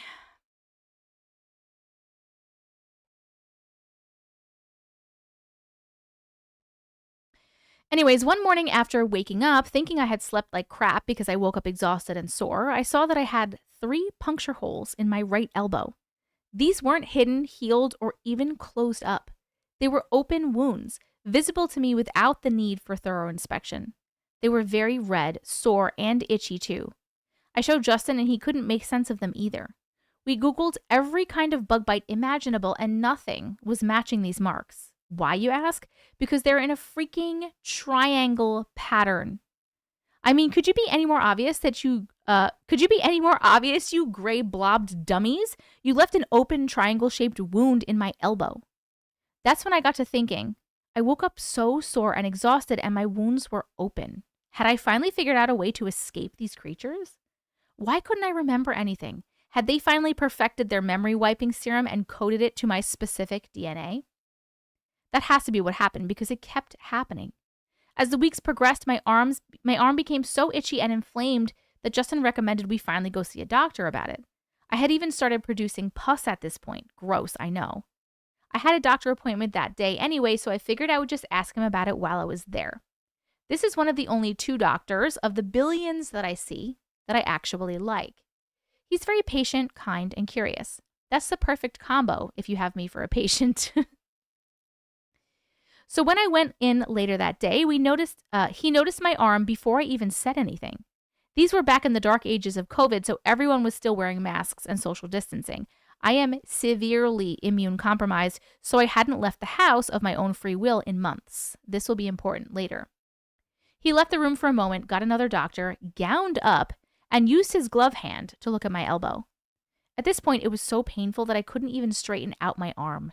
It felt like there was something in my elbow causing the pain when I tried to straighten it.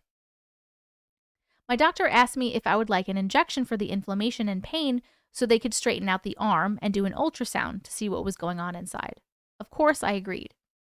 As they were injecting me and prepping the ultrasound, I had a flashback of a memory that was so distorted it seemed like it was a memory of a dream of a memory of a dream. The flashback only lasted a quick second and then it was out of my mind. The flash was a projection of sorts. As I was watching the doctor inject my elbow, he almost morphed into a tiny gray alien. The typical grays that you see in movies and such. He was an alien injecting something into my elbow with a triple puncture device.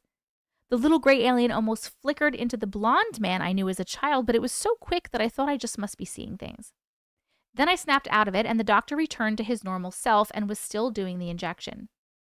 The whole flash must have been less than 10 seconds because that's how long it took him to inject me. I pushed it out of my mind and tried to stay focused on the task at hand. They gave me a few minutes to let the medicine do its thing. Then they did my normal exam and got started on the ultrasound. While they were scanning me, I had another flash. This time it was the blonde woman holding a wand similar to an ultrasound device.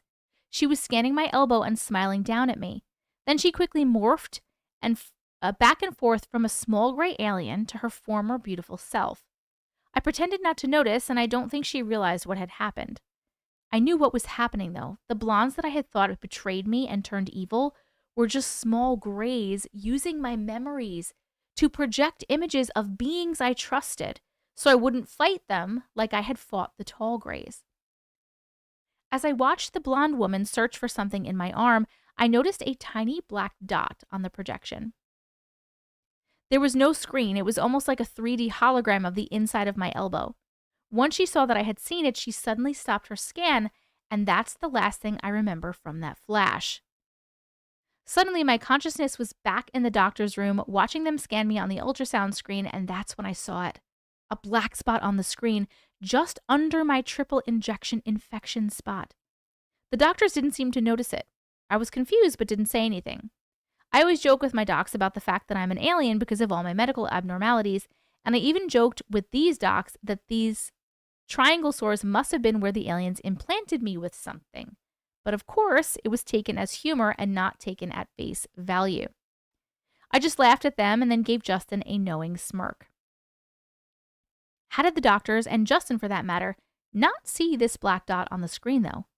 They did mention that there was something odd there, but it just ended up being a weird, wiggly vein. They finally cleaned me up and sent me home with an antibiotic and a cream because I had developed a staph infection. Oh my God.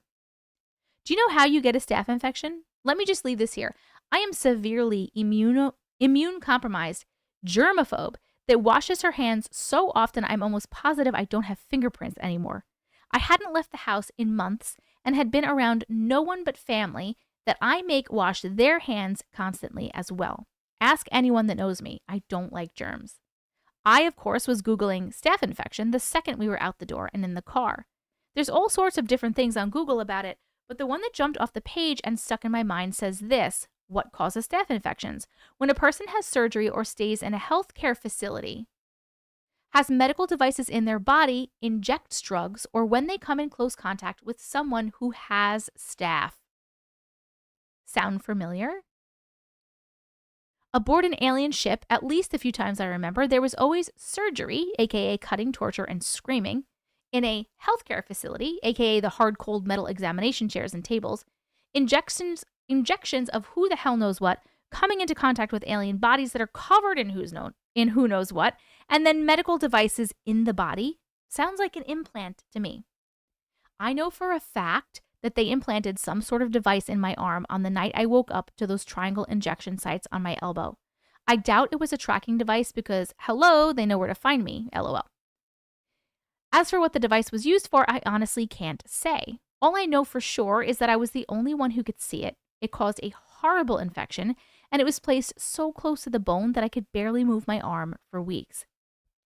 After the wounds healed, it left a triangle-shaped scar on my elbow. Yes, I have pics, and yes, I sent them for you to see for yourself. Hold on a second.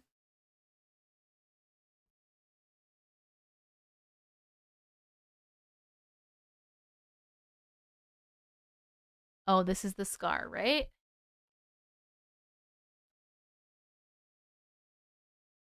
Okay. Here, I don't know if you can see. This is as big as I can make this, but she has circled them. That was a cat scratch. You can see the scars like in a circle. 1, 2, 3, and another a circle, a triangle.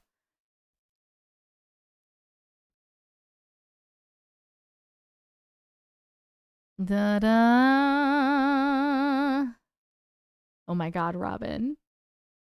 Yeah, they seem white. They look like little scars, right? They're perfectly round little scars. Yep. Yep.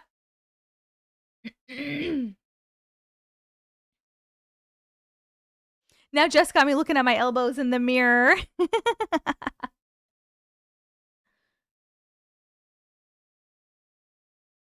Okay. That is what finally inspired me to write my alien experiences down. I don't know why, it just lit a fire in me. So on the night I was taken to have my implant removed, there were no tall aliens and no small aliens either. There were only the blondes. These blondes were mimicking the friendly faces of the ones I had met when I was 5, but their eyes weren't blue, they were black. I pretended to go along with it and trust them, but I knew that once again I would have to fight my way out of this one too. Because I was docile and pleasant and trusted these beings, they saw no need to restrain me. I sat there quietly and did everything they asked of me. Once they were inside my arms, scanning for the device to remove it, I looked deep into the eyes of the nurse standing next to me. I could see nothing but pure evil looking back through me. I could tell I was just an insignificant piece of scum to them. If that was really what they thought, then why the big show? Why pretend to be someone else? That's when I heard it. The clicking sound was back. I closed my eyes to hide my emotions from them, but the jig was up. I knew who they really were, and all bets were off. The proverbial masks were useless now. The blondes shimmered and faded away into the small gray aliens. The clicking I heard was coming from behind me. I jumped up out of the chair to see the tall grays running towards me with restraints. I ran. I knocked the little gray bastards on the floor and ran as fast as I could, all the while with an open, bleeding wound on my arm. What were the talls and smalls, that's what I call them, doing? Pretending to be the blondes? Why were they working together? What in the off-world was happening? As I ran around the ship I had come to know and not love, I saw a shimmering wall again. I ran right past it, and as I processed what I had seen, I ran right past it as I processed what I had seen. If I were to go through it again, would it take me back to the gleaming white marble room? Would it just be another species of beings pretending to be the blondes? Would it be something new and even more terrifying than this reality? I think we can all probably guess at this point what I chose to do. Fearless, stubborn, sometimes dim-witted me jumped my ass right through that wall and landed on my booty straight into the passenger seat of a car. A little round car with a domed roof, being driven by, you guessed it, the blonde woman. I gasped as I grappled for situational awareness. It was quite the shock going from one environment to the next, never knowing where you'll end up. I had it at this point. I looked at her, grabbed the mechanism she was using to control the car, or at least that's what I thought, and screamed, "Tell me who you really are right now!"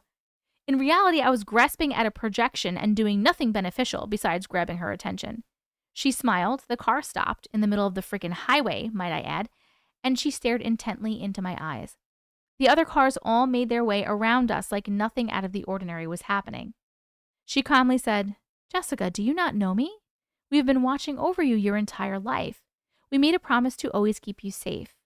We have not been able to find the real you for quite some time, but we have remedied that error and will now be with you always." I stared intently into her eyes. They were the piercing blue eyes I remembered from my childhood. There was still something about her eyes, but they were the same kind and loving eyes I have always known. The blondes I had been seeing decades after our first encounter were the small grays trying to infiltrate my life without being noticed. Wait a minute, I thought. Did she say the real me? What the heck did she mean by that? As if she could read my mind, she turned her head slightly to look at someone in the back seat, and that's when I noticed the handsome man, another familiar face. His smile was like 1,000 sunrises singing an angelic tune while eating spoonfuls of sugar. He went on to tell me that sometime between the ages of 7 and 8, I had switched timelines. They had been keeping tabs on me and watching my progression as I grew up until one day they took me to run some tests and realized that version of me was not the me they had been tracking. It took them a while to gain the ability to track across timelines and dimensions. As advanced as they are, there were some advancements they just hadn't made yet. It took them over 30 years to gain the knowledge and ability to find me, the real me. They searched across several timelines and dimensions to find me. That is why they didn't save me from the evil grays. That is why I was tormented, abused, and ripped apart from my unborn children. They could not find me to help me. The grays used my memories to manipulate me and make me think I had been talking with the blondes across my entire life. It was always the grays. It almost worked, too.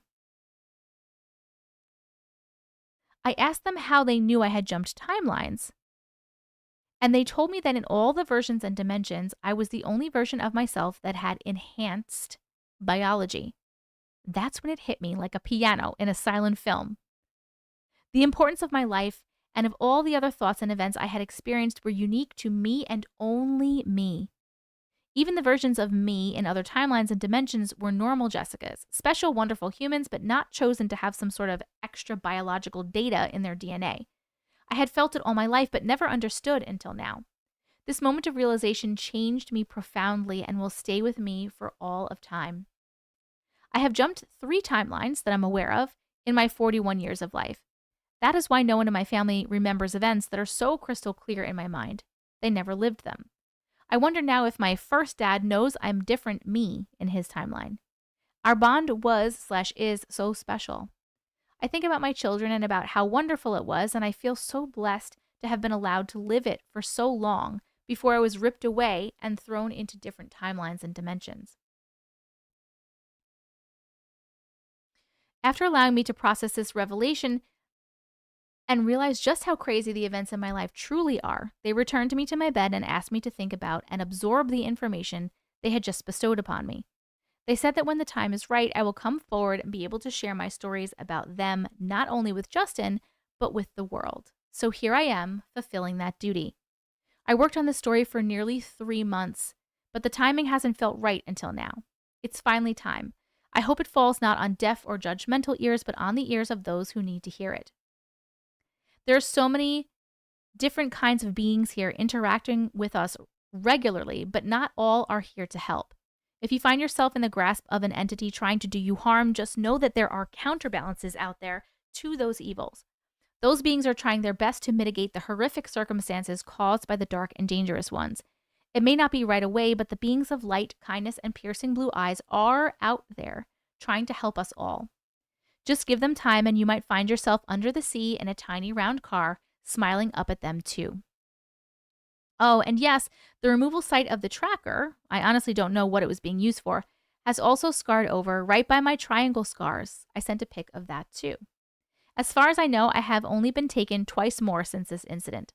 I actually posted a pic in Discord of the first one showing the bruises and injection site that they left behind.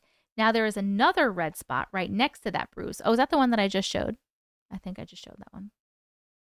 Y'all, I am opening up the floodgates here. I've never told anyone the entirety of my alien abduction stories before, not even Justin. I still haven't told you all of the gory details of the horrific torture I endured, but I don't know if I ever will be able to talk about that part of my abductions.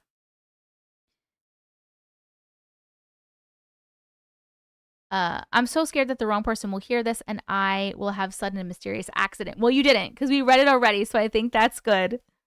If something does happen to any of us, it was not an accident and it was not perpetuated by us. I have gone back and forth for years debating the pros and cons of telling my abduction stories. I have prayed and cried and tried using logical debate, but in the end, it all comes down to this. What is the point of living this life if we tell no one about it, so they in turn learn nothing from it? If I tell no one my life stories, then those experiences that might have helped someone else will be lost to time. I can't let that happen. Whether you believe these experiences happened or not, it is not my concern. I am finally releasing them out into the world, so hopefully others can have their eyes open to truth of the world around us. There is so much more to our existence than can be imagined in 1,000 lifetimes.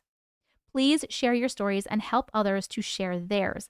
Once we come together and realize that none of us are alone in this human experience, we can make this world a better place. If anyone would like to message or talk with me about any of my experiences or theirs, I would love to do that. I am an open-minded, open book, here to help anyone and everyone with whatever I am capable. I love you all, and I'm so grateful to be part of this wonderful community. Thank you again, Anti-Matrix, for being you and allowing us to be us. The end! See, it took me 2 hours. I clocked it right. It was a 2-hour story. Chris is clapping. Chris is clapping in YouTube, so I'm clapping for her. Crazy she talks about being underwater. I've just recently seen things about aliens in the ocean. Yep. I think my insomnia keeps me from getting abducted. Maybe it's a defense mechanism. Maybe. Woo! Guys, if you missed any of this story or any of the other stories tonight during our fan favorites live, this live is recorded and you will be able to watch the replay on YouTube. It will be up about 15 minutes or so after I get off live tonight. So make sure you're subscribed to me on YouTube, TikTok. It is Anti-Matrix. This was a wonderful story. I love and appreciate Jess so much now. Yes, Vicky. Always love hearing hers and Justin's stories. Absolutely incredible story. A roller coaster of emotions. That was amazing. I feel like I should add a number 4. What the fuck, Jessica, to the chill factor? Oh, yeah, wait, let's vote on the chill factor while we're chatting. The chill factor. What do you think, guys?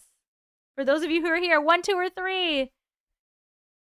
1, a little bit of chills. 2, medium chills. 3, mega chills. I genuinely, spiritually don't feel good in the ocean anymore, and I felt drawn to and loved it. Interesting.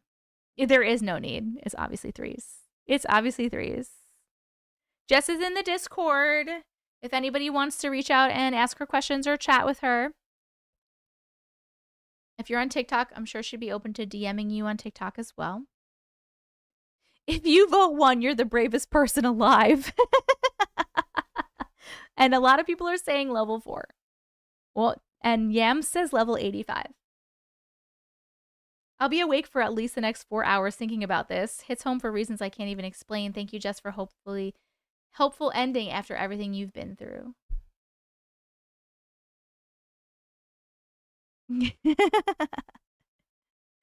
Yes, she does have kids. Yes, she does.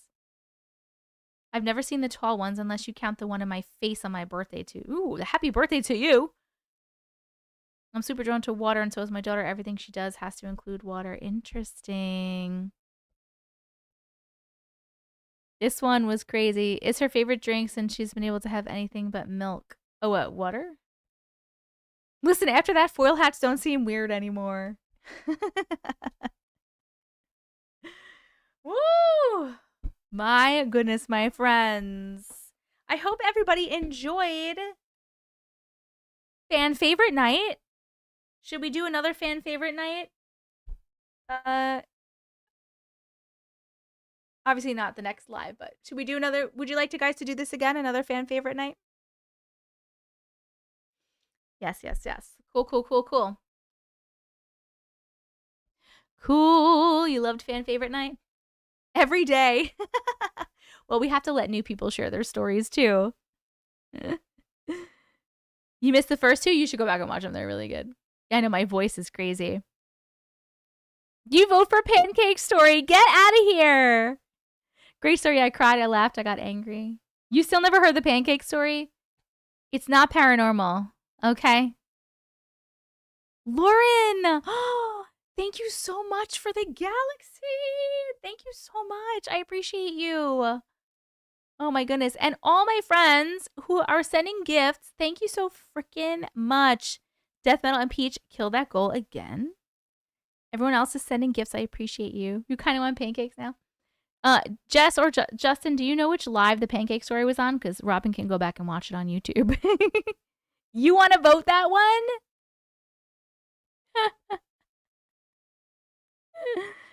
The Cage in the Mind. Oh, that's part of the Graveyard Shift series. We just read it the other day, Brianna, though. We just read that one. Ellie, thank you so much for sending a super sticker. I appreciate you so much. Thank you. Seems more like chatty squirrel time. Once a week? No, we can't do it once a week. Sometimes I only do 1 live a week. It makes me laugh when they put me back in bed wrong. Like I wake up perfectly sideways. Oh my God. We should do a Daniel and Christine live and a separate me and Justin live. Oh my God. I can't. I don't know if I can read all of Daniel and Christine's stories in 1 live. It's a lot. I'll have to put it in my thing and see if it's longer than your alien story.